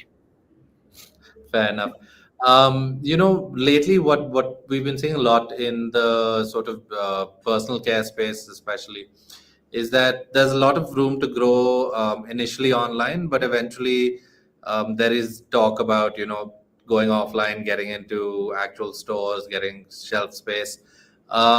What are the next steps for Nature's Zest as a brand? Yeah, for Nature's Zest, actually, we are focusing on online, but now we are focusing to the global market as well. Last 1 year or probably 7 months, we are focusing to launch these products in a Gulf market, Mhm. because going on retail is a different path. where you just need to put a lot of fund on in marketing, in probably stocking and everything. But going to global will help us grow more quickly, because once your market is available in global market, it is easy to capture the market in India. That is what our thinking is. So, yeah. Fantastic. And finally, I mean, you said you've been a software engineer for a decade and a half. You've been an Yeah. entrepreneur for the last few years. Which do you prefer? Being an entrepreneur, of course. Software development is my passion. I like it. I like technology, and I try to use that technology in my entrepreneurship, how to manage my business and how to handle the things that I use technologically with my business. Yeah, being entrepreneurship is a lot of fun. Fantastic. It was so lovely speaking to you, Swapnali. Yeah, Thank you so thank you much for so much, joining us. Ranjan, and thank you so much, YourStory, for giving us this opportunity. It was really great. No. Thank you so much. Thank you.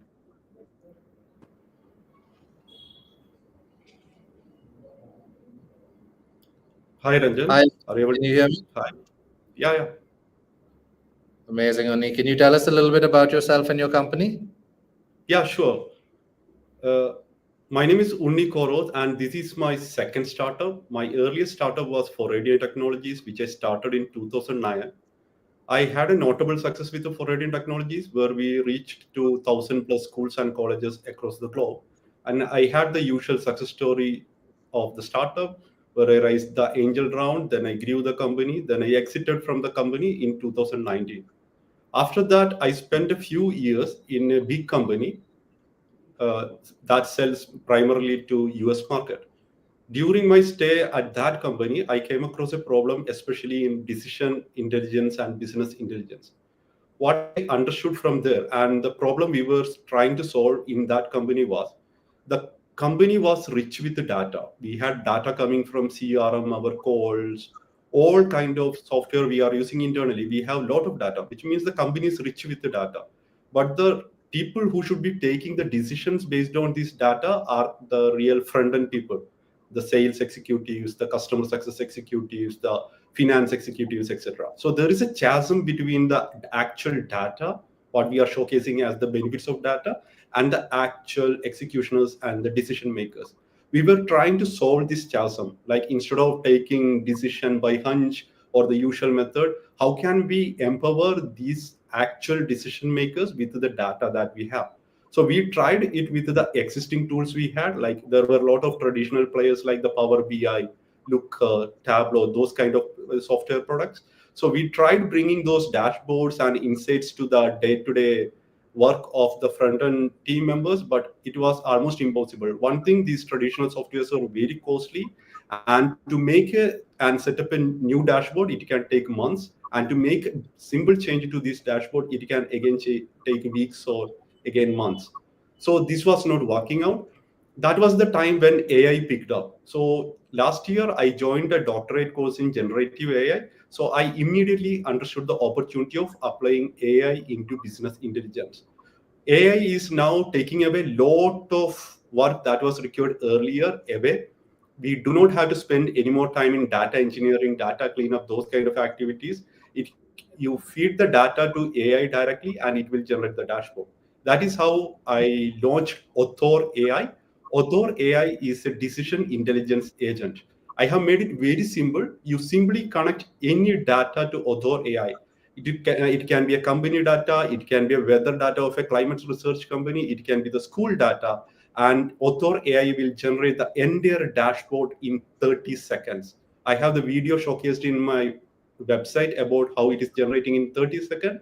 Any kind of data you give to it, for example, you are for your story as a media company, if you have your data, you just log into Author AI and connect the database, you will get the dashboard that business intelligence person or data visualizer can take 6 months to 1 year to create. That is generated immediately, and after that you already know what ChatGPT can do. Then after that you can ask the Author AI about any specific questions about data. You can forecast the data.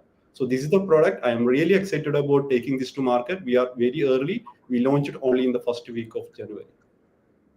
That's fantastic. So Author AI is not sector specific then. So you're saying plug and play any business. As long as you have data, this will set up the dashboard for you and give you everything you need to know at the touch of a finger in 30 seconds.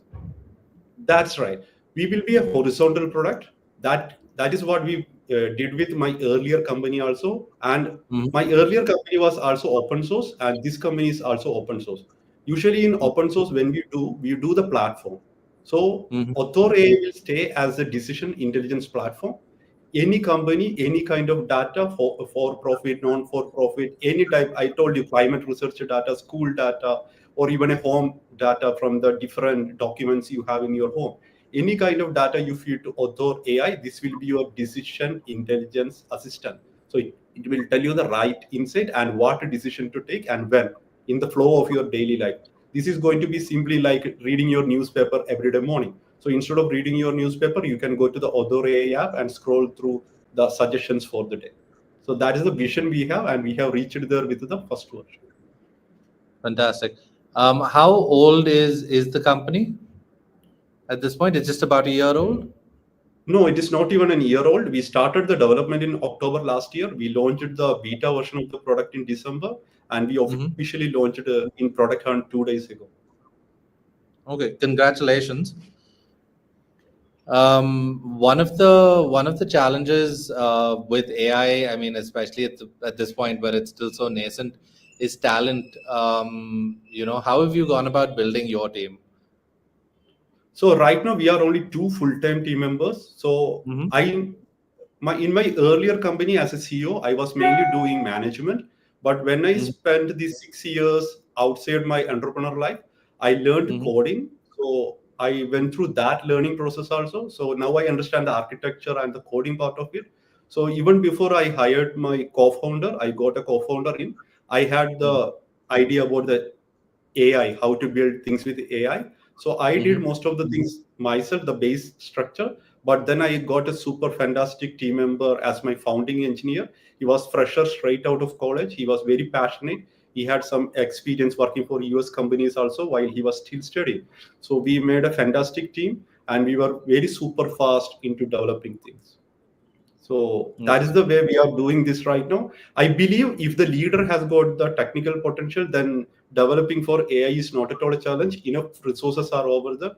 It should be very easy for anyone to develop if you have that, what you call that hacker skills. Got it. AI is, I mean, undoubtedly the hottest sector in the world at present. Are you considering raising funds? Is your plan to bootstrap the company?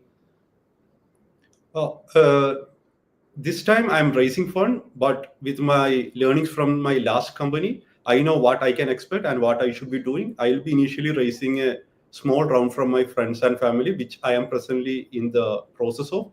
By January end, I will be closing this round with my past experience and my past success to showcase. It is an easy thing for me. But after that, I'll be raising another round of pre-seed in $500,000. That I have simply started the conversation with the pre-seed investor. I'll be raising funds this time. The one reason is that I am competing with the global companies.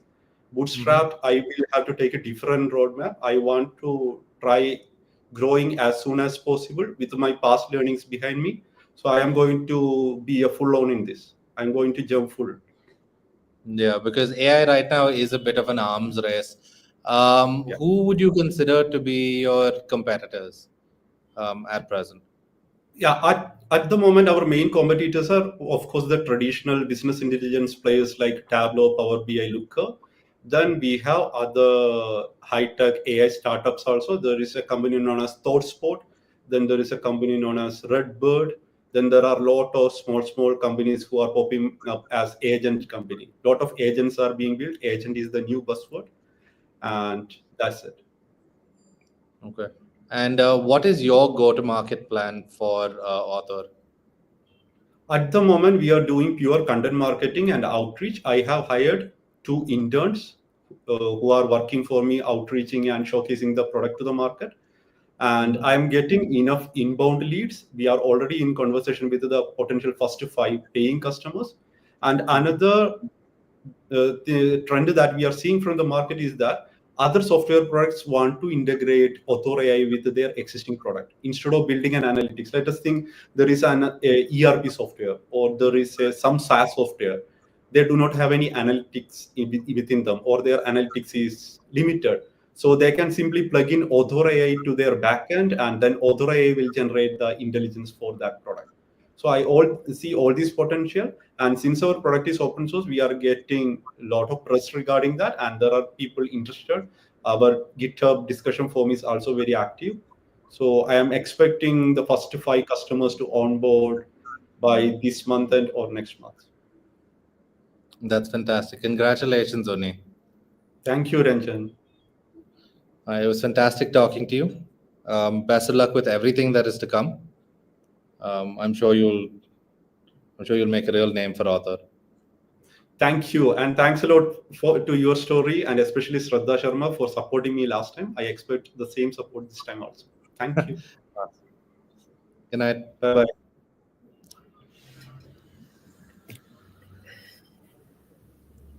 Hi, Vignesh. Welcome to the Great Indian Startup Showcase. Thank you, Ranjan.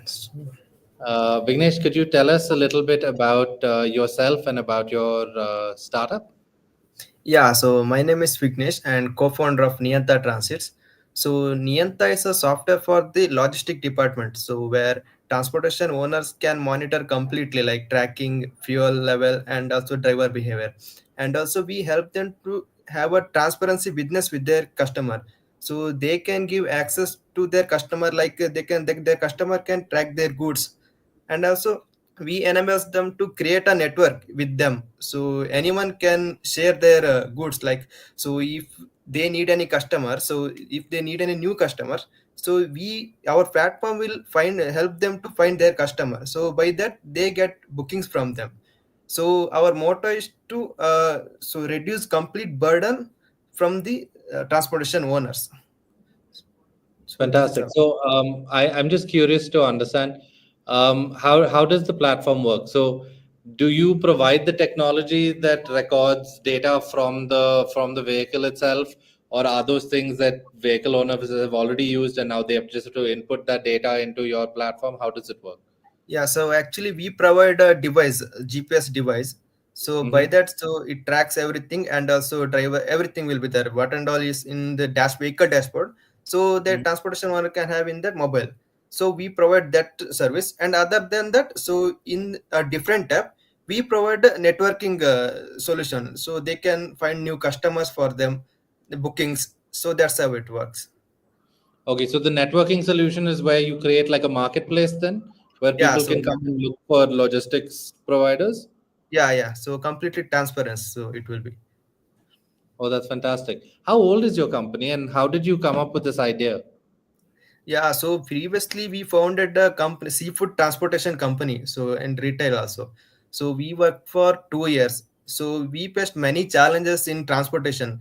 Like so, we didn't get customer for the remaining. So we didn't need the full truck. So we didn't half need. We needed half the. So for remaining half, we needed to search another customer. So we faced that kind of challenge. So based on that, we came up this problem. So we are working with this idea from past around 6 months. Okay, fantastic. And what is your background, Vignesh? Yeah, so actually I'm a BCom graduate and I worked for a corporate office for 4 years. And also I have a co-founder called Ranjit. So he's a ex software engineer in Razorpay. So Okay. we both are our co-founder, and also seafoods are our family business. So Okay. so based on that, we came up these solutions. So we found that we should work on this solution. So currently we found this one. Fantastic. I always feel like solutions work so much better when it's a problem that you've actually faced yourself. Yeah. You know, so it's a problem that you've experienced and now you want to solve for. So you said you guys are about what, just 6 months old? Yeah. So for this idea, we are just 6 months old. Just The 6 months network. old. And in 6 months, you've already created a working prototype that is it already commercially deployed? Is it in testing? What stage are you at in Yeah, terms of? it's in just a MVP that we are building the software. So it's almost built, and also we are trying to build our own GPS device. So we are researching that, and also we are trying to raise funds for that. So I think once that, so we are, and we need a complete 1 year salary for employees. So until then we cannot go to market until we secure the fundings. So we are trying to raise funds. So once they receive, we can go to market and exhibit our business. So right now it's just you and your co-founder? Yeah. Okay. And what are the biggest challenges that you faced so far? Yeah, so far around it's like fundraising only. So raising funds. So apart from that, we didn't face any that kind of challenges. So Okay. we just But like technical challenges or understanding, see, because you have approached trucking so far or the logistics space so far as a customer, right? So now you're moving to the side where you are trying to service the logistics providers, right? Yeah. Was there a lot of learning involved in that, or things that you were to sort of understand about the space before you could start creating a solution for them? Yeah, so we face a challenge like, so we should onboard both the transportation owner and the shippers who need transportation service. So that will be our challenges, because so we cannot directly go and to the shippers so install our apps. So we should give some specification or some service for them. So starting it will be very challenging, I think. So it will be to onboard them. Transportation owner, So, we can.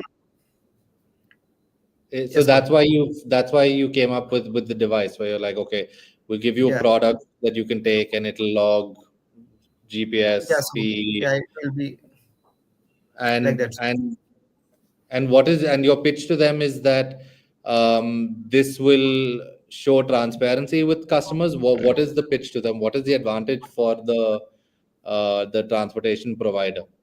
Yeah, so transportation provider, so if they have a multiple trucks, so they need to have a complete tracking. So where are all their vehicles are. So fuel theft are the main problem for them. So we provide that also, and also like overspeed, everything. So every service we provide starting, and once we onboard them, so we will have some community, and after that, so we start onboarding the shippers. Got it. So it's better. So right now you said you were still in the process of coming up with an MVP, right? On the platform side itself, is that also being developed at the same time, or is that the next stage of the company? I didn't get your. The platform where you're going to match shippers Yeah. with logistics providers, is that platform something that will come in the future, or is that something that is happening at the same time as you are developing this It's technology? around, so we need to onboard, I think, so few transportation owners. So after that only we can connect with both of them. Right? Until so we cannot go to that. Got it. Got it. So what's the next stage right now for the company? Yeah, so actually we are raising funds, trying to raise. So once the fund rise, so we will hire some software employees and sales and marketing guys. And after that, so we will build the software and go to market, and we'll capture the business. All right. Best of luck, Vignesh. Yeah, thank you. Thank you so much for joining us on the Great Indian Startup Showcase. Thank you for taking Yeah. the time out. Right. Thank you. Thank Best you. of luck. Thank you. Thank you.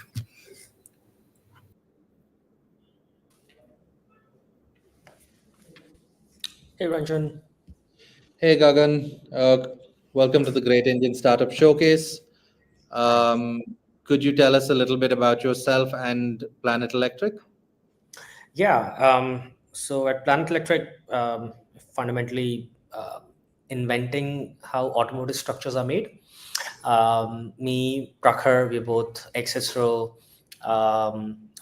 We worked in hypersonics materials structures. So one thing that when we looked at EVs, something that we saw that most of the people miss is the weight problem. I mean, you're really not extracting the most efficiency that one should be, and for good reason, because most materials are not feasible to be implemented right away. Like, say, compare carbon fiber. So it was for us to really dig into the kind of materials that are available industrially, what might work within an automotive application. I mean, you require durability, you require crash safety, you want it to be repairable, and there are multiple parameters that need to be sorted, and not including the supply chain and other more critical things, right? So that has what we've been doing over the last 4 years, and yeah. Fantastic. Tell me a little bit about your background and how you decided on this particular space. Yeah, I mean, I did my bachelor's in aerospace from Indian Institute of Space Science and Technology. Um, um, we went to ISRO. Post that, Vikram Sarabhai Space Center. Worked in reusable launch vehicle technology demonstrator program.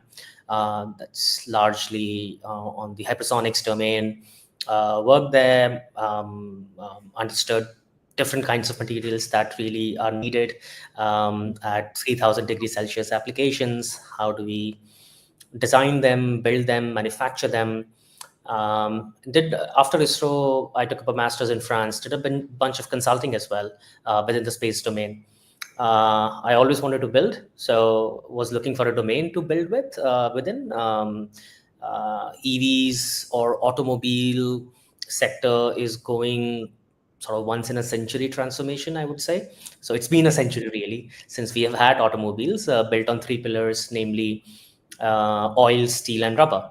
And while oil is being drastically challenged today, it hasn't changed completely yet. It is the second facet that interested us the most. And with absolutely no innovation coming up, lightweighting is considered more or less 1 or 2% incremental change today in Indian automotive. I think the only company that really did anything was Tesla, and they actually did when they hit hundreds of thousands of cars annually in sales. So building this fundamentally does take time. It has taken time for us, but today, just to give you some of the metrics, we are able to lightweight anywhere between 60 and 70% on the structural level, which means on a vehicle level you are going to get about 40% lightweighting. Ultimately that translates to about 25% of battery savings or fuel savings. So who are you working with, or who have you worked with so far? Yeah, so we got the 1 tonner prototype out last year, July, and that will go into production with a partner much later this year. We have partners like Delivery, Alt Mobility moving there on pre-orders. From February next month onwards, we are commercializing lightweight cargo boxes. So a steel box behind a four-wheeler cargo delivery vehicle that would weigh about 300 kgs, we are able to lightweight below 150 kgs. So that extra is now immediately your extra payload or battery savings as you'd like. There we have, again, a slew of OEMs as well as logistics customers that are involved with us. Further, we are getting into bus bodies, composites, so a very different class of customers there as well to work with. Fantastic. You guys sound very, very, very busy. It's going to be a busy year. It's also going to be a year where we finally see revenue, which has been hard for an R&D company, to be very honest. I can imagine. So for the last 4 years, you said you've been basically in the R&D phase? Pretty much, yeah. So the first 2 years, basically decoding the feasibility of even doing such a thing, then getting some pre-seed investments to be able to then demonstrate it on a vehicle level, which we did by 2024 mid, and now commercialization. Yeah. That's fantastic. What did you have to tell yourself though during those 4 years when you're like, oh my God, we're still so far away from seeing a single cent in revenue? How do you keep yourself going? How do you keep yourself motivated? How do you keep yourself believing? Well, I mean, there are three factors I think that make any business successful, right? One is the market. The market was always there, and the market is still infinite, right? I can still make mistakes and still, I think, make Planet Electric a very successful venture. So that's number one. Number two is we didn't see any competition.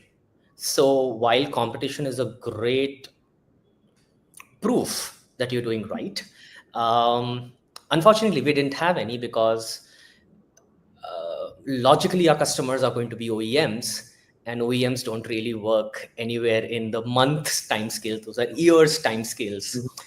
Um, but still, for us, it was, if we can build this, I think will make it a $1 billion company nonetheless.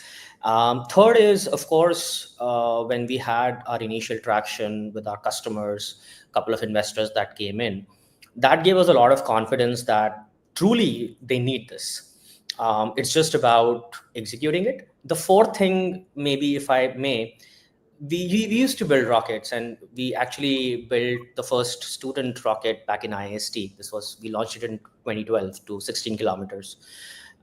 It still took us 3.5 years. If you take any major project, it will take you between 4 and 7 years. So if we have to do R&D, I think I'll take 4 years. It's still on the minimum side. Fair. Anything worth doing takes time, right? Yeah. So the thing is, look, as you said, this is a problem that the industry, the automotive industry, for the longest time hasn't bothered to sort of fix or to innovate on, right? Yeah. Convincing them and educating them must have taken a fair amount of time and effort. And at the end of the day, what most of these companies ultimately respond to is when you tell them the cost savings, right? Yeah. So you've talked about increasing efficiency, but tell us about the cost savings that lightweighting can bring about. Yeah. See, the biggest impediment has always been, even before the fuel efficiency kicks in, what is your capex budget, right? Am I increasing your capex budget if I'm lightweight? That has always been the case. Yeah. So the most important part about our innovation is that we're not increasing the cost. And even if we do end up increasing the cost by, say, on a cargo box level, I'll say if we increase the cost by 15 to 20%, we ensure that you're getting that payback in 6 months. Not a yearly time frame, like a year, 2 years. That's too long for many logistics customers to see.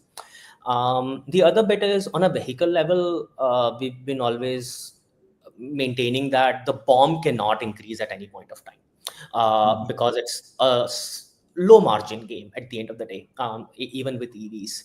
So I think those are the places where we knew if we are building for Indian customers, we have to have a solution that doesn't have an increase in cost. So we really had to look at materials that you'll build with in wind turbine blades, hulls of newer boats, cooling towers, and such. Okay. And you guys are focused on the Indian market for the foreseeable future, or are there already plans that, hey, the world is our oyster? No, definitely the second bit, but we'll have to start from India. We'll have to run on rugged terrain, and if we are successful, then yes, I don't think there's any stopping us thereafter. I was speaking to a robotics founder about a year ago, and he said that one of the things that made him so confident in his product was the fact that if you can make it successful in Indian conditions, it's going to work anywhere. Yeah, make it work at 20-25% EBITDA here, and you'll get 50% EBITDA in US any day. So, what are the biggest challenges that you faced so far? Yeah, I mean, one of them is convincing, of course, that this is actually possible, because it hasn't been done, and it hasn't been done by the likes of Tata and Mahindra. So yes, the second is, of course, capital available for hardware itself. To be very honest, I could have gone and done a rocket startup. I know it would have taken years in R&D and probably not on a SpaceX level, but I will have still gotten funding. Space is hot, but outside of space, things are not so hot, especially when a lot of new age OEMs haven't really delivered on their promises. So we've had to be careful, whether as an OEM or a supplier, we've had to be very careful, and investors have been also very, very careful. So capital has been a constraint, but now once we hit revenue, I don't think that will be a constraint, because we are now commercializing and validating what we've been speaking about. Yeah, I think that's always been one of the bigger issues that the Indian startup ecosystem is facing. That when you take that long to commercialization, investors generally, don't really want to touch you with a barge pole. But I'm so glad that at least you were able to raise that initial funding. And now you're so close to commercialization. You look set for a really big year ahead, and I wish you all the very best. Thank you so much. It's so good to see startups like yours succeeding. Best of luck for everything in the year to come, Gagan. Thank you. for Thank you, joining. Ranjan. Thank you for having me. Take care. Cheers.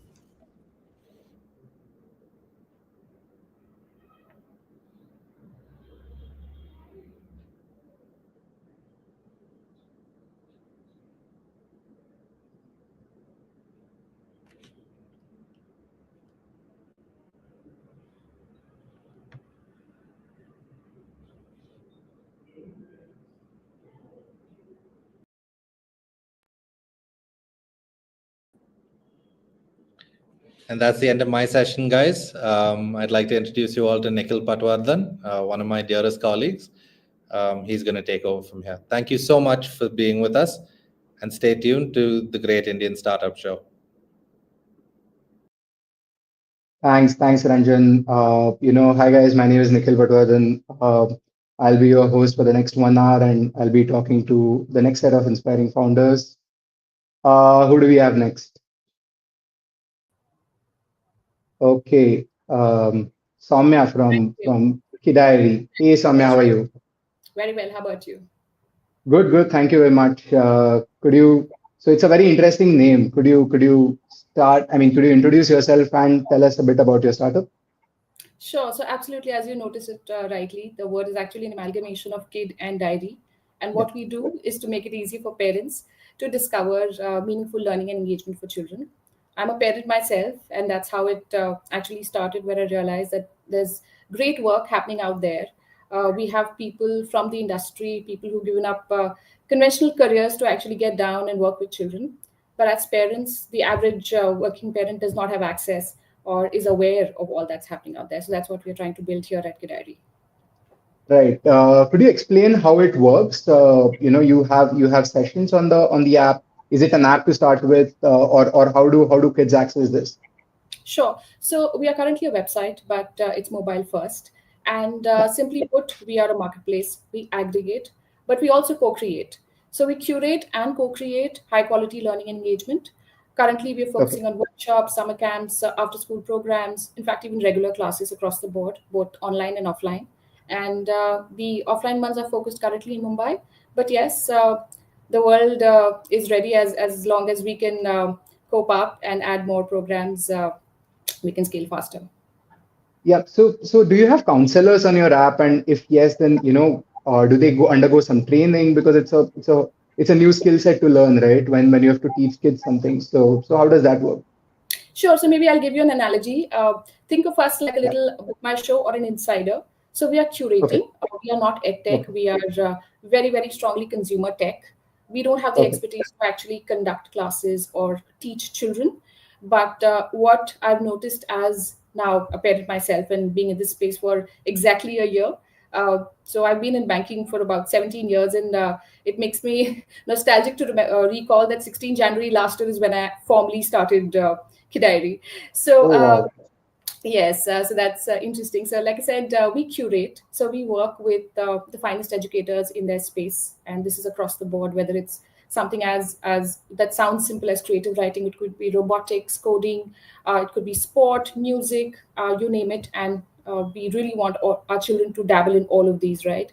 So that's what we do. We work very closely with educators. We spend a lot of time understanding what they have to offer. What has been their experience like? What's the feedback that we've heard from parents who worked with them? Because curation is important here. We're not really just adding programs for the sake of it. And co-creation is something that we do very passionately. I can't help but bring my own perspective as a mother in terms of what is it that parents would be looking forward to. So we work very closely with educators across the board, and we co-create programs that have not been existing. We've also co-created events. So we recently conducted Bombay's very own and very first a general knowledge quiz for children, which was offline. And very proudly, we are supporting the second edition of a coding competition, which is online. So we work with educators across the board and create meaningful engagement for children. So you specifically mentioned that you're not ed tech, you're consumer tech. Is that something to do with the current market, in the sense that edtech is not viewed as a very hot sector today, right? Because of what has happened with some of the top companies. No, that's a good question. But that's what we are. We aren't edtech because we aren't offering our own programs, right? I'm not an educator myself. And in fact, I can just emphasize a little bit. I could have been an edtech. So somewhere around COVID, when a lot of us parents were struggling to find engaging activities for our children, I felt there's a gap and maybe there's something I can do in terms of working with children. And I was with HSBC at the time, and the wonderful employer that it is, I took 6 months off to just dabble into the space of learning for children. And the more I researched, I realized there's actually no dearth of high quality programs out there. It's just that as the average working parent, I was not aware because I didn't have the time really to spend on searching what's available for children. So it was actually a pivot for me, even before I started, from what could have been in ed tech to very clearly consumer tech. Because again, I'll give you a small example. As we're working, we are on calls, right? You can very easily order products on Amazon, call for food, or maybe pay your bills online. But really, can you find an educator with that ease? So we've really kept these fabulous consumer tech solutions that we are now witnessing in the country and beyond to create this interface which makes it really easy for parents. They might be working, they might be actually in that meeting, but they can figure out what's happening this weekend and sign up their child for it. Got it, got it. So you said country and beyond. So you have presence globally, or do you plan to have presence globally going forward? So very interestingly, we've had signups outside India as well, because we do have educators. We are all aware, and India is a country that many countries outside look up to when it comes to quality education. So we've had signups from Singapore, from the US, from the Middle East, and I can't wait to go out there more formally. But I think India itself has a lot of scope, and I'd love to learn here and then implement beyond. Got it. So Amesh, so you said you have signups from abroad as well, right? Are these Indian parents, or are these like I mean US parents, I mean white parents? So how is the demographic like? Yes, these are largely Asian parents, I would say, if not Indian. And yes, there is. They do look up to the quality of learning that we have to offer here. Okay. And Sama, can you help us understand what stage your startup is at? I mean, has it started generating revenue? Are you looking to raise funds? Have you raised funds already? Can you help us understand where it is exactly at? Absolutely. So we launched Jan last year, and that was in the testing phase. We were in beta right up till September of 24. So we've been formally live only for 4 months, but we've enabled close to over 1,000 enrollments already. So we are post revenue, and we haven't raised because for us growth has been very fast. And I personally believe that it's important to get the model right. It's important to get the product market fit right. We've had great feedback, not just from parents in terms of the quality and the ease of use of the platform, but also educators in terms of the value that we've been able to add. So we were focused rigorously on getting, like I said, the business model right. And yes, now we will be looking out for our first fundraise. Okay. So you have a team with you. You're the alone founder, or you have someone with you? And can you help us understand how large the team is? Absolutely. So I am the solo founder. We do have a small team in-house, but we have an army of freelancers. So again, one of the joys of working in the gig economy or with the gig economy is that you do have a lot of help around. And that's how we are running it quite smoothly so far. Got it. So Matt, can you help me understand where do you see this in the next 3 to 5 years? I mean, considering that you're operating in a very niche space, what is your goal like, in the next maybe say 3 to 5 years time frame? Yes. So in fact, to start with, and thanks for calling out niche, as a parent and as someone building in the space, it's both exciting and slightly disappointing that it's considered niche. We have, like I said, consumer tech solutions. I mean, if you want, you can order the latest smartphone and get delivered in 10 minutes. But like I say, that if you wanted to find a cricket coaching institute for your child, you would take much longer asking around, right? So for me, I think this is a space that has long, for some reason, not seen the kind of solutions that we've seen in other spaces. I have done, of course, my research, and I believe that there are some things that could have been done better.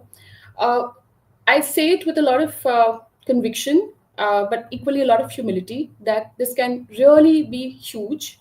But the important thing is to build it as an ecosystem, because this is about Right. parents, children, educators, spaces all coming together, right? Right. We know that as a parent, my child needs at least these 5 different things. He'll need to go to school, he'll need something which is academic, he'll need to pursue music, some sport, right? And some which is pure play entertainment. So when every child really needs all of these, then why is it that as a parent, we do not have a one-stop solution? And that's what I'm trying to build. So the potential is really out there.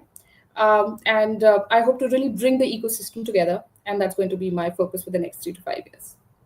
Got it. Soumya, it's been a year, exactly right, a year, I guess, right, since you started. Yes. So, what are the challenges that you face so far?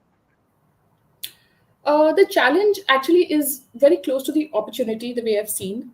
There is a lot that is ready to be solved for. But personally, I would say it was my limited bandwidth in terms of being able to cater to all those scenarios. So we've had parents who've come back to us asking for more suggestions, for more solutions.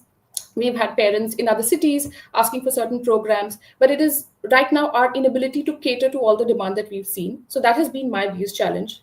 Frankly, that apart, I think everything out there is ready to be solved for. It is now resources that we need to gather.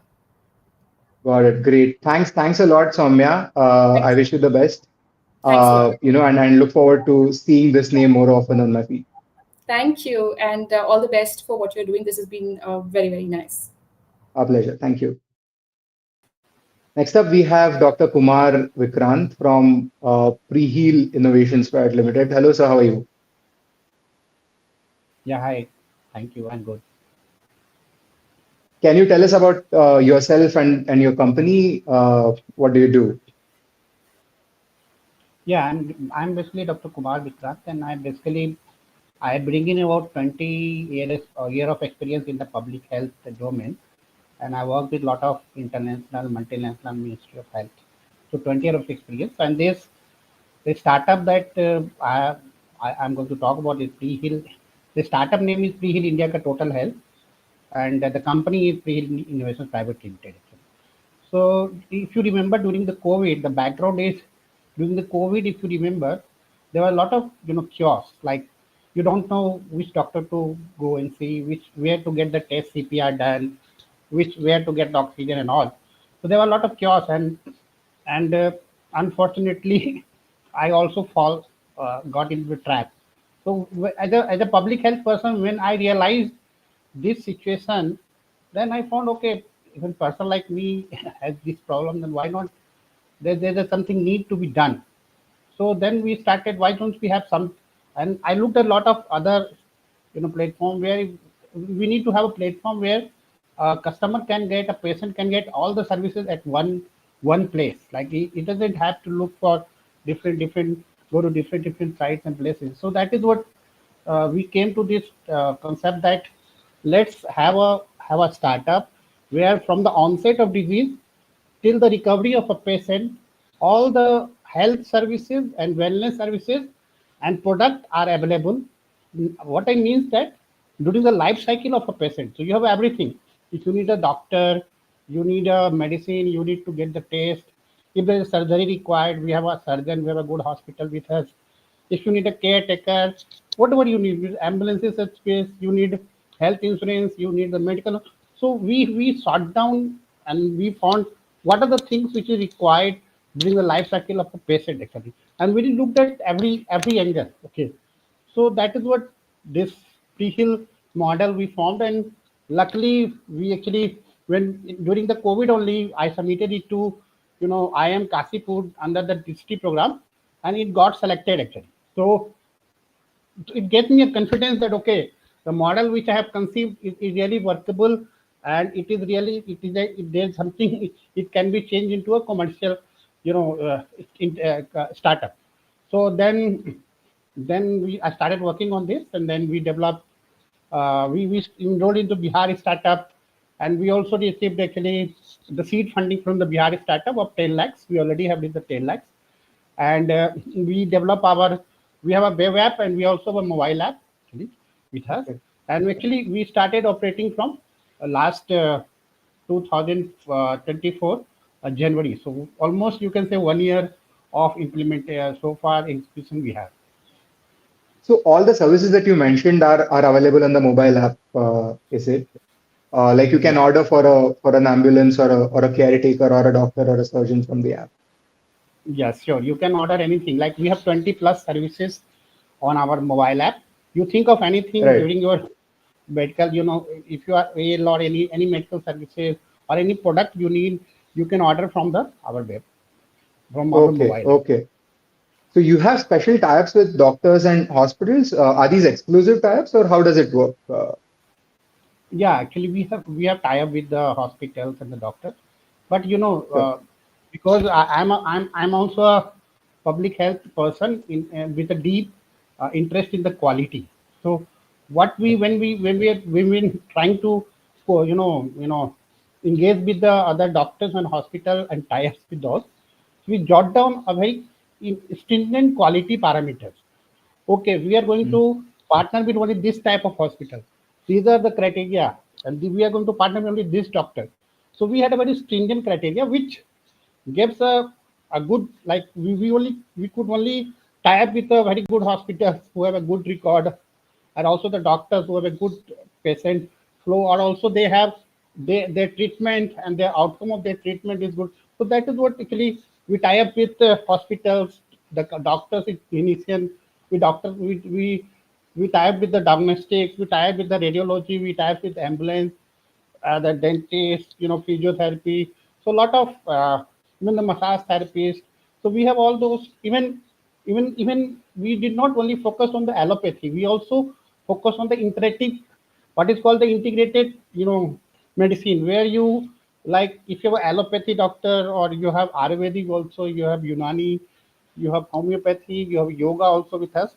So generally, what we do whenever a patient is come to us with some history or some complication, so we have a team of technical person who assess, go through that reports, and then we, okay, this person needs to go to some pulmonologist and do the initial consultation, and then we send them there, and then the consultation is done, and then we also found that no, that person also has to do some yoga or exercise to increase the strength of his lungs. So we also refer the patient to some yoga teacher, which is also with us. So that is what we do. We do a complete, what is called the integrated health services to the, so that the quality of life is improved of the patient and the pain is reduced. So that is what we do in PHEAL. Got it. So how many cities are you present in right now, and what's your goal by the end of this year, say? We are currently working in Patna in Bihar, and Okay. Khagaria and Muzaffarpur, in 3 cities in Bihar, but mostly in Patna and Khagaria. And Okay. Okay. And please. sorry, no, I wanted to ask, how many cities do you plan to expand by end of this year, probably? Yeah, see, since our service is like that we will first expand in all districts. We wanted to go to the even level to the villages in Bihar actually, and that is Okay. what we have a plan in next 3 to 5 years. Also, we will also expand to the other, this other state like Lucknow, Rajasthan, the northern state of India, which is where you find less, healthcare. There's a problem in health, so we try to the Lucknow, Jaipur, maybe other district like state headquarter of the state, and then go to the district. Then after that. Understood. Understood. What are the challenges that you faced initially? And I'm sure because you're doing it in a lot of tier two, tier three cities, you would Yeah. continue facing some challenges. So what is it like? I mean, how do you develop confidence among your patients or whoever is likely to, download your app, that it's a safe app, you can probably trust them? How do you plan to do that? Yeah, actually, then definitely we also face the challenge. The first is Yeah. challenge is like when we pitch ourselves to the any client and all, any patient, they feel okay because they, sometimes, people perception is that it is new. When they ask us how old you are, your company, we are on just 1 year, then they will see, Mm. okay, I think so. That's the issue. So, but we tell them, Right. so company is only 1 year, but sir, we come with a 20 year of experience. The team we have also have a 2 decade of experience, and that is how okay. Then when they see the profile of our team, then they get confidence, and then they download, and then you will not believe, if we treat one patient, if they take surgery through us or anything, they refer about 2 and 3%, 2 and 3% to us, because the kind of quality of services, the kind of care we take of the patient, that we get the referral from the patient only. Understood. Understood. How large is your team, sir? So we have a 6 people now, which is on Okay. payroll, but we also have Okay. we have lot of outsourced. We have also outsourced services like IT and other digital marketing. A lot of other things we have also outsourced, because as a startup, you don't have a luxury of keeping having a large team initially, unless you have cash flow actually. Yeah. Yeah. You said you've raised 10 lakhs in seed round, right? Do you have any plans to raise more money in the near future? Because this looks like a capital intensive business, because you have to spend a lot on marketing, and also you have to pay these doctors also, right? So, do you have any plans to raise funds? What are your thoughts on that? Yeah, actually, we already have a lot of discussion with lot of angel investor actually, and most probably we will have panel speaking with one of the investor actually, and also we are also like lot of my friends who are doctors. They also wanted to invest, but only people only comes to when you really prove yourself, where you see that this is what the now we have break even, now we are generating the profit. So that is what Right. actually I think we will have some fun very soon. Actually. Understood. Understood. Thanks a lot, doctor. It was lovely talking to you, and I wish you the best. I mean, you're doing a very, very, very, very important, job today in the country. So I wish you the best, and thank you so much for talking to us. Thank you. Thank you. Okay, next up we have Pravat from Red Road. Is that how it's pronounced? Yeah, hi. Good Hey, evening. hey, Pravat. How are you? Good evening. It's Red Road. Yeah. Yeah, How are you? I'm doing great. What about you, Nikhil? Good, good. Thank you so much. Can you tell us a bit about yourself and your company? Yeah, this is Prabhat Panda. I'm from a tier 3 city, Bhubaneswar, Odisha. So it's been almost 7 8 years. I'm into this travel tech business.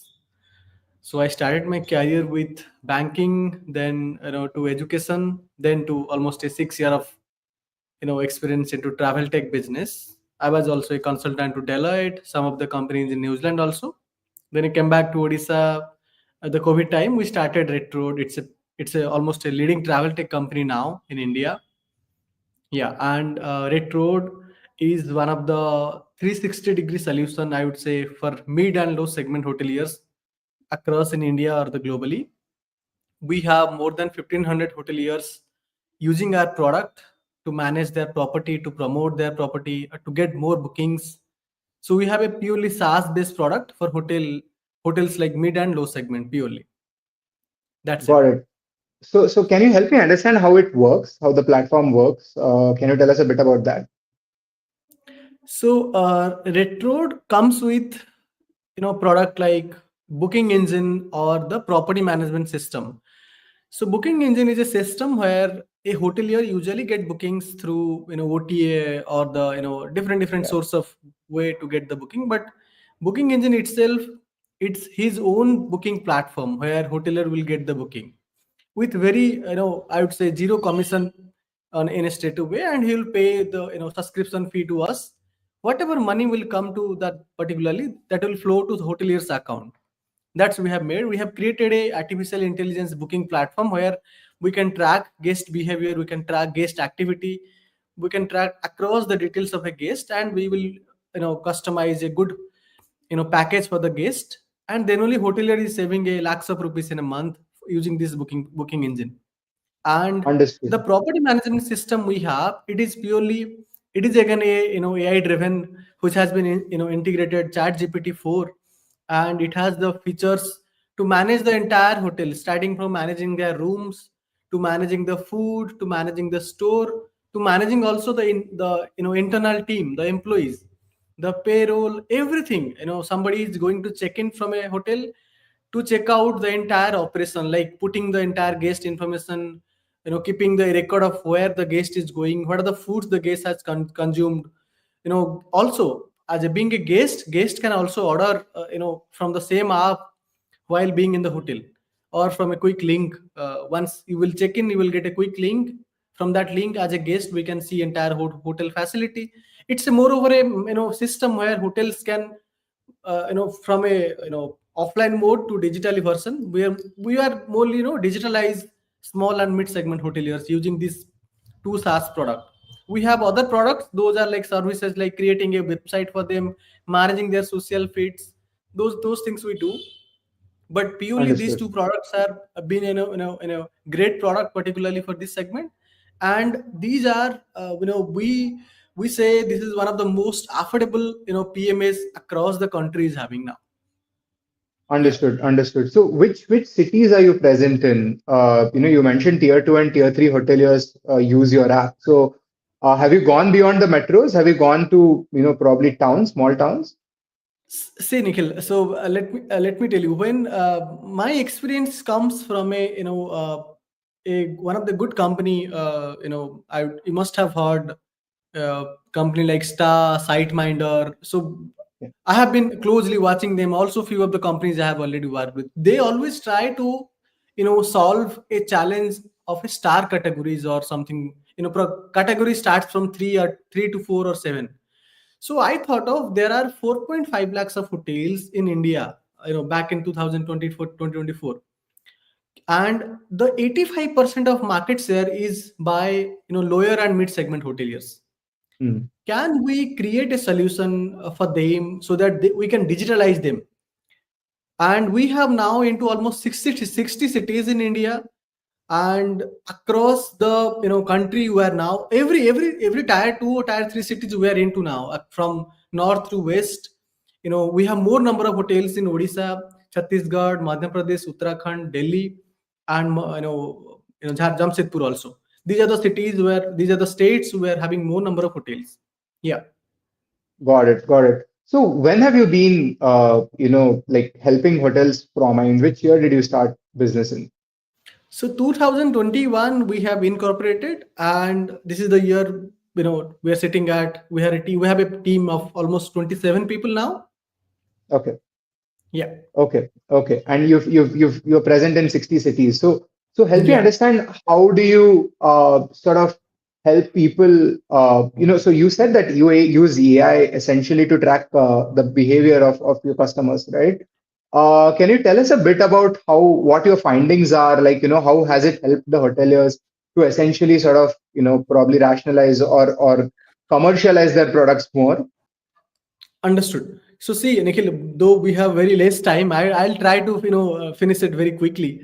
And Sure. see, once we start of dreaming to going somewhere. Let's say I'm going to Kashmir next week. Let's say I'm going to Kashmir next week, and I started searching hotels on Google, also hotels in Make My Trip or Booking.com on other platforms. End of let's say I got in hotels, that is the name of hotel is Red Road, and I like that hotel, I like the price, but to authenticate I need to source the hotel name on the Google to see what are the data I am getting. Then Yeah. only our journey starts. Once you try to authenticate, let's say you are just straight away doing a booking, even the hotelier will not get the data. Once you start searching the hotel name, then the Google Hotel Center, which we have integrated with in our system, that's a system by Google, we have integrated. So now once you search, you will find the cheapest rate on the Google, because you might have seen Google used to showcase a rate chart card. MMT में 2000, booking.com में 2100, but also on the top of the line you will get from the hotelier's booking engine that shows direct booking, it is around 1500 rupees, because hotelier usually save almost 35% percentage of commission while the hotelier sells the room directly to a guest. So once you are Oh, there, a chatbot is there to track you. Also, the across the analytics is there to track you. Also, we have the rooms has been designed in such a way, once you are there in the top of list, it will automatically scroll down to the top, bottom. It will make you suggest some of the rooms. Also, let's say you are a guest last time, then you also suggest last time you booked this room, would you like to have this room also. A purely customized things we have made so far. But the Understood. product we have made, which is essential for a hoteliers to manage their hotel from offline to online. So we are digitalizing these small hotels so that वो लोग उनको register use ना करना पड़े, वो straight away एक mobile से entire hotels को manage कर पाए. That's what we're actually doing. Understood. Understood. So have you raised any funds? And do you plan to raise any funds in the near future? Yes, we are raising, and we have not raised. We have got a seed fund around 12 lakhs from a Okay. Incubaty, Startup India seed fund, but Okay. we have not raised anything, and we're trying to raise now actually. Okay. So how And did you also, manage without raising any capital? Sorry, go on. yes, please. So we have. I'll come to that. So we have another module also. What we do. This is a purely technology vertical we have. Also, we recently launched a vertical called the Basil by Retro, a platform where we go like a, if you look at Radisson brand, Radisson don't own any hotels. Radisson, it's a consulting and management firm. They take Yeah. some percentage from hotels, and they take the entire property on lease. So we started doing that. More than 3 hotels are on the consulting mode now. We're getting good number of revenue from that. Also in future, we're coming with our own chain of hotels. We signed up one hotels. The hotel name is the Basil by Retro. We're not only a technology company, we're trying to cater the entire ecosystem, having our own consulting and management firm for that same mid segment, same hotel. Also, we're going to have our own chain of hotels. And coming back to point, we have able to do around 8 to 10 lakhs per month. And Wow. so from that amount, we're able to manage our own team, our offices. We have 2 offices in Bhubaneswar. Also, we're setting up an office in Bangalore, HSR area. Things are Wow. going well, but now we want to expand into across the cities to nearby few countries, Singapore, Australia. So we're looking to raise some fund. Nice, nice. That's lovely, Pravat. I wish you the very Yeah. best. Thanks for talking to us. Yeah, And thank you so yeah, much. Thank you, Nisa. thank you. Thank you very much. Thank you. Thank you. Next up, we have Shantanu Sharma from Pro Zero Carbon. Hi, Shantanu. How are you? Hi, Nikhil. Good evening. Thank you for having me here. Would love to talk more. Yes, can you tell us a bit about yourself and your company? So, I'm Shantanu. I am the co-founder and CEO for Pro Zero Carbon. And at Pro Zero Carbon, we have built a technology that can help organizations measure, monitor, and reduce their carbon emissions and track their journey towards sustainability and net zero and carbon neutrality. That's what essentially we do. And our platform is a SaaS platform that is for businesses, mainly manufacturing companies and other industries as well. Got it. Could you have you worked with any big conglomerates so far? Could you help us understand how large the scale of the company is? Our target audience is not really larger conglomerates, because if you look Okay. at the overall carbon accounting market or basic carbon emission market, it's currently at $20 to $30 billion, and it is slated to grow to about $90 billion in 2030. But even today, majority of the software that is being used or the planning on carbon emission reduction that is being done by larger companies. So they already have the problem sorted. But the medium and mid-sized companies is where the challenge lies, because they don't have access to resources and they don't have access to enough wherewithal to solve their carbon emission problems. And with the new regulations or compliances coming in from countries in Europe, even in India in form of BRSR, even the supply chain becomes important. So that's where mid and medium-sized companies have to play a role. And this is where we pitch in and bring and give them a solution which fits the medium companies that are suppliers to larger organizations. Understood. Shantanu, can you tell us a bit about yourself, your background? How did you come up with this idea? What was the inspiration? What triggered this thought? A bit on that. We had a sustainability startup before this as well, which was a Okay. more product-led startup where we helped companies monitor, actually companies reduce their scope 3 emissions through environment-friendly and sustainable procurement.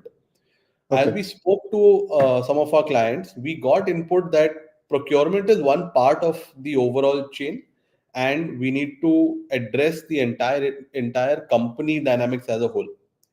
That is why we started working and interacting with the peers in different industries. We spoke to companies across manufacturing, IT, software development, FMCG, and we got a common understanding of what the challenges are. So before even writing a single word of code for my software, we spoke to multiple stakeholders to understand where the problem lay and what needs to be solved. So the twinge for this particular startup came from our previous one, where we identified a problem that still existed and had to be solved for, like I said, the medium-sized companies. Got it. So what was the previous company? What happened to the previous company? Like, are you still a part That's of it? ongoing. So that still goes on, and that's on auto mode right now. Okay. And we have a team looking after it. Understood. Understood. And how large is Pro Zero Carbon? I mean, how big is your team? We are currently almost 2 years old, and we have Okay. a team of 10 odd people. Mostly the Okay. technical team. We have 10 people in the team who are building the software, evolving it to a certain stage, because there are multiple problems that have to be solved in decarbonization or reducing carbon emissions.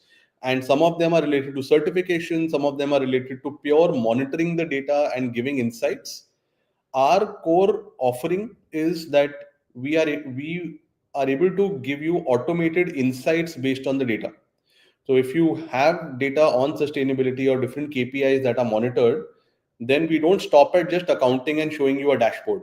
We give you an insight as a company on what you can do, what your carbon reduction roadmap looks like, by when can you be carbon neutral in a realistic manner. Understood. So have you started commercializing the product yet, or is there some time to it? We've done initial paid POCs over the last year, and Okay. we currently have 2 clients for the software. Okay. Okay. And what's your plan in like the next 3 to 5 years? Where do you see, Pro Zero Carbon in 3 to 5 years? We believe that India is a very big market for sure. We will certainly be looking at Indian companies that export outside or that supply to larger organizations within India. That is one market that we are exploring. We also are in touch with the UAE market, so we will certainly be expanding to UAE as in the coming, let's say, around the next 1 year or so. But over the next 3 to 5 years, we intend to partner with close to 1,000 companies, and help them in monitoring their emissions and possibly reduce the overall problem of carbon emissions and overall problem of climate change as a whole. And since industry is the largest contributor, we want to make it simpler for them, because we often see a lot of companies facing flack that they are not doing what they should. And from common lay people like me also, sometimes you get input that the company should do more. We wanted to Yeah. solve that problem and not just call out an issue. We wanted to give a solution, and that's what we intend to do over the next 3 to 5 years, to partner with around 1,000 companies who are in this sector and who require decarbonization efforts, and help them make a positive change. Got it. Got it. Got it. Chandana, have you raised any funds? And if not, how did you manage to sort of run this without any?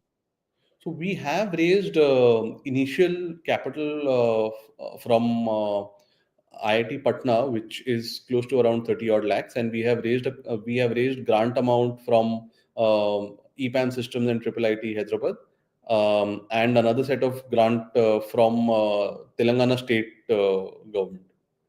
Okay. And but this is all, I'm assuming, not a lot of capital, right? So hiring talent in such situations becomes a little difficult. So how did you manage to scale it without having a lot of capital in your pocket? So we have been very, and I know this term may not be, it's very popular, but yeah, we've been very agile in our systems. So Okay. that has really helped. And we are looking to raise another round in the coming 1 or 2 months, hopefully, so that takes us to the next level of what we want to do. Currently, we have a platform which is robust enough and can do what it is supposed to do. But like you said, having a software which can comprehensively do data analytics and incorporate AI is very easy to say, but to solve it requires a certain amount of money. And we are looking to raise capital in the next couple of months so that we are good to go. We are sitting on a good runway right now, and touchwood, we are lucky to have a team that's been working really well and giving us the right output. You spoke about your team, Shantanu. Tell us a bit about your co-founder then. How important is his or her role in the company? So I think co-founders are very important because we have complementary skill sets. So there are things which I am good at, and there are things which she is good at. My co-founder Charu is again a three-time startup founder. We are partners in life as well. So Wow. she looks after a lot of the expansion and marketing angle of the business. I look after more operations and developing the product and figuring out what goes to the market. Complementary sets always help, and this, but like you rightly said, finding the right co-founder becomes very important, because in a business like this, or any business for that matter, being a single founder does have its own challenges. Understood. Understood. You talk about challenges. What are the challenges you faced initially, and what are the challenges you anticipate in the future, particularly when you're building in such a niche space? So challenges we have faced so far are that there is still a lack of awareness for the need of this. A lot of times businesses tend to put this into a cost head, whereas working on your emissions and working on your ESG parameters can help you generate a higher top line and save on your bottom line as well. That is something which still needs to be understood by organizations. Of course, a big challenge is lack of compliances from governments around the world. Once that kicks in, I think that will remain a challenge, to answer your second part of the question as well. That once you have compliances in place and once you understand that this is something that needs to be done, of course, it is something that we understand needs to be done, but compliances do play a big role. Got it. Got it. Got it. Thank you so much, Shantanu, for talking to us. It was lovely talking to you, and I wish you the best. Thank you, Nikhil. Thanks for giving this opportunity, and thank you late in the evening taking the time to do this. Thanks Oh, a not lot. at all. Our pleasure. Thank you very much. Thank you. Next up, we have Ankit Singh from PyTrust iTrust. Technologies. Yeah. Yeah. Hey, Ankit, how are you? Yeah. Hi, Nikhil. I'm good. How are you? Good, good. Thank you. Good to have you here. Tell us a bit about yourself and your company. Yeah, sure. So my company name is PyTrust Technologies, and I have PGDM background. I have done PGDM from IIM Kozhikode, and I have my recent experience as product manager with Unicommerce, which recently got into IPO. Yeah. So Yeah. I was handling courier module there, and like there were around 120 courier integrations, which I was handling in that company. So after moving forward from that company, I started this PyTrust, and so our main objective is to help all startup founders to build their MVPs. So suppose there is a Okay. founder who is having an idea, and that founder can also be a owner of a service company like which is doing really well in their own industry for last 10 years or maybe 5 years, because they do not have a very good product experience. So usually they fail to build their products. So Yeah. this is what we are focusing on. We are focusing on building their MVPs, and so you can say that we are a go-to product team for them. So they do not need to hire their product team until they have at least a certain number of customers on their platform, whatever that they want to build. So I started this company as a freelancer, but gradually I realized that like I was getting a lot of work. So for example, uh, we might have heard of Amar Ujala. So they had their product called as Safalta, but they didn't have a proper product team there. They just had a technology team. So when I entered there, I helped them to gamify the app and lots of other things. Then there are many other clients also, like who were, so for example, one app that I built called as techreport99.com. So like it took me around 3 months to build the app, and the founder of the company, like she was having an experience of 8 to 9 years, and yet she didn't have a very good product experience, and that's why she was not able to launch her product. So this is what like we do in short. Understood. How did you come up with this thought? Like, I mean, what was your inspiration when you started thought of starting something like this rather? So my first startup where I struggled too much to build my own product was the main inspiration. Okay. Yeah, Okay. it closed in like we striked off the company in COVID 2020, and before that, Okay. like we were struggling to build the some AR/VR applications. Like we were very much excited with augmented reality and virtual reality. So we tried few things. For example, we built an app called as Eco Devotion, which was launched by Aam Aadmi Party, because at Mm-hmm. that time that party was pushing a lot on not burning crackers on Diwali. So we built an app Right. where you can burn crackers in augmented reality. So Oh, if you okay. if you see that app, like you'll find that UI UX was not very good because we didn't have any product experience. We only knew Right. that how to use Unity 3D and how to build the app and how to create the Right. AR experience. So yeah, this was the main motivation. My Got it. own Got it. failure. Got it. Yeah, Hmm. but it does teach you a lot, right? But how were you confident of building something like this to sort of help other founders build their Hmm. products? And what is your team like? I mean, you probably need a very Hmm. strong expertise in this category, right? So how is your team like? No, I won't say that we need a very strong expertise. So we have Okay. front-end developers, we have back-end developers, Okay. we have UI UX designers, and we have Okay. one social media manager. So what we do, like we focus on just building the primary use case. So instead of telling our clients what to build, I tell them what not to build. In the Okay. Okay. early stage, yeah, Yeah. because clients usually come to us and they say that we want to build this, we want to build this, we want to have all those features. We tell them Mm-hmm. that let's just focus on one feature, which is the primary Mm-hmm. use case of that particular company and the problem that Right. they are trying to solve of their customers, and then gradually we can focus on adding more features. So that's Got why it. I always take a approach of like proper product management, like having a proper product strategy, having a proper product roadmap, and focusing on what should be built in MVP and what should not be built in MVP, and then focus on launching the MVP first, acquiring as many users as possible, and then focus on other things. Got it. Got it. So outside of that, outside of product, do you help them with any other things, or is it just product focused now? Yeah, so we don't do sales. We are very Okay. bad at sales.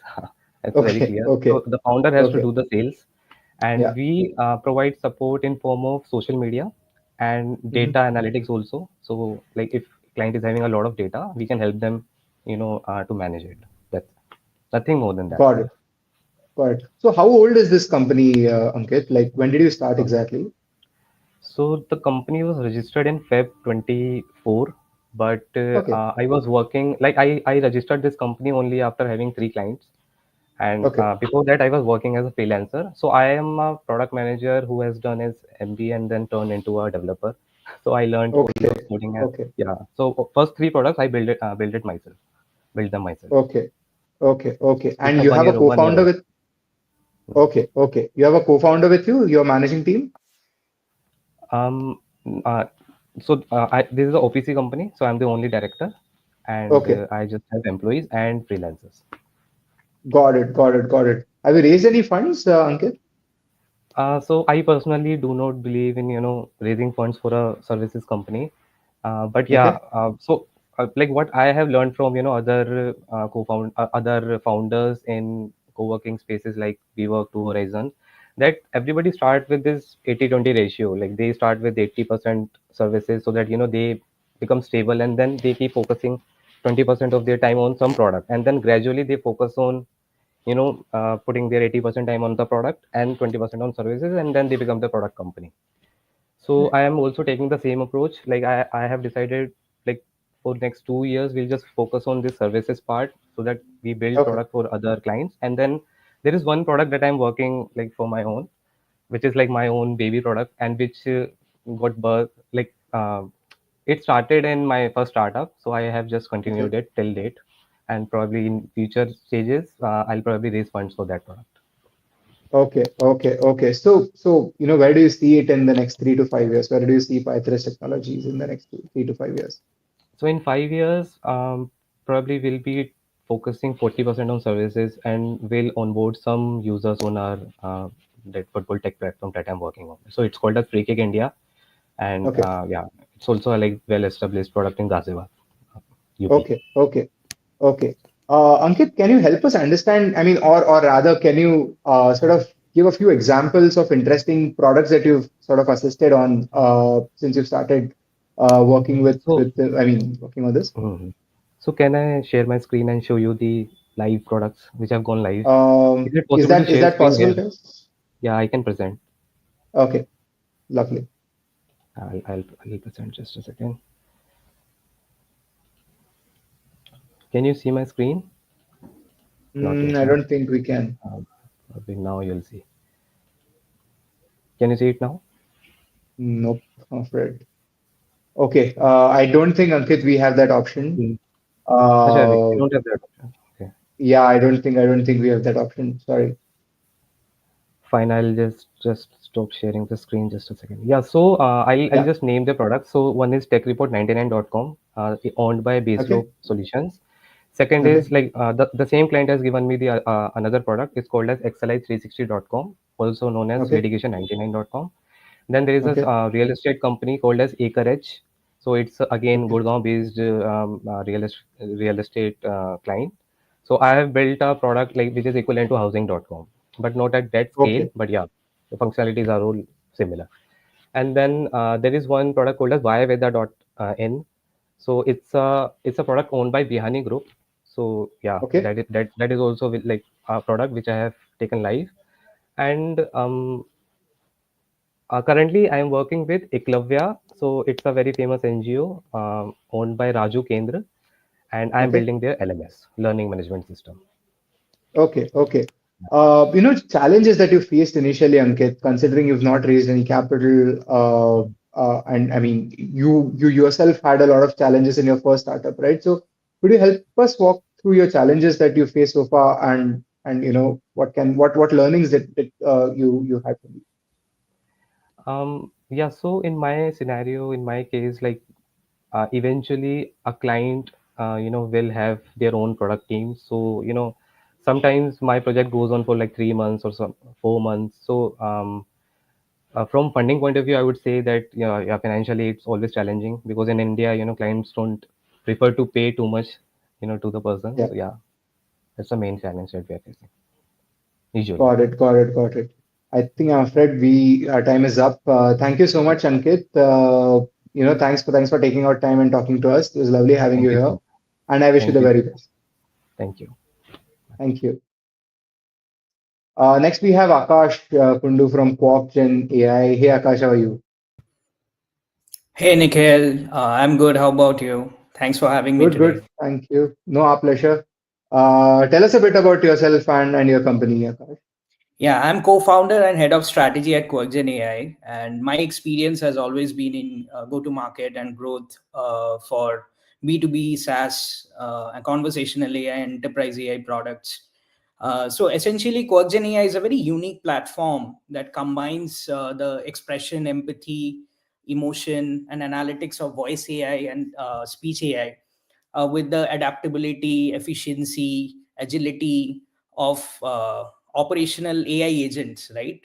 Which can work on different consumer workloads. So this essentially a set of voice AI, Gen AI agents, which can Mhm. work on different consumer workflows, ranging from use cases like credit card sales, lead generation, um, inbound customer support, customer service, renewals, feedback collection, etc. So these are some of the use cases that we are working on, right? The best part about this tool is that the entire tech stack can be privatized for an enterprise, right? So if you Okay. see at the core of the technology, you have integrations, customer interactions, and enterprise knowledge, right? So we make sure that the entire private large language model that runs under the hood can be privately deployed on a virtual private cloud or an enterprise on-prem, making sure that the data doesn't go out of the enterprise data center or the enterprise network. So this is the technology that we are largely working on. Okay, okay.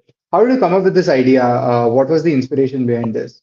Yeah, so I personally have worked on conversational AI before and enterprise AI before, and have been speaking with hundreds of enterprises and different stakeholders, understanding their pain points, right? So one of the pain point that we could see was customer experience, right? When you are Yeah. actually using solutions like IVR or scripted voice bots, you are delivering suboptimal customer experience. But then if Right. you have a complete human-led contact center-led approach, then you are not able to keep up with the operational efficiency. So it was a two-faceted problem, right? And that Yeah. was being faced by most enterprises. So picked Yeah. up that problem, made sure that we are not spread too thin on different industries, but focused on BFSI Okay. as a major industry vertical, and build products for that particular industry. Got it. Got it. How old is the company, Akash? When did you So, start? yeah, the company started in 2023. The go-to market started in early 2024. Okay. Okay. Okay. And how large is your team? So we are operating 30 members today, and then we plan to expand from there. Okay. Okay. Okay. Akash, you said you are operating just with the, or you're working just with the BFSI sector, right? That's for now. Do you have plans to sort of expand your horizon going forward? And if yes, then do you have any specific sectors in your mind which you think would be suited for your business?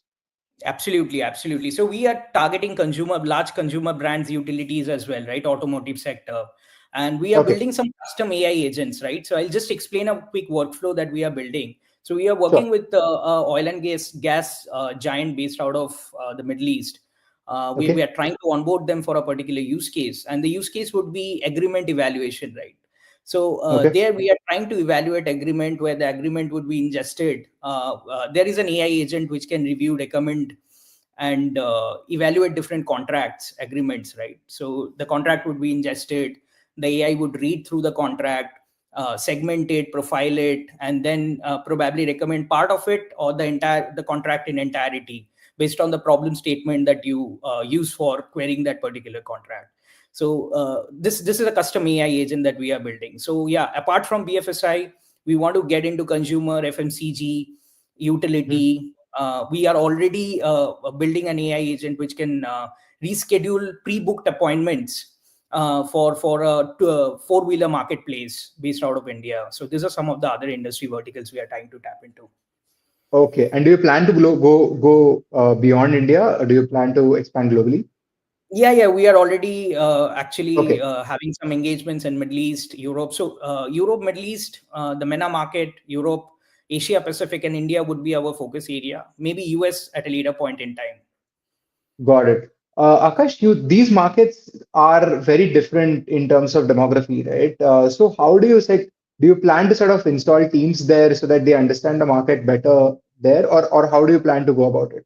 Yeah, so initially we will be trying to partnering with some large global capability centers or some GCCs or system integrators, right? Who already have Mhm. their presence there, maybe try to Yeah. service that requirement. And going forward, we will have our physical presence on ground teams who can explore different enterprise requirements and then grow from there. Got it. Got it. Have you raised any funds Yeah. yet?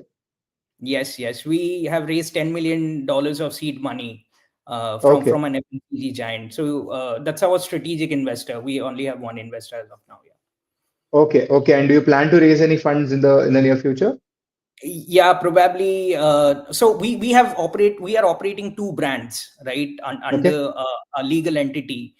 So probably going forward, we might bifurcate the P&L for both these brands and Okay. raise money from external investors as well. Yeah. Okay. Okay. Okay. So where do you see it in the next 3 years? Where do you see yourself and the company in the next 3 years?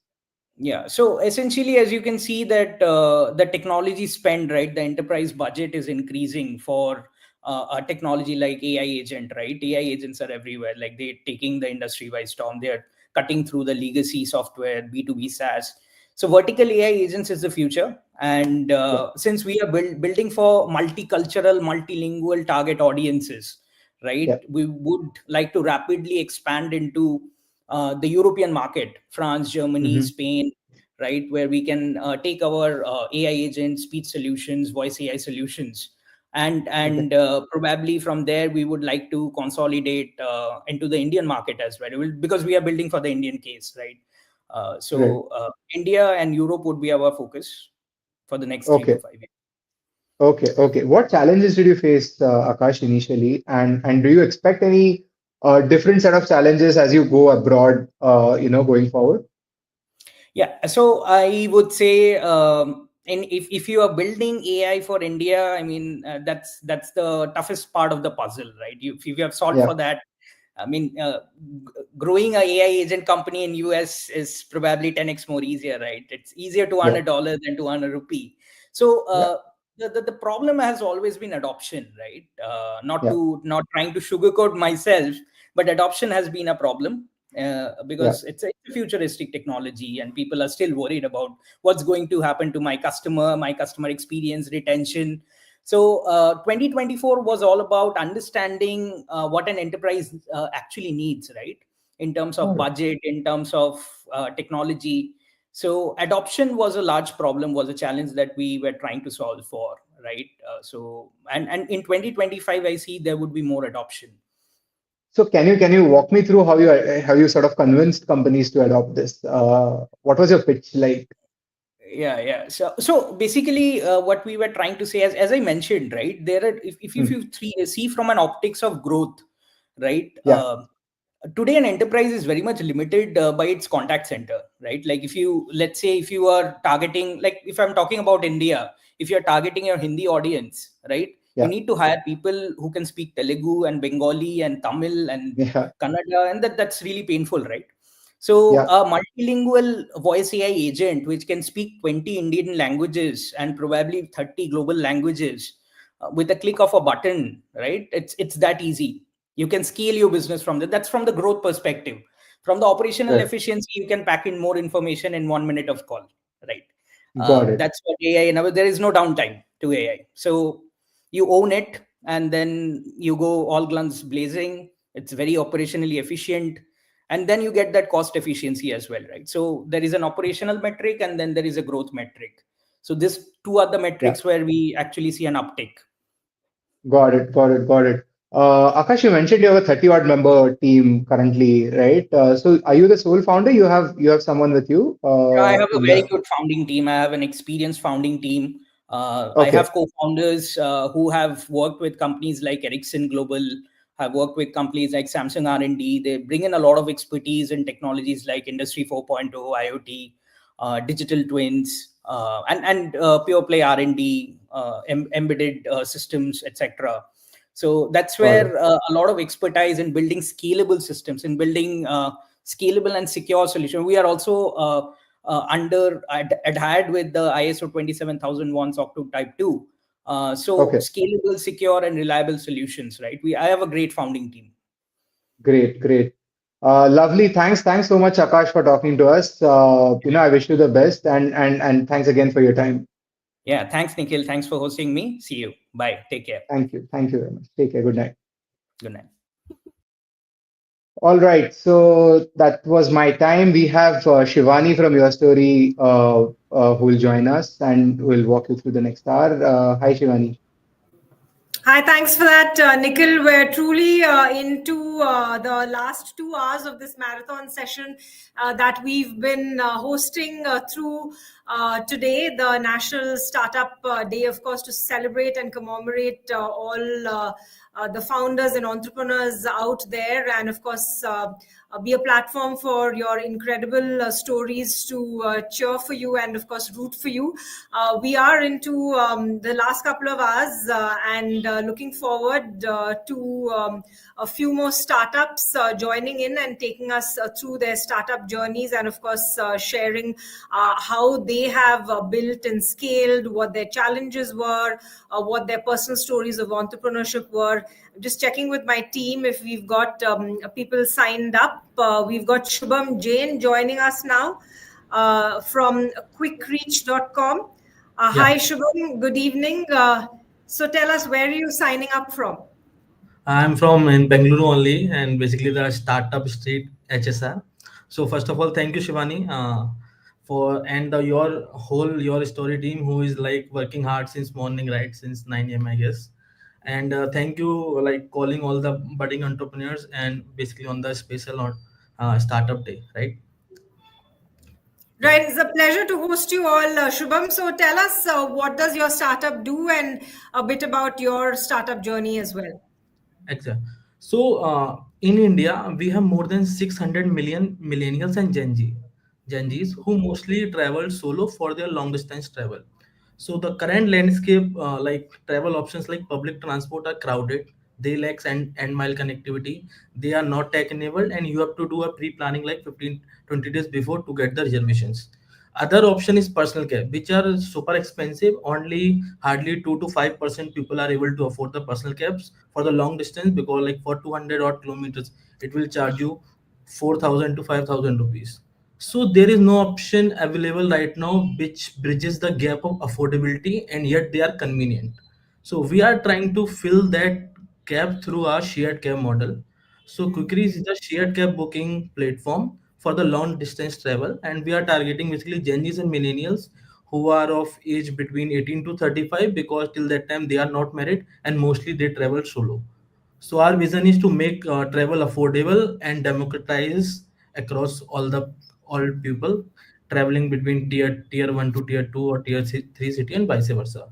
So right now we are operational in Bengaluru for several routes like airport, Atiyogi, Nandi Hills, and recently we are launching Mysore route as well. Through our shared cab model, customer are saving up to 60% of their money, along with the convenience of doorstep pickup and tech enabled products. And we have around into operation more than 6 to 7 months. We have around 30,000 users as of now in Bengaluru, and we have completed more than 10,000 rides till now. Okay, so you are early stage, as you mentioned, in the mobility space. And when you say affordable, if you can sort of expand a little bit on that, because we do have a lot of players in the mobility space, largely catering to corporate travel within the metros, office goers. So you are targeting largely, personal travel, leisure travel to the outskirts, and like you said, between tier two cities. Give us a sense of your costs as well and the model that you function with. So currently, whatever the players are available, they are majorly focusing urban rides, or I would say city rides, or intra rides. Like if you need to go from 4 kilometer, 5 kilometer. Although they are like still there are a lot of challenges with that, but still most of the rides are happening greatly in that. But nobody is focusing for the longer routes. In India, if I tell you, more than 81% rides are still happening unorganized for the long distance travel. So our focus is simple: to cater the audience who want to travel long distance but in affordable way.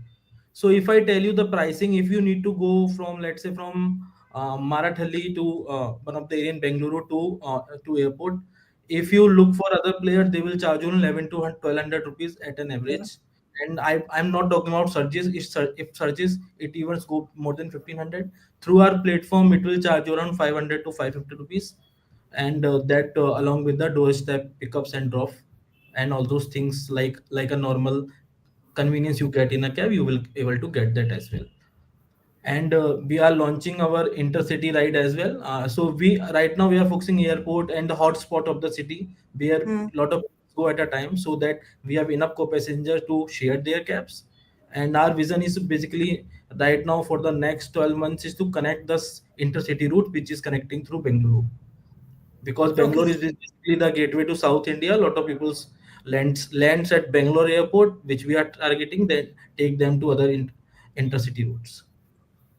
Right. Shubham, take us through your initial days as well in terms of onboarding both your, say, the driver partners as well as the cab partners and the customers.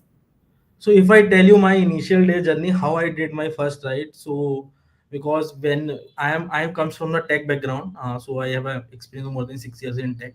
So first we created our user app. We don't have any user, we don't have any driver ride.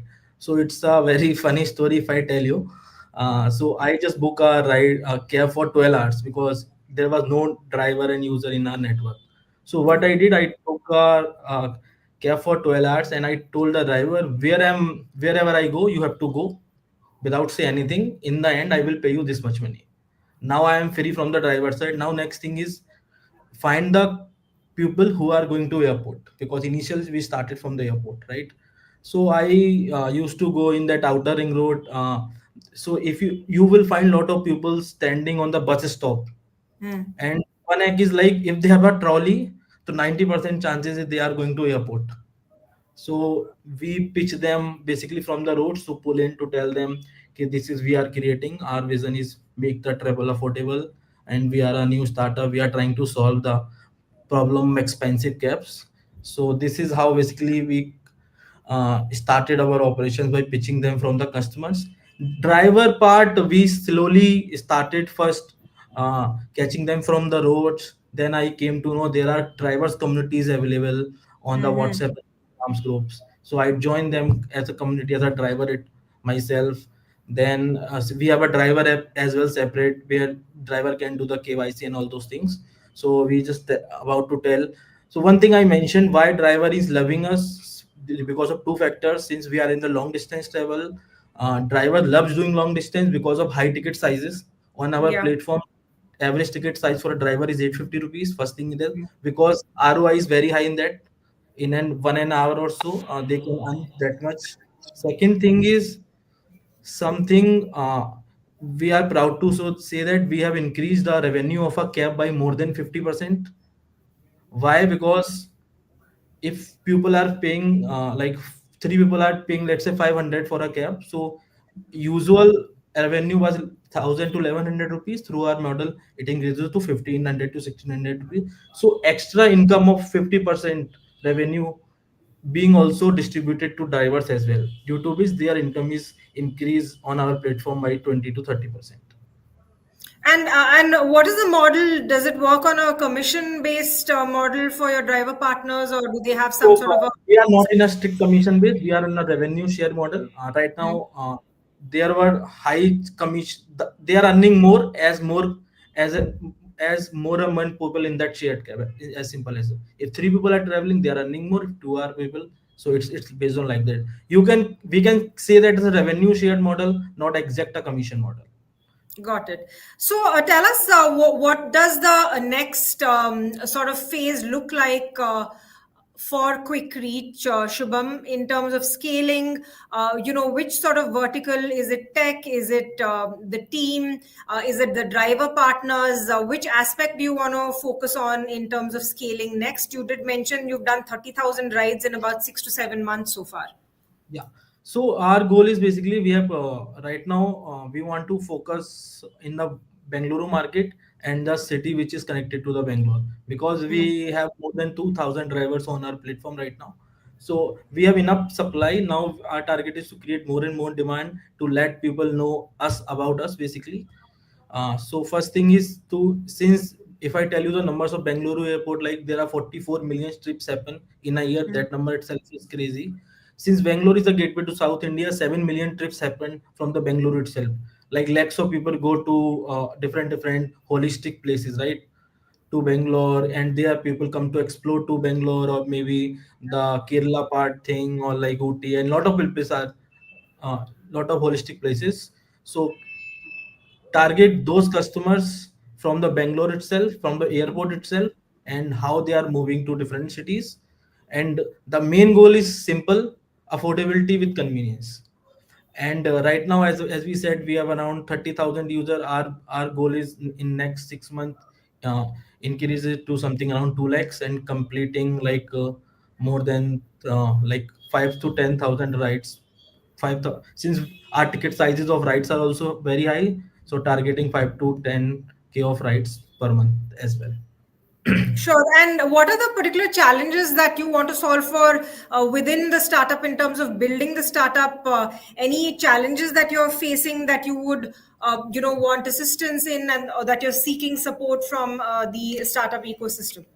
See, initial days were tough because in our business, which we called as a one north star for us is basically seat occupancy ratio. Earlier, but it was low from the past 3 months, we are doing great. Our seat occupancy ratio per cab is 1.7, means earlier, like on a cab, if one people able to sit, but through our platform we have increases to 1.7.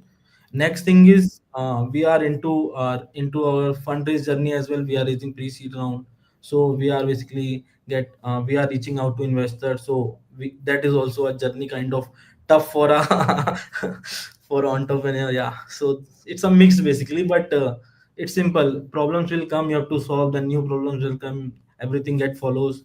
Only you have to stuck to the path. That's it. Yes, great mindset, Shubham. And if you have a message that you want to leave us with, either in terms of what you want to reach out to people for, or any sort of message that you want to leave for entrepreneurs today. Yeah, so just stay. I know a lot of problems will come every day, but you have to solve it. You have to go, and if you keep going, the things will resolve. And yeah, some and in after certain months, you will feel okay. That problem was great. At least it will teaches you some learning. So that's some message.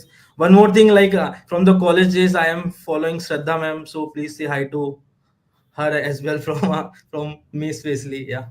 So, yeah. Definitely will do that, Shubham, and the team will be in touch with you. All the very best with scaling Quick Reach, and thank you so much for your time today. Thank you, Shivani, and thank you whole your story team. Thank you so much. Bye bye. Take care. Thank you. Have a good night. We have Rinki joining us next. Her startup is called 27. Hi, Rinki. Hi, Good to have Shivani. you. So tell us, where are you based and what does 27 do? We are based out of Mumbai, and 27 is a modern scientific skincare or a self-care brand. And where we are today is we have just very recently launched with our first line of skincare products that are in front here with me, trying to bring them into the picture for more people to see. And what we are trying to do is essentially change the narrative of where self-care and wellness is. So, in the current markets of beauty, wellness, skincare, self care, hair care, body care, all these scenarios, which is essentially to make you look good and feel good in the end, are heavily saturated with a lot of celebrities and a lot of brands which kind of commit to certain benefits, but I am a doctor by profession turned into a marketer and an entrepreneur eventually. And I like to call that out in terms of placebo effects. So it's the perceived feeling of wellness, but do you actually see benefits down the line? No, which is why brand loyalty has reduced. This is where we have been working over a decade on this brand per se, like what do we want to bring to the audience. And where we have started today is with our first two products, and eventually we are going to expand vertically as well as horizontally, and essentially try to bring real results to people. So with our products and our philosophy as a brand and the science that I have learned and brought forward, we are trying to change the narrative. We want to talk about you get worth for every buck that you pay, and in the end the real result is looking good and feeling good. Sure, Rinki, if you can also tell us about how your product in the skincare space sort of stands apart. What is unique? Because we do have a lot of D2C brands today, really fighting for that market share, the eyeballs, and the shelf space. So tell us what you do differently. Okay, so I'll begin from the outside of the product to the inside and tell you. At the very first instance, when you look at it, we have tried to keep it absolutely straightforward, minimal in terms of information. So when you look at it, you have everything right in front of you that you need to make the decision, decluttering the space. Then talking about the packaging, we are highly sustainable. We have spent years and years trying to work with people across the globe, including people in France and in Korea and in China, whoever is in the manufacturing space, to find us those materials and things which are good for the nature. Number two, when you get inside the bottles, which are again glass, which is again sustainable, when you talk about the real product inside, it has come from years of experience, research, after working in multiple laboratories and being a doctor, understanding anatomy myself. we have this very, very unique formulations which include a lot of actives, a lot of natural ingredients in absolutely optimal quantity. So we just don't fire up elements because you can go up to 10% or you can go up to 50%. No, what is optimally important for your skin and can help build up a routine is something that we have done. So right from outside to the inside, what we have tried to do is break norms, first of all, break down the science, dissect the necessity of the human body and anatomy, and bottle up a concoction or a formula which will then give you real results. We just don't want to throw something that you think sounds great, like a 10% niacinamide or a 20%. Trust me, you don't need more than 2% to see real results and your skin to build up that glow eventually. So something like that is what we have tried to achieve with our products, and that is how we are different. Shra and Wrinkle, if you can tell us, what inspired you to become an entrepreneur and, of course, pick this space of skincare? Of course. So I'll tell you a little bit about another side gig of mine, which is also into, and I run an event agency with my husband as well. So I have had some entrepreneur experience, and this has been a long lost passion of mine, honestly. 10 years ago, before I started my first agency, I was still a doctor and I was still trying to pursue this. My mother was my very first patient when I was a doctor in terms of skin disease called eczema, and nothing helped her. That is when I started blending things at home for her, and things worked out. So till the last breath, her skin was clear. She died having comfort of the eczema. So that is what even drove me further. So after her is when I thought, now I want to bring this to reality. I want to bring the science to people. I know what I know inside this brain of mine and all the study that I've done for years. And I took it to multiple levels. I traveled the globe to get all the formulations with me, work with experts in the industry, learned from other brands and people's failures, and I tried to bring this all together. So essentially, I have had some entrepreneurial experience, and after having some success there, I took a step back from that. My companies are working, and now I have started 27. This has always been the dream. Now I get to pursue it with the power that I have. Great to hear how you really validated that idea and that dream, Wrinkle. Now tell us what next for 27 in terms of scaling. What is the kind of scale that you have built so far in terms of customers, in terms of revenues, if you can share that, and where do you see yourself going from here? Absolutely. So we are a very, very recent launch. Only back in about end of October to the early November is when we actually put out our products in the market. So we have spent about 60 odd days in the markets now, and we have had a very good response. My first scalability is going to be distribution of my products. So at present, we are on Tata Click, we are on Nykaa, we are on Amazon. We'll be coming up on many such platforms where beauty is accessible and there's a lot of user base there. Second, we have our own user base in terms of a lot of gifting partners who reach out to us because they think our products are premium, and it also shows results. So it's a nice giveaway of sorts. In terms of the product lineup, we started with the first two essentials of skincare, but we'll be moving vertically, first of all, to build a routine called cleanse, treat, hydrate, and protect, and then horizontally with multiple variants across skin, hair, and body, while keeping the philosophy same. So it will be a larger matrix that we'll be covering at, in say about the next 5 years, we should cover all bases that a user finds solution for every single problem. Be it your hair, be it your skin, be it your body, be it even some wellness things like meditation and exercises and diet suggestions through our blogs is what we'll be doing. So that's the plan altogether.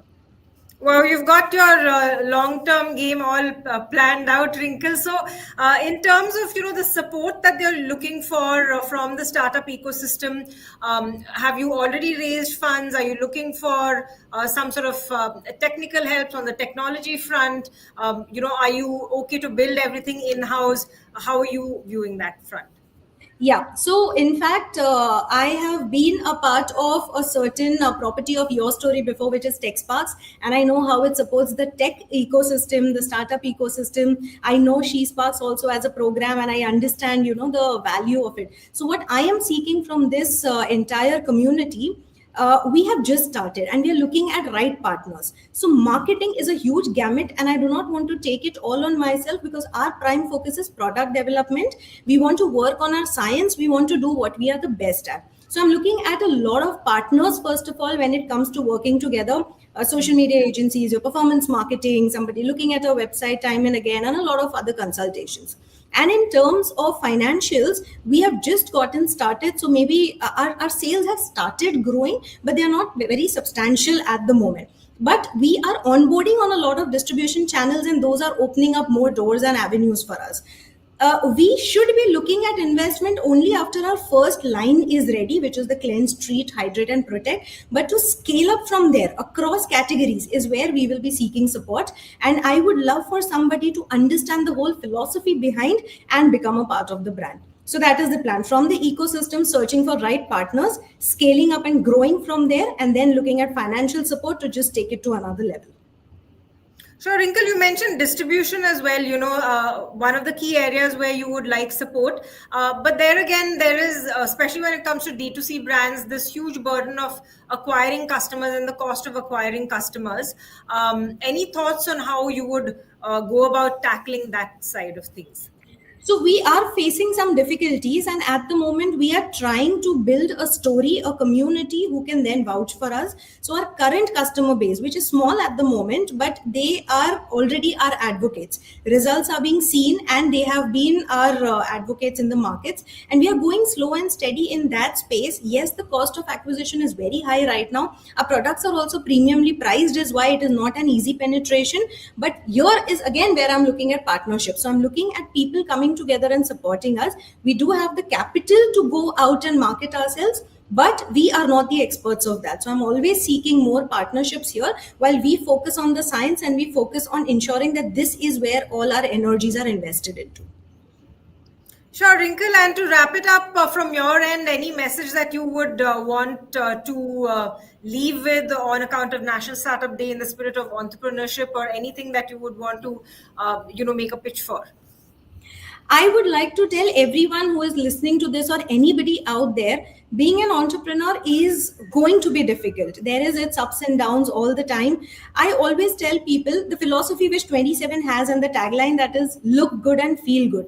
Just dress up, show up, nobody can stop you. All you need to do is look good, be in your best spirit, feel good, and you're going to rock the world. So for every entrepreneur there, just do not give up. We are all in the same space and we are all here to support. Thanks so much for that. Of course, looking good, feeling good is also part of the confidence building. So thanks so much for that message, Wrinkle. Thanks for your time. Have a good evening. Thank you, Shivani. Great. We've got Chintan up next. Chintan Mishra from Rebu Computing. Hi, Chintan. Good to have you. I think your audio needs to be turned on as well, Chintan.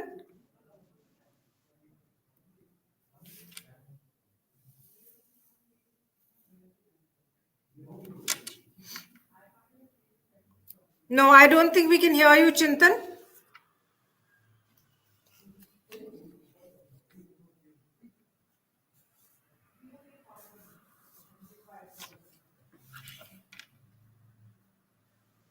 I think we're having an issue with Chintan's audio. Yeah, Chintan, could you just do a test again, please? I can hear you, Shivani. Yeah, I can hear you now. So where are you signing in from? Yeah, I'm signing in from Delhi, NCR. Okay, great. Looks like a cold winter night, but we're all ready to hear your startup story and what you do at Rebu Computing. Sure. So we work with robotics, automotive, and drone companies, and we give them set of tools to make their vehicles driverless and pilot-free. So our tools include cameras, sensor arrays, processing hardware, and software for visual perception, autonomous control. So our product has wide variety of use cases. So it helps autonomous mobile robots to navigate within warehouses and factory shop floors. Then our visual navigation onboard a drone helps make precision strike on enemy targets. Then we also help drones navigate in GPS denied environment, which is a very vital activity in forward-looking areas for our defense forces. So these are some activities that we do with our visual navigation stack, and our vision is the company's vision is that we are building an occipital lobe for things. So occipital lobe is a part of human brain that perceives whatever we see with our eyes. So that's what we are building for. Wow, a pretty deep technology there. So, are you building these robots by yourself, or you're creating the hardware? Are you doing everything end to end? No. So we are an OEM for these vehicle manufacturers. So we don't Okay. manufacture robotic systems or drone systems, but we act as an OEM that help these OEMs make their vehicles smarter. So we don't do end-to-end drones or end-to-end robotic systems. We just provide technology stack that interfaces with their vehicle and makes it autonomous and driverless. So you mentioned, of course, a lot of those use cases at the start. Tell us, which are the key companies that you are working for? How far are you in your startup journey? How many years has it been since you started building this out? Sure.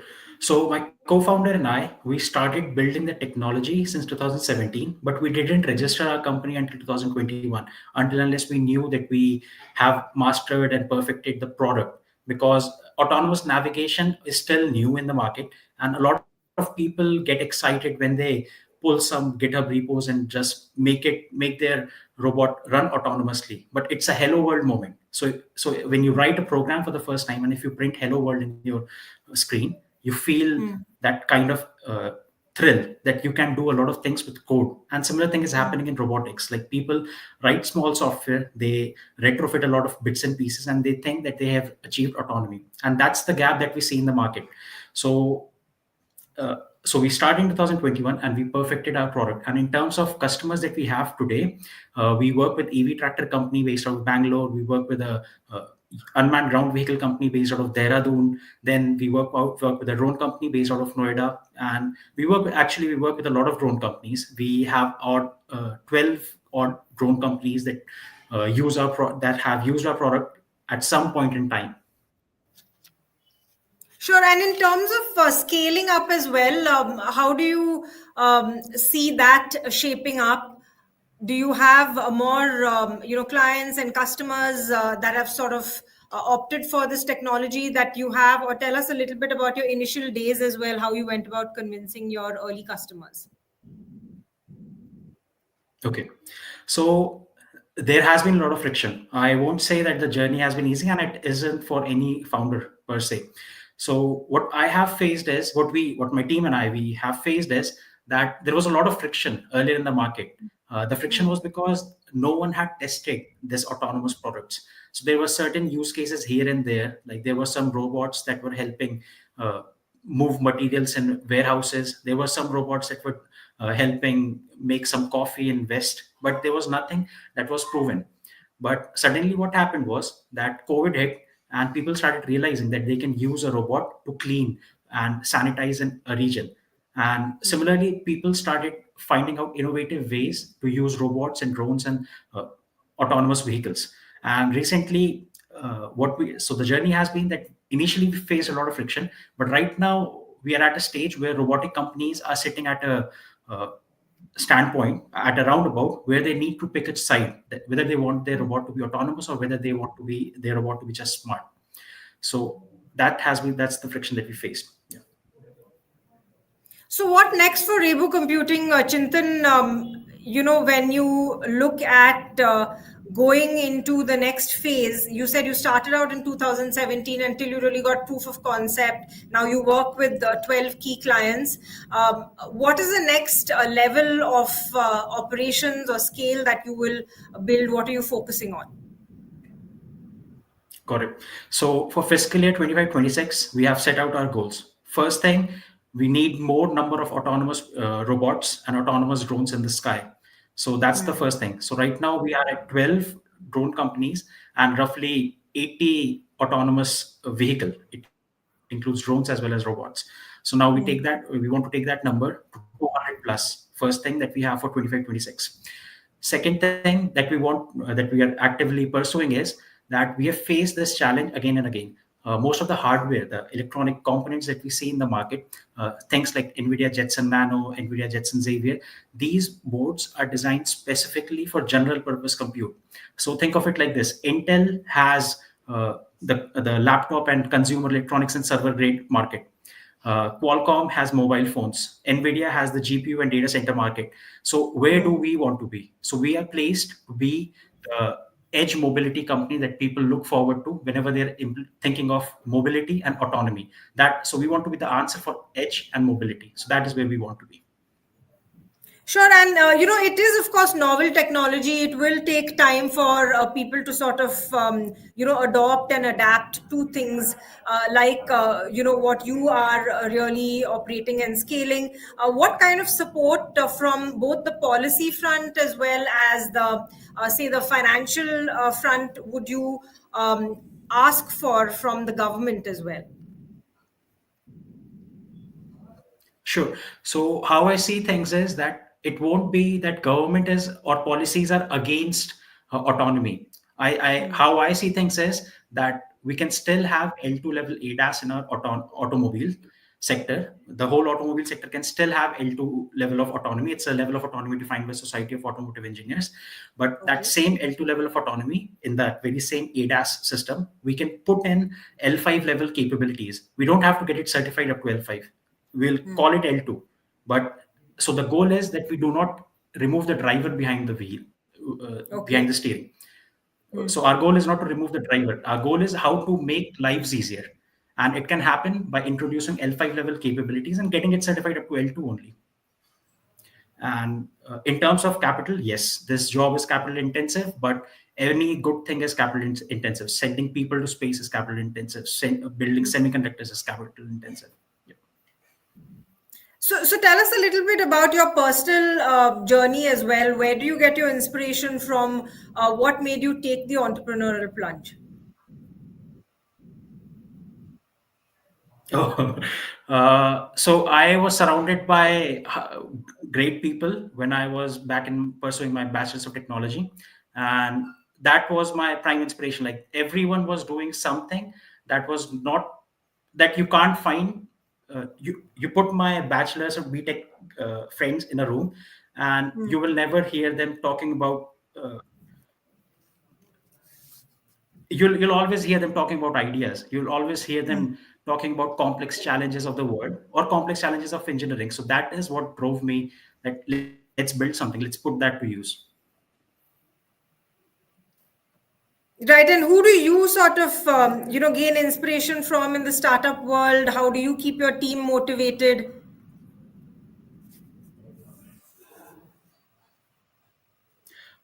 So I think early stage startup teams, if they need motivation, then they're not the right teams. People should only join early stage startups if they're motivated by themselves and they enjoy doing what the company is building, what the startup is building. There's no point in motivating people. If you have to motivate people, then they're already demotivated. It's just you're wasting your energies. Sorry, it might sound rude, but Sure. No, it's not rude. I mean, I think you sort of said it and told us in a very candid way what it takes to really work in a startup and have that go-getter mindset to make an impact and make a big change in society. Thank you so much, Chintan, for sharing your startup journey, what you do, your mission, and of course for your time today on account of National Startup Day. Just leave us with a message that you would like to share with the startup ecosystem. Sure. Like I'll speak for all the engineers out there. You have the capabilities. Like you are the builders of this generation. You are the artist. You can create the world as you can imagine. So go ahead and make the world. So that's all from my end. And happy National Startup Day, everyone. Thank you, Shivani, for having us, and thank you, Your Story team. Have a great day, everyone. Good night. Yeah. Thanks, Chintan. Have a good day and night. We have with us Jaish joining us next from Revamp Moto. Hi, Jaish. I can see you are in your car. Hi, Shivani. Where Actually, you I'm done? traveling back from Mumbai to Nasik. I was there for an event of National Startups Day hosted by Okay, Government of Maharashtra. So great. yeah, coming back to my hometown and in the car right now. Great to actually, see that you've attended that event. Tell us about what happened there. We do know that I think the chief minister, deputy chief minister were all there to commemorate any big announcements that startups should know of. Definitely, definitely. I guess it was a pretty good day for Revamp as well. So Hmm. Revamp is funded by Government of Maharashtra. We were there on Shark Tank, so we are one of the portfolio of their fund of funds through the Hmm. MIDC. So Hmm. we had a stall where Chief Minister of Maharashtra visited. He had an interaction of couple of minutes with us, and then there was an event, a whole day event, initially with the inauguration from the CM and then with other panel sessions. So there were two to three announcements that CM did today. One of them Hmm. was for sure a fund of fund, which is just not for the metro cities, but a very happy news for towns like Nasik, where we belong to. So they are going to inaugurate fund of fund specifically to tier 2, tier 3 cities, roughly 30 crore each district, which is a pretty good amount. That's one of the announcement that they did today. A lot of women-led entrepreneurship is where they are focused upon for the next couple of years and the 3 years. That was a second announcement they did. And for sure, the electric vehicle space has been booming. That's what we are working upon. They have couple of announcement for that as well, but they did not do it today. But yeah, there are certain policies coming in the EV space as well. That heartening to hear that, and the constant government support that we're seeing across states, across the country, year after year. So, Jayesh, tell us a little bit more about what Revamp does. Like you said, you're based in Nasik. What is the problem statement that you're solving for? Great. So Shivani, what we do is basically we build modular electric two-wheelers. If I want to take in very simple layman terms, it is chalti phirti dukan. So Hmm. we are building electric two-wheelers, but our focus is very, very focused where we are focused on the base of the pyramid, concentrated niche markets for the people, for the micro entrepreneurs who are willing to do certain job or business or last mile deliveries on the two-wheelers.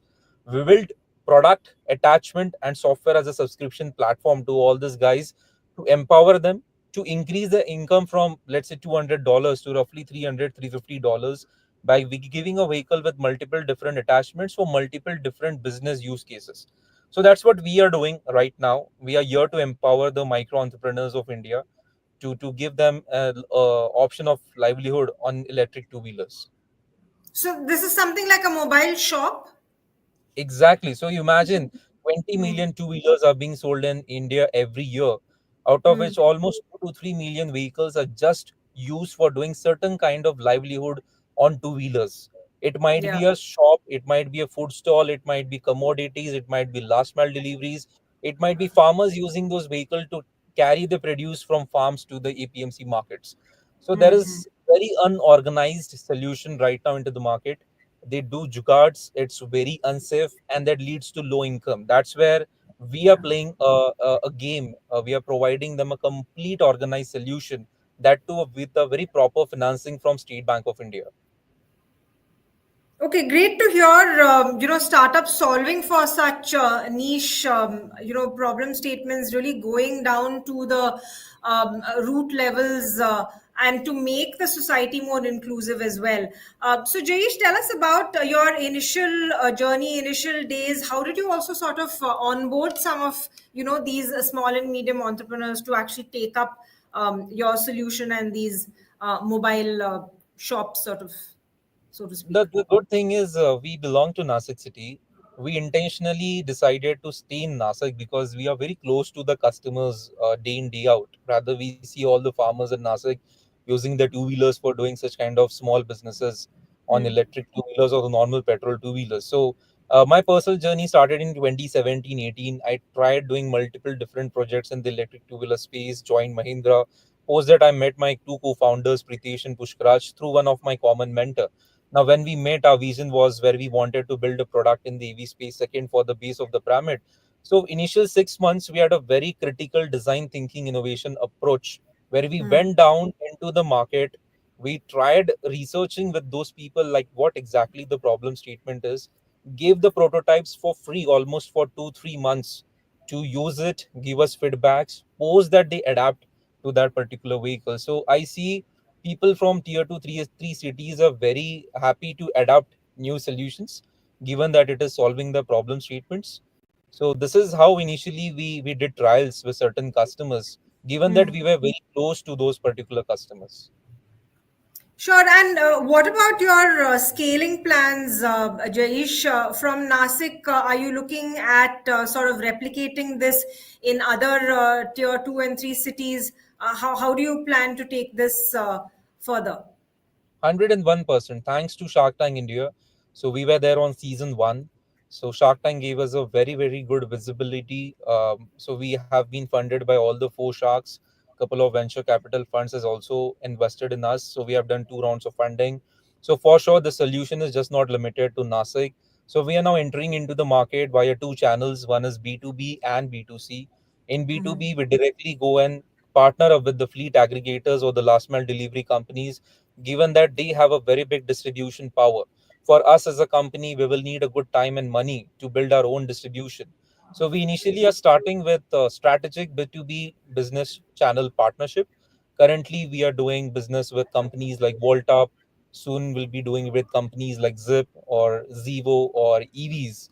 So those are the actual guys who are renting out or leasing out these bikes to the delivery riders or the actual gig workers. And eventually, we are also setting up our own distribution chain where we go and directly cater to the individual micro entrepreneur.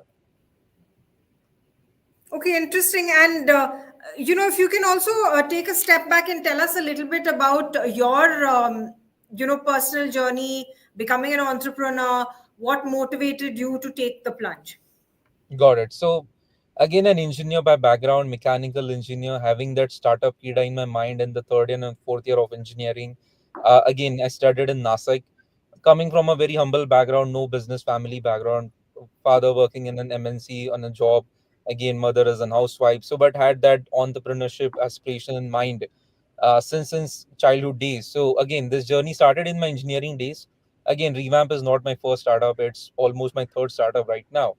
But yeah, the passion and the ignite that I had for startup did not go away anytime. So it started in 2017-18.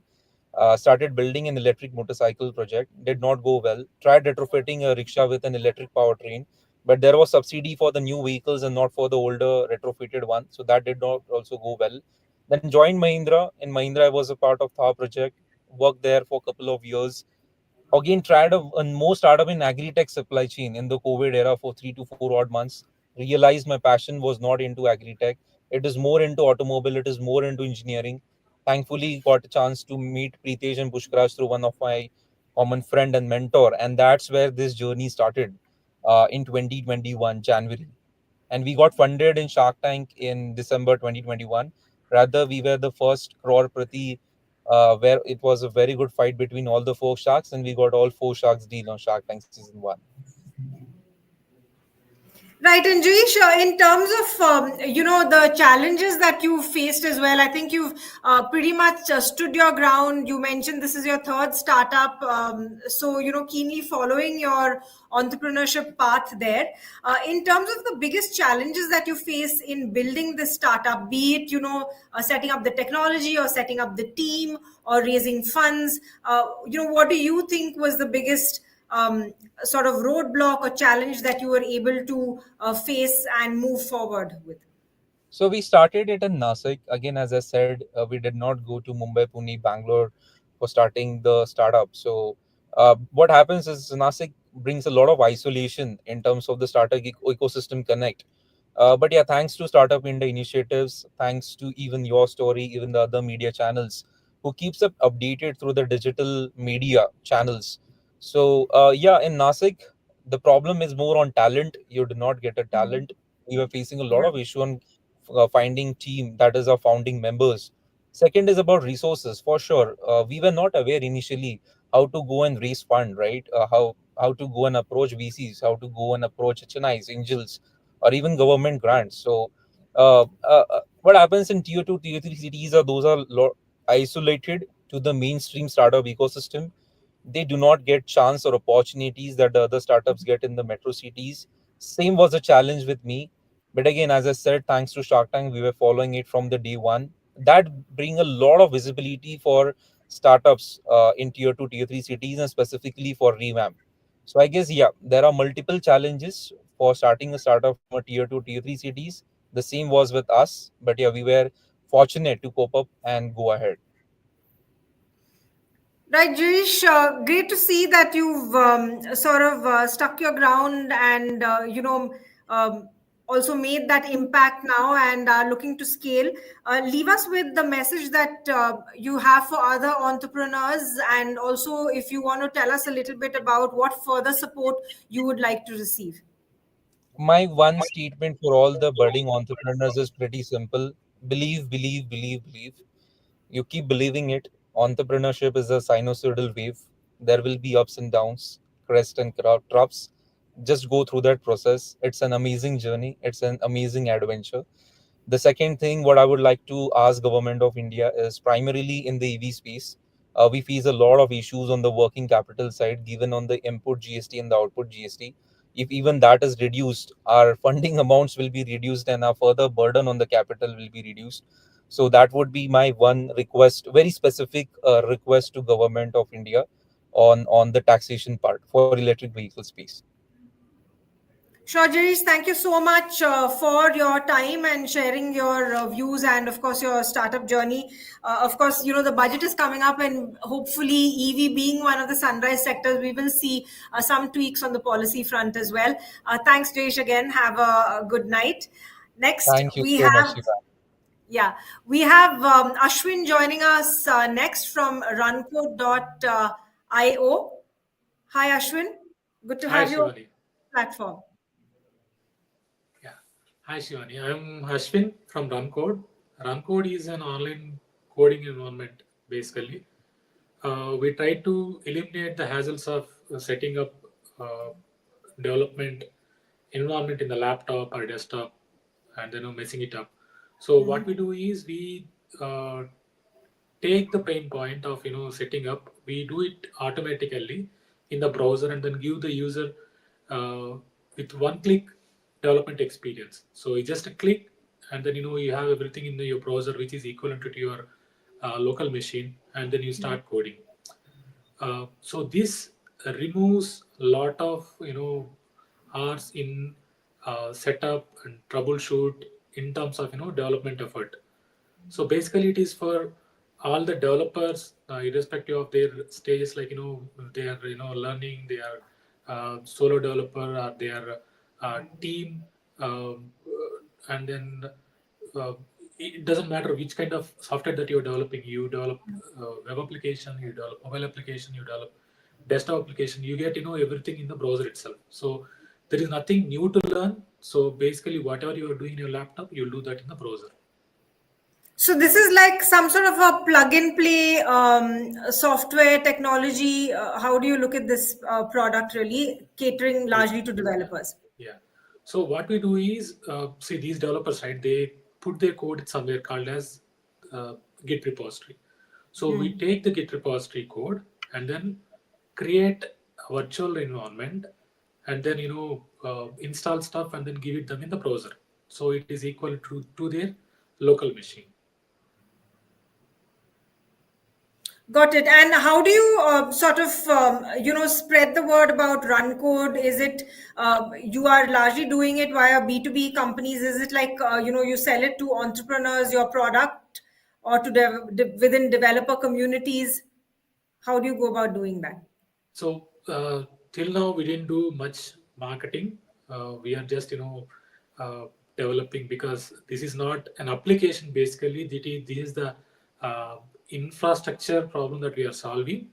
Yeah. So it is not a simple application. We have a lot of servers in the backend which are not uh, in cloud providers space. So we have our own.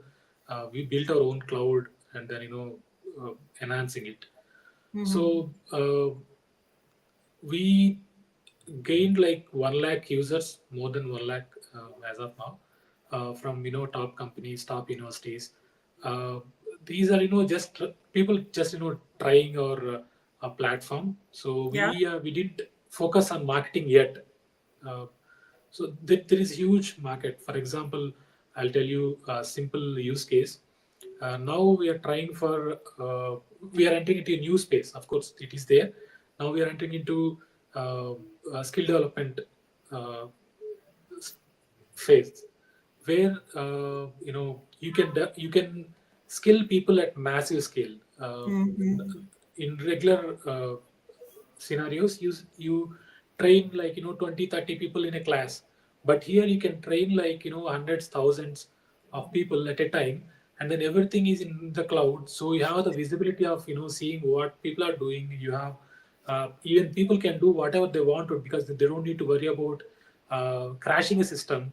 If something goes off, just with a click of button, you just it will rebuild, and then you have it there, and then they can share with others, and then instructors can see it. So this is also going on. So, what phase are you at runcode.io? Is it a beta phase? You're still testing out the product. Have you We reached the released revenue phase yet? Yeah, we released it to the market, but Hmm. we are not focusing on revenue and marketing. We are based on people's usage, we are enhancing. For example, one of the user started training like 2,000, 3,000 students as of now. So I came to know that, and then now enhancing it in that area. Sure. So, what next in terms of, you said you're just testing it. It's based on what the users want. You're still developing the product. In terms of support that you are seeking right now, are you looking for any sort of technical support or any sort of team support, financial support? What are you looking for? Technical support, no, because I do have like like 10, 15 years of technical expertise. I Yes. worked with many technologies like PHP, Java, .NET, basically you name it. Um, so we need support in buying hardware, because we can't use cloud servers. So we need to set up our own cloud here. So there we need to spend a lot. Now I'm Hmm. looking for funding support to do some R&D as well as and the infrastructure also. All right. Have you applied for any sort of, government grants, such as No, Startup India? no, no, Not. And where are you no. based? If I can, where are you based, I'm based Ashwin? out of Hyderabad. Okay. So I think, and over there are no dearth of developers. You have like a big community of developers in Hyderabad, so that's not a Yes, problem for you. Yeah. yes. Okay, so even in terms of your personal journey as an entrepreneur, um, tell us, how you decided to get into this space. Yeah, yeah. What's your So what was your background? Yeah. yeah, yeah. So that is kind of interesting stuff, because I I was having a software development consulting company started in 2012. We worked on many cutting edge technologies like Go, uh, Python, machine learning, uh, you know, Flutter, React, Angular, a lot, right? So Hmm. I was working with many clients across many countries, and then around 2020, 2019 and 2020, I realized that my team needed to update their machines. So Hmm. uh, I realized that that's a lot of investment. So I thought of looking around to provide them some sort of thin clients. So then I came with this idea. I looked around, and then I found that we can provide virtual machines, so that we can have visibility. They can do whatever they want to do. So I developed it, and then ran it in my company for 2 years, and then we were using it day to day, and then moved it into a startup. Sure. You did, of course, mention some of the use cases, Ashwin, and the market that you see. In terms of the long-term journey, how do you see it developing going further, say in the next 3 to 5 years? How do you want to see Run Code shaping up? Right now, we are in the process of adding AI to it, where AI will help the coders, code faster, better, and explain Yeah. the code. It's a lot of things AI can do. That's going on, and we are planning to build another version of it, not another version, but sideline of it, to provide on-premise infrastructure management also. For example, they don't want to people don't want to use our platform. They just take it and then install in your server and then develop stuff. Sure. And Ashwin, yeah. Ashwin, if you can leave us with a message that you want to share with the startup community, the ecosystem, in terms of what it takes to be an entrepreneur, or any support that you want to seek from the ecosystem, what would you like to say? Yeah, it is not easy for anyone to become a startup founder. I was happy with my software consulting company, and then Yeah. Coming to startup, it's building everything from the ground again. So basically, the success lies in the customer. So you need to see you have happy customer from day one. So irrespective of the revenue that you're looking at, when you have a happy customer, then that's you'll be happy. So look around and then try to make your product better for your customers. That's it. Right. The customer satisfaction, of course, is the North Star for, all the startups that we've spoken to. And of course, that is the most rewarding journey. Thank you so much, Ashwin, for your message and your time. Let me now hand it over to Nikhil Patwardhan. He is, of course, a senior correspondent at the YourStory vertical cap table, where we focus on in-depth startup stories. Nikhil will now take over for the finale leg of our marathon session on National Startup Day. Nikhil, over to you. Thank you, Shivani. Hello, guys. I will be your host for the next hour, maybe 30 minutes, 30, 40 minutes. We have Vishal joining us from 7th. Is that how you pronounce it? It's seventh. We speak 7th. like. Okay. Okay, great. Vishal, good to have you here. How are you? I'm doing amazing. Waiting for this for a whole day. So yeah, I'm doing great. No, glad you waited, and we look forward to hearing your story. Vishal, tell us a bit about yourself, your company. What do you do? Absolutely. So we are based out of Mumbai. I'd love to tell you what exactly we do. Our company name is Yep. Seventh. That means save nth or many times. And also 80% people in India receive their salary on 7th of every month. So a pretty thoughtful name we came up with. We took at least 10 minutes to think of this. What we do is we work with corporates and help their employees get financially literate and also to invest money in mutual funds. So we are a wealth tech, a B2B2C wealth tech company, which helps corporates to help their employees invest. So this is what we do. We started a year back. January is what we started our operations. We are already working with 40 plus companies, brands like Oyo, Decathlon, JLL. We have more than for Fortune 500 companies, and we already are working towards. So in India, there are 60 crore people working somewhere between 18 Yeah. to 34, average 25,000 salary, and only 2% people invest. So there's a Yeah. massive opportunity, and that's what we are trying to cater on. Understood.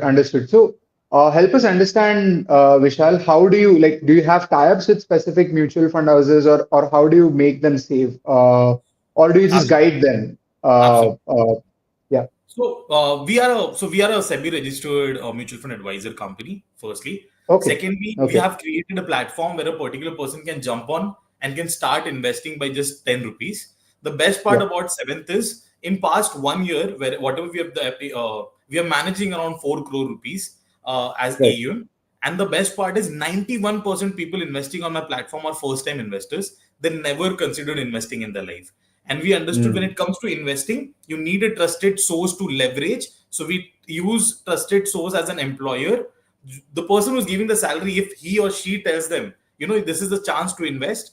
And right now in India, if you're not investing in equities, you're losing out on something really nice. So that's what we are trying Right. to educate people out there. Understood. Understood. Understood. So you mentioned that you have a few Fortune 500 companies as your clients, right? So what has been the feedback like? I mean, how are companies liking your product? I mean, how are companies approaching your product, rather, I would say? See, the best part is, you know what? Just to give an example, for everyone, their first salary is very important. What you did with the first salary, right? I'll tell you, there Yeah. are two common things. So, any person who is investing right now has one thing in common, that is regret that they started investing late in their life. The Yeah. second is, what we did with our first salary was give a gift to a dad or mom. But right now, people who are getting their first salary is getting an iPhone, which is literally 5x of the salary. People are so Yeah. easily exposed to exposure to debt, but there is no one to tell them to they can also invest that money rightly, right? So that's where we Yeah. come into place, and employers really understand that. We're working with Oyo, we're working with Decathlon, we're working with JLL, and the best part is everyone loves what we're trying to do, right? If you as an employer have a financial literate employee base, it is surely give you a better feeling. And if employee thinks that my employer is worried about my financial status, that makes a positive status as well. Understood. Understood. So do you also advise them how much they can save? Say, for example, if a person is earning 50,000 a month, do you sort of help them chart their finances, help them understand, how much they can save and things like that? Or yeah. Yeah. So how does the journey look like? Is we do quarterly and monthly sessions in every company. Okay. Just to tell you, recently we had a session in one of the companies. The topic was financial mistakes to avoid in your 30s and 40s. That's where people Okay. jump into the session. They learn what we did. So most of the people in India, so there are only 4 or 5% people investing in India. Out of that 5%, 91% never beat benchmark. Even if you're investing, you're doing it wrong, right? So the Right. whole point Yeah. is we advise people, and it's too illogical when you invest money and you don't have a goal. So we help Yeah. people to do a goal-based investing. And of course, if you have a goal of retirement corpus, the portfolio look will different. If you want to buy a Yeah. car and you're accumulating wealth for car, of course, there will be a different portfolio. Understood. Understood. So what sort of inspired you to start something like this, Vishal? Like, what was the trigger that, if I may ask?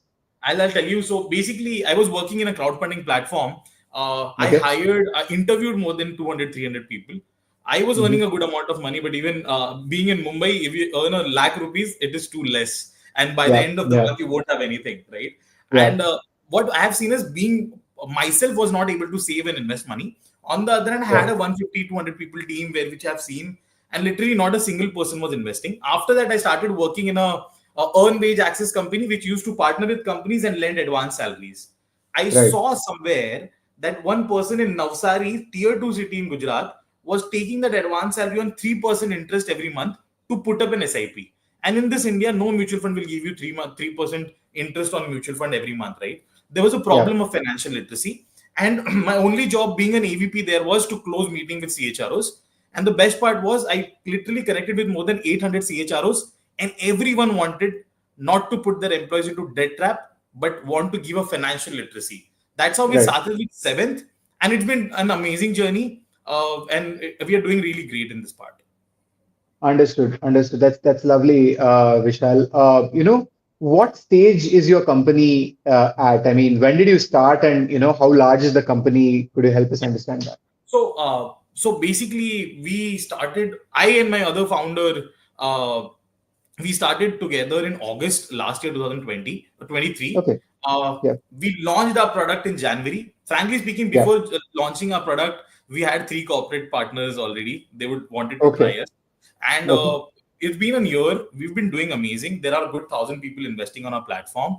Sure. On the other hand, if you ask me, stage, we are raising funds right now. Maharashtra government has invested 10 lakh rupees with us. Our Okay. first corporate employer is investing 30 lakh rupees in us. So he really Okay. loved what we're Okay. trying to do that. And there is nothing better validation if your customer is investing in you, right? So Right. Yeah. that's what we're doing, and we are raising good amount of money. We are in talks with a lot of good VCs, fintech and wealtech focused VCs, and we are raising good Right. amount of money from them. Yeah. Right. How large is the team, Vishal? Right now we are 6 people, and in Okay. tech we have more 4 people. We are right now bootstrapped, but we have just raised 10 crore or 10 lakh rupees from MSINS, that is Maharashtra State Government Innovation Society, and we are just 9 people plus 4 in tech. Simple. Understood. Yeah. Understood. Understood. So far, any challenges that you've faced that you would like to share, and do you anticipate any challenges in the future, particularly for a platform like this, which is something to do with personal finance, which is very sensitive, right? Yep. To people. Yeah. I tell you, I started this. So I always tell people that India is a savers country, not investors country, right? We have $500 billion Yeah. in saving account line. So the Yeah. problem is in India, even a brother don't talk to brother about their finances, right? Yeah. It is Yeah. too. So the only reason why we are choosing B2B2C, or we would have gone a other part of B2C like Grow, Paytm Money, Zero that these guys are doing, right? We Yeah. understood people need trust, because when we are talking about middle class people, these guys hold a lot of money. On the other hand, these are the most exploited people also, right? Yeah. Because most of the Yeah. scams and Yeah. everything is happening there. So of course, Yeah. if you ask me, the challenges are pretty simple. Yeah. We need to encourage people to start investing and putting in some trust in them. But it's been a good journey. 91% first-time investors. It means something is working right for us. And Right. till now, I feel we are doing great, fairly good. Got it. Got it. Got it. In the next 3 to 5 years, where do you see seventh go? At least we would have work with 2000 companies. We would want a very good chunk of people who are earning 5 lakh rupees a year, and also Yeah. good 1 crore a year also. We have that kind of Yeah. blend. On the other hand, if you ask me how do we look like, I want to be a next go-to place of investing, right? If a Yeah. person, if you are there in the ecosystem of the workplace to invest, of course you should be the Yeah. first one to come on the platform. So we want to be a go-to place, and of course, people don't just need an application to invest. People need advisory. People need to know there are more than 5,000 mutual funds. Which one is right for them? They need advice, and that's what we provide. And we are totally Got zero it. cost. Not charge a single penny to them. We make our Yeah. money out of brokerages. Got it. Got it. Got it. Vishal, today is National Startups Day, as you know. Would you like to leave us with a message to not just us, but all the entrepreneurs watching you If you live? ask me, I'm a very big fan of Steve Jobs, and I really love. So the only one quote which I would want to say everyone is, in order to get you have never got, you have to do something you have never done, right? So Yeah. of course, it is not a good journey and it is not an easy journey to go for. But frankly Yeah. speaking, it'll be fun and you'll really enjoy it. Great. Great. That's lovely. Thank you so much, Vishal. I wish you the very best. Thanks for taking out time and talking to us today. Cheers, bye. Yeah. Bye bye. All right. We have Raghu next. Hey, Raghu. Hi. How are you? Hi, Nikhil. I'm good. How are you? No, good, good as well. Thank you. Thank you very much. Thanks for taking out time to talk to us today. Well, I was quite confused whether I should start with a hi or a good morning. No, I think our audience is quite awake. I think even at this hour they want to listen to stories, right? So tell us about you, Raghu, your startup, your background a bit. Sure. So I'm the founder of ScoreTab. Yeah. It's a sports tech startup. Okay. In India, I mean, if you see, cricket dominates the media spotlight, leaving all the other sports like kabaddi, badminton, hockey, the Olympic disciplines. They struggle for visibility. And Yeah. it is not that we do not have good talent in those sports. It is just that the visibility is lacking. And they Right. normally gain attention during the major events, or when probably the prime minister calls them for a tea and a chat. So that is when Mhm. the media wakes up and covers for them. And Yeah. this actually it hinders in the development of the sport. It hinders in the aspiration of the athletes. You don't get role models so that your next generation can get into these sports. uh, and we have a lot of talent. I mean, a country like India, there is no shortage of talent for anything. So we actually have this slogan of every sport, every fan. So we want to take the complete emerging sport ecosystem up into the limelight, into the media, so that by creating this dedicated platform, we can bring these games to the limelight and give them visibility that they need to thrive with a Right. growing audience and increased engagement, sponsorships would be a natural flow into these sports, and that is what will empower the athletes in improving the infrastructure and building a strong sports ecosystem, especially with India looking at bidding for the Olympics in 2036. uh, Yeah. there is a lot that is desired to be done. uh, Yeah. there are a lot of grassroots programs that have been in existence for the last 6 to 8 years, and they are now showing the results. It's time Yeah. to kick it up and take it forward. So Yeah. that is the uh, the visibility and the focus on the emerging sports is something that we are totally focusing on. Yeah. Yeah. Yeah. Raghu, when did you start the company and what was your inspiration? I mean, you told us why you started it. Why do you see that, there is, but what was your inspiration? Are you inspired by sports yourself? Do you play any sport? So I have played a lot of sports. I've played cricket, table tennis, badminton, tennis, Oh, okay. football.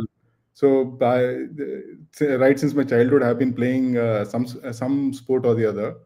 Okay. Never went to the national level, but the passion was always there. But Right.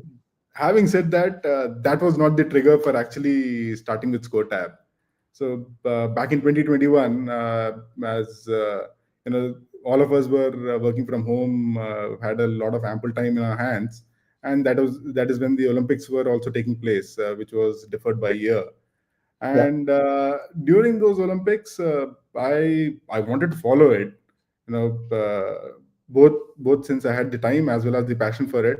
And unfortunately, by the time I came to know that certain individual or a team from India is playing, the match would be over. And Yeah. despite live transmission and all that, still that was a struggle, and I could not find any place which would actually tell me what time an Indian is going to participate. And Yeah. what hurt the most was when Neeraj Chopra won that gold that year. I mean, I would Yeah. have loved to see that in live action, but Right.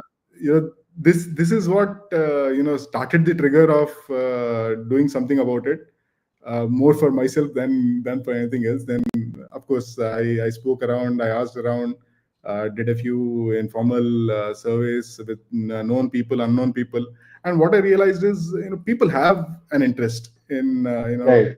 Yeah. watching sports, other than cricket. I mean, cricket, of course. eh, Anybody who likes sports, 90% of them do watch cricket. But Absolutely. the surprising thing that I saw is even all these hardcore cricket fans, they also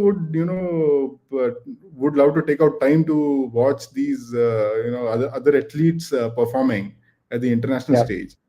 And at the same time, I was watching PV Sindhu play in one of the BWF tournaments, which was again telecast on television, but there was no coverage in the media. So I just Right. accidentally happened to flip through the channels and land on that.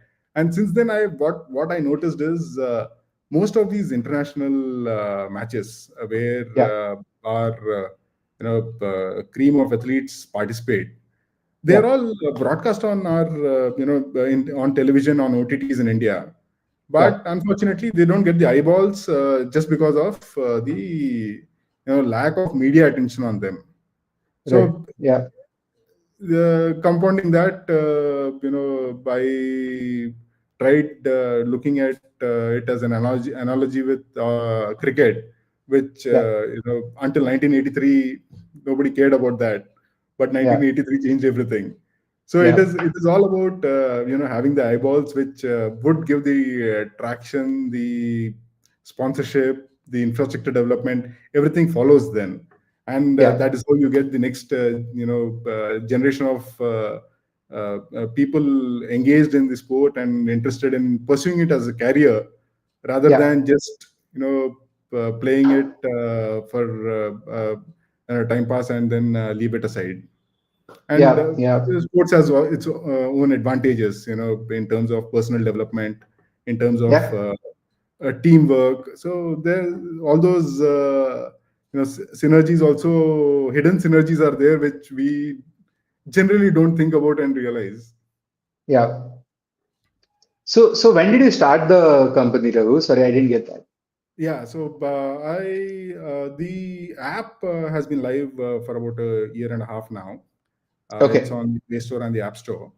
So Okay. in the app, we are basically just promoting what is the match timing as of now, and we are building on getting on live sports into that. Uh, Okay. Along with that, we are also building a VR tech, for getting immersive viewership into your house. So Okay. sitting in your house, you can actually have a stadium like experience without the Yeah. hassle of traveling and standing in queues and all that. Yeah. So Yeah. that is something that we are building separately.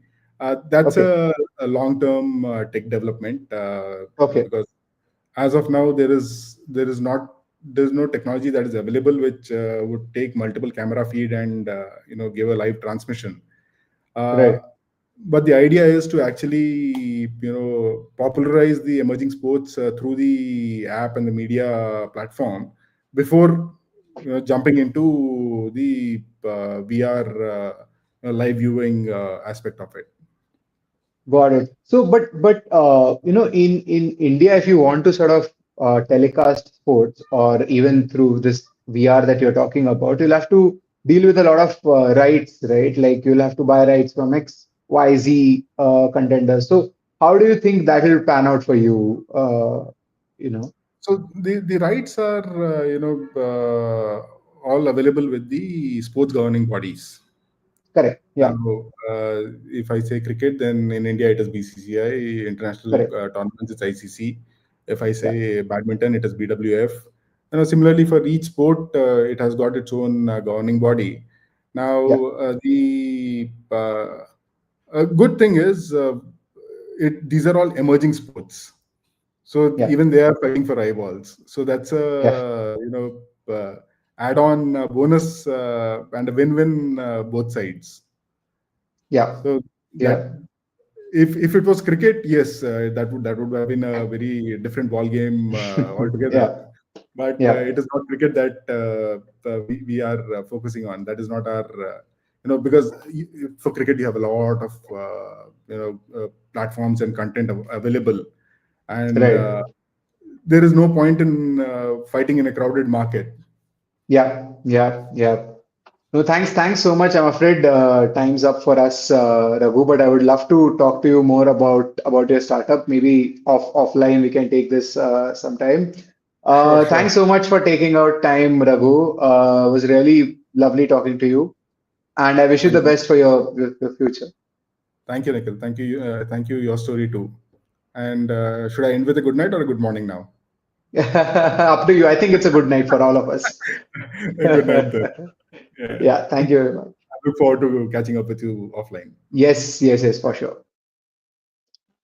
Next up, we have Mohammed from Sense Original Technologies. Hey, Mohammed, how are you? Hi, I'm fine. What about you? Good as well. Thank you very much. I see you're in a Yeah, very well three-piece suit, sitting, talking to yes. us at I have actually, 12 in yeah, the I have night. actually the meeting. So I thought, why not should I join in this formal way? No, no, absolutely. It looks good. So thank you so much for taking our time, Mohammed. Tell us a bit about yourself and your company. Okay, I myself Mohammed Salim. I'm founder of Sense Original Technologies Private Limited. We are a startup working on differentiation between original products and their duplicates. Just by tap the smartphone on the product. If the product is original, it displays the specifications along with the authentication message on the smartphone of consumer, which is absolutely free of cost for the consumer. Any consumer can get verified and get confident that he is buying or authentic product through our application. Yeah. Wow. So what are these products? I mean, which products do you sort Basically, of, counter. I just let you know. Counterfeiting is yeah, a major problem faced by many industries, right? Right. Yeah. Whether it is FMCG, pharma, liquor, cosmetics, baby care products, supplement, footwear, and many industries, right? So now we are catering in those industries through which the health conscious are there, right? Like Right. FMCG, pharma, and cosmetics, baby care products, and all. So these are the some industries where we are catering. Got it. Got it. So can you, if you don't mind, can you name a few clients that you have Yeah, already yes. tied up with for Yeah, this? actually, on June 2024, we released the beta version, and we were Okay. at that time, yeah. So for the product market fit, we were working with the Adivasi hair oil, as we all heard about that. Their duplicacy Yeah. was too much high, right? Then Yeah. after we are getting right now in with dealing with the red tape, Woodland, Trivedi, Almira, and Alan Cooper. Got it. So how does this technology work, Mohammed? Like, you scan a product, you click a photo of it, video of it, So and is actually, it for customers? yes, yes, Sorry. I'm just okay. Actually, generally users believe on QR code, barcode, and holograms, right? All these Right. can Yeah. be easily copyable. Any QR, whether it is working on 3D or 2D, any QR or barcode or hologram can be easily replicable. So what we did, Correct. we used the NFC technology merged with blockchain so that Okay. there are stickers are available, blank sticker of NFC based in available in the market.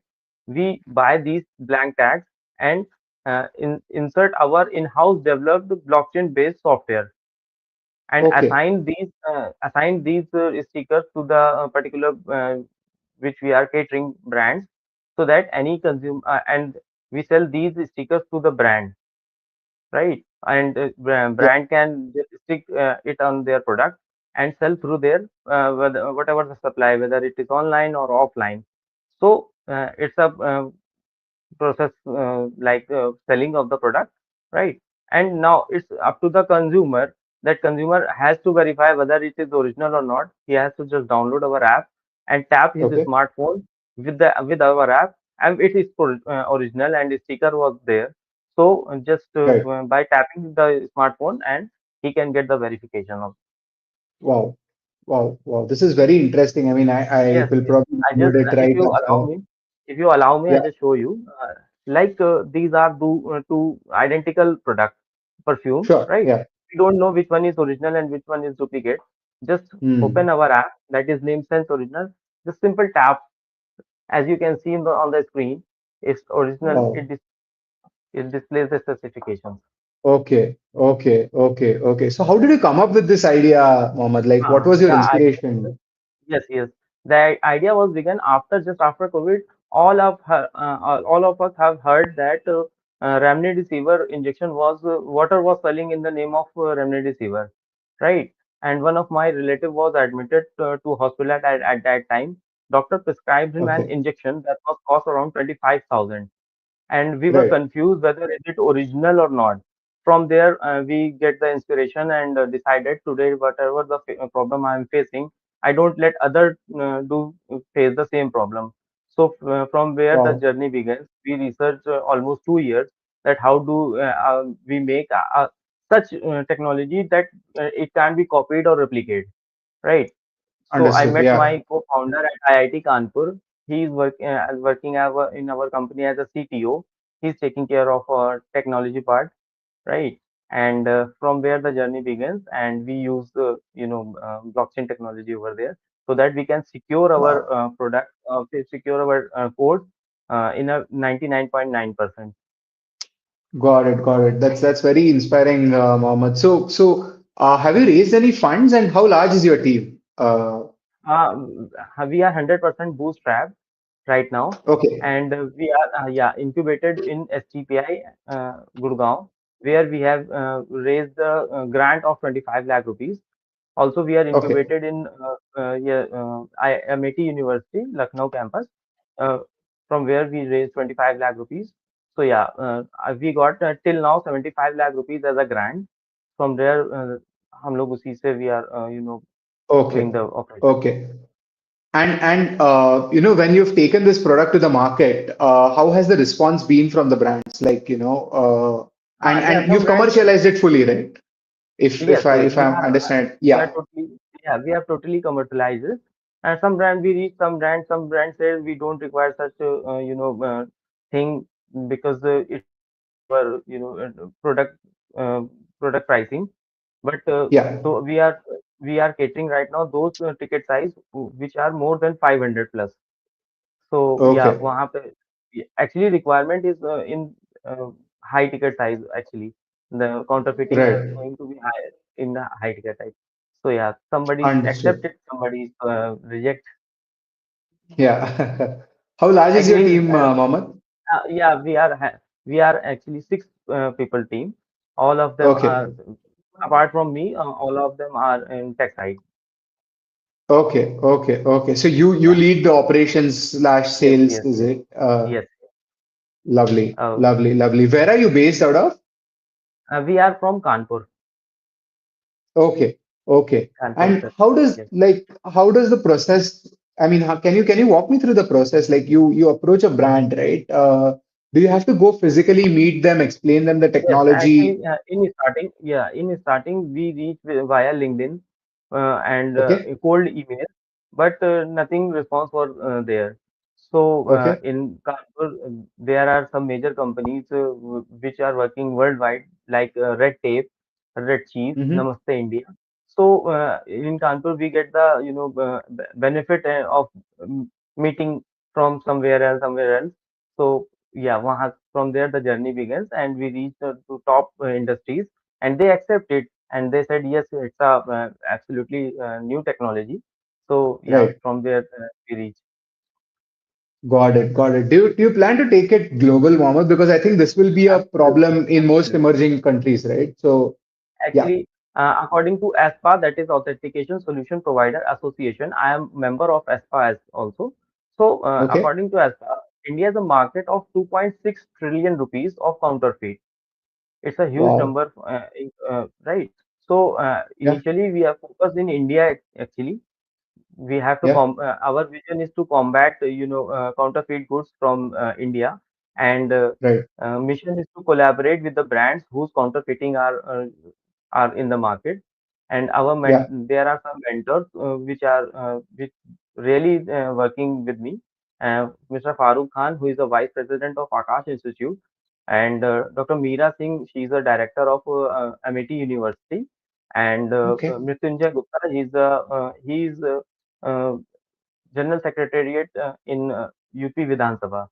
So I met Wow. these people, and they really like our my idea, and we are working on that. Got it. Got it. So where do you see yourself and the company in the next 3 to 5 years, Mohammed? Yeah, actually the idea is super good, and we thought that if we aware the people that use Yeah. our application, our slogan is be original, buy original, verify by sense original. In this idea we are Right. working, and if awareness were created in 3 to 5 years, so we are looking a prestigious company ourselves. Lovely. That's very good. Thank you so much, Mohammed, for talking to Thank us. you. My I think pleasure. your video is frozen. But thanks so much for taking out time, and it was lovely listening to your story. Thank you so much. Thank you. Thank Good you. night. Lovely Take night. care. Bye. Good night. Bye bye. Okay, next up we have Akshat from Shunyam. Hey Uh, Akshat, how are you? Hi, good evening, Nikhil. How are you? Good, good. Thank you. Good evening to you too. Tell us a bit about yourself, Akshat, and Shunyam, right? Yeah. So, Nikhil, I want to start with the reality. So, around 3.5 million metric tons of plastic waste is generated in India every year, and most of it won't be recycled and will pollute the Yeah, environment. And this is where Shunyam wants to come in. So, hi yeah. everyone. I'm Akshat, and I'm the founder of Shunyam. Shunyam is a plastic-free personal care brand based out of Jaipur, and we are here to provide effective, natural, easy-to-use plastic-free alternative to the conventional daily care products. We currently have a like-to-like replacement of conventional products in oral care, in hair care, and body care ranges. Some of our Okay. hero products include toothpaste tablets, which replaces the conventional chemical-laden toothpaste. We have bamboo brushes, which replaces the conventional brushes. We have a variety of shampoo bars, which replaces the water-laden shampoos. We have shaving bars that replaces shaving creams and foams. We have face wash bars for face washes, etc. So we serve our products from our own website, shunyam.org, and through the conventional online platforms like Amazon, Flipkart, JioMart, Meesho, and sustainable platforms like Brown Living. And we are here to give alternatives so that the burden of recycling don't fall on the day-to-day person. Got it. So shunya means zero essentially, right? It means nil. So how did you come up with that name? Like what is the thought behind that? So as you've said, like zero. So we want to achieve zero plastic, zero water also in our, like, so our products doesn't contain any water. So we want to reduce the plastic burden, we want to reduce the water burden, and reduce the carbon footprint as well. Okay. So where does the manufacturing happen, Akshat? So it's here itself in Jaipur only. Okay, so you have it in, I mean, you have a factory of sorts, or it's a it's in-house. It's in-house. It's in-house. And how large is the scale? Like, have you is it, I assume it's on e-commerce and on digital platforms as well? Yeah. Right. So I mean, what's the scale like? How many cities have you sold it to so far? Fortunately, we have sold our products to each and every state of the country, each and every state and UT of the country. Wow. So Okay. it's doing well, yeah. Okay. And in terms of, so I've seen a lot of these products used in hotels, right? Especially, five-star hotels where you get bamboo brushes, where you get such tablets, and also, do you have any such tie-ups with hotels or with other, probably larger conglomerates, or so to say, to provide them this? So we have worked with some, boutique hotels all across the country. So we have served some hotels in Kerala, in Bangalore, in Goa, and here in Jaipur as well. We don't have a bigger tie-up as of now, but yes, we do have served brushes and tablets to some of the boutique hotels, small nature retreats, etc. And how has been the feedback like, right? Like they all love it? So it has been mixed. Some of the clients told us that toothpaste tablets, since it's a very new concept, so the clients are little reluctant to use that product. Some say that the product is very nice. So it has been very mixed, but we continuously work on our product so that it becomes easier for the consumer as well to use the product. Understood. Can you help me understand how this works? How does a toothpaste tablet work, right? Like I here have a toothpaste tablet. So this is a travel tin. What you have to do is just take one tablet. One tablet is good enough for one wash. You take one tablet, chew, and it will turn into a tooth powder, and then you have to brush. So basically, it's a tooth powder only. We have been using tooth powder for generations. So what I've done is just converted that tooth powder into a pea-size amount of tablet. So one tablet, one wash, and you're good to go. How did you do it without water? I mean, I'm just curious to understand the science behind it. Since I am a chemical engineer, I read a lot of research papers. I formulated it in such a way that all the ingredients I choose are very benign to the environment and benign to your oral hygiene, and it can be compressed in such a way that it can form a tablet, and it doesn't break apart easily, but it breaks apart easily when you put a little bit of water in it. Understood. So do you plan to sort of expand your manufacturing facility from Jaipur to probably in Jaipur get a larger manufacturing facility, or how do you plan to scale basically? For scaling, first of all, I need a bigger chain to back me up. So we are currently looking at bringing in some of the bigger clients, and it is, I guess, I don't think so it's very hard to scale on the manufacturing front. I have made the process so easy that it can be scaled very easily to a larger setup. Got it. And do you plan to sort of export this? Do you plan to take this product globally to other countries? We did have exported this product to some small vendors in Dubai, and we are in talks with some of the hotel chains in Saudi and Bahrain as well. So yes, we have plans for exporting it. Okay. Have you raised any funds, Akshat? No, we are completely bootstrapped as of now. Okay. And like, how did you manage that? I mean, I'm assuming, how large is the team? Do you have a team of sorts, or it's No, it's a largely very small outsourced? team. So it's Okay. just a team of four, and Okay. you know, uh, like scaled it in such a way that I don't need a larger team for all the processes. Got it. Got it. Got it. How did you come up with this idea that, you probably need to do something like this? Like, what was your inspiration? So, like as I've said, like I'm a chemical engineer. So after my degree, I worked with a petrochemical firm. So in that Okay. process, I was in Daman. So if you don't know, like Daman is a mecca of plastics. They are manufacturers, they are recyclers and whatnot. So there I met a Okay. lot of manufacturers, I met a lot of recyclers, and I got to know that recycling is not the solution for the plastic, because you can Right. recycle plastic once or twice, but the quality of it gets degraded, and the recycled plastic doesn't get enough value as compared to the virgin plastic. So why Right. not change the inherent product itself so that it doesn't require any packaging? So Sure. that was the thought process behind Shunyam. Yeah. Okay. And where do you see it in the next, maybe say 3 years to 5 years time frame? So next 3 to 5 years, I want to first of all export the product to developed markets where there's a lot Sure. of demand for it, and also the hospitality segment really, really uh, are requiring some such sustainable products in the longer run. They do have their sustainable goals. So we are making products which suits them as well, and which suits their sustainable development goals as well. Understood. Understood. And when you say that, you have to take it to international markets, do you believe? So firstly, I wanted to understand what is the price range of this product, and do you think So that it's like, just to add to this, do you think that it's probably you can sell it in India even at a larger scale, considering that Indians are typically price conscious?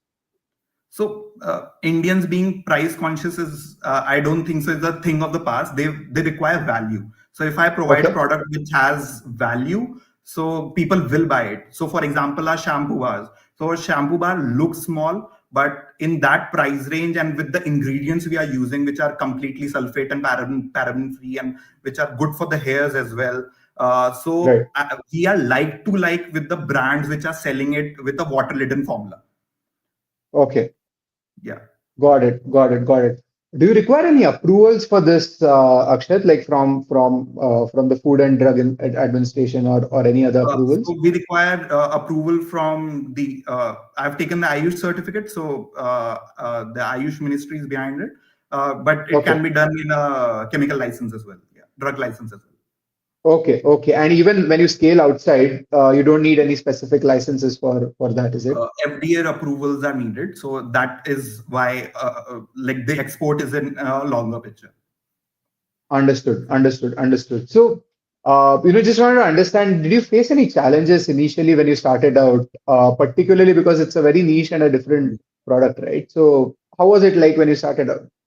So the main challenge is I'm changing how people use the product. So, for example, in the case of toothpaste, because of the Yeah. marketing of big brands, we are used to putting paste on the brush and then brush.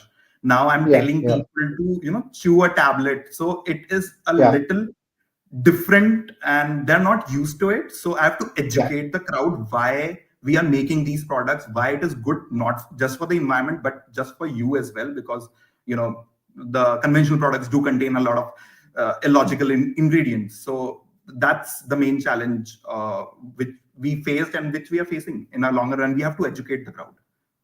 So, how do you plan to do that? How do you plan to educate?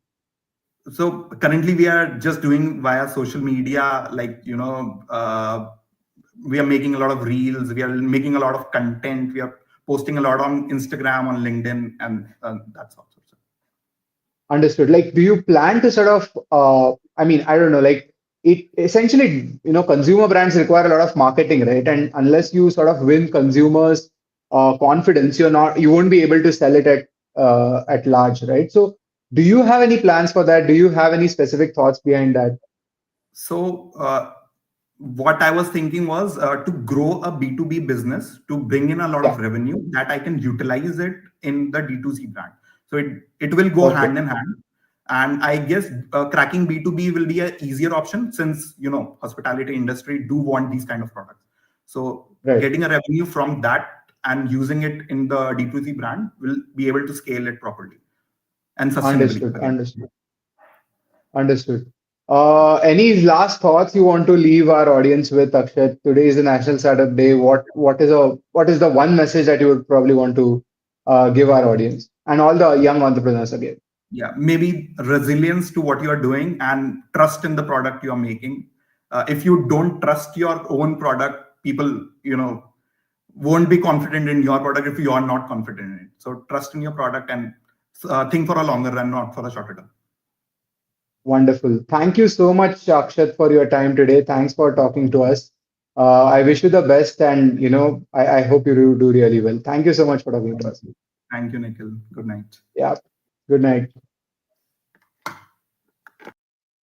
All right, then that was our final participant. Thank you so much, everyone, for joining us today. We had about 85 startups. We did a 15-hour long marathon, the Great Indian Startup Showcase. I hope you all enjoyed it. Hope to see you soon again. Thank you so much. Take care. Good night. Bye bye.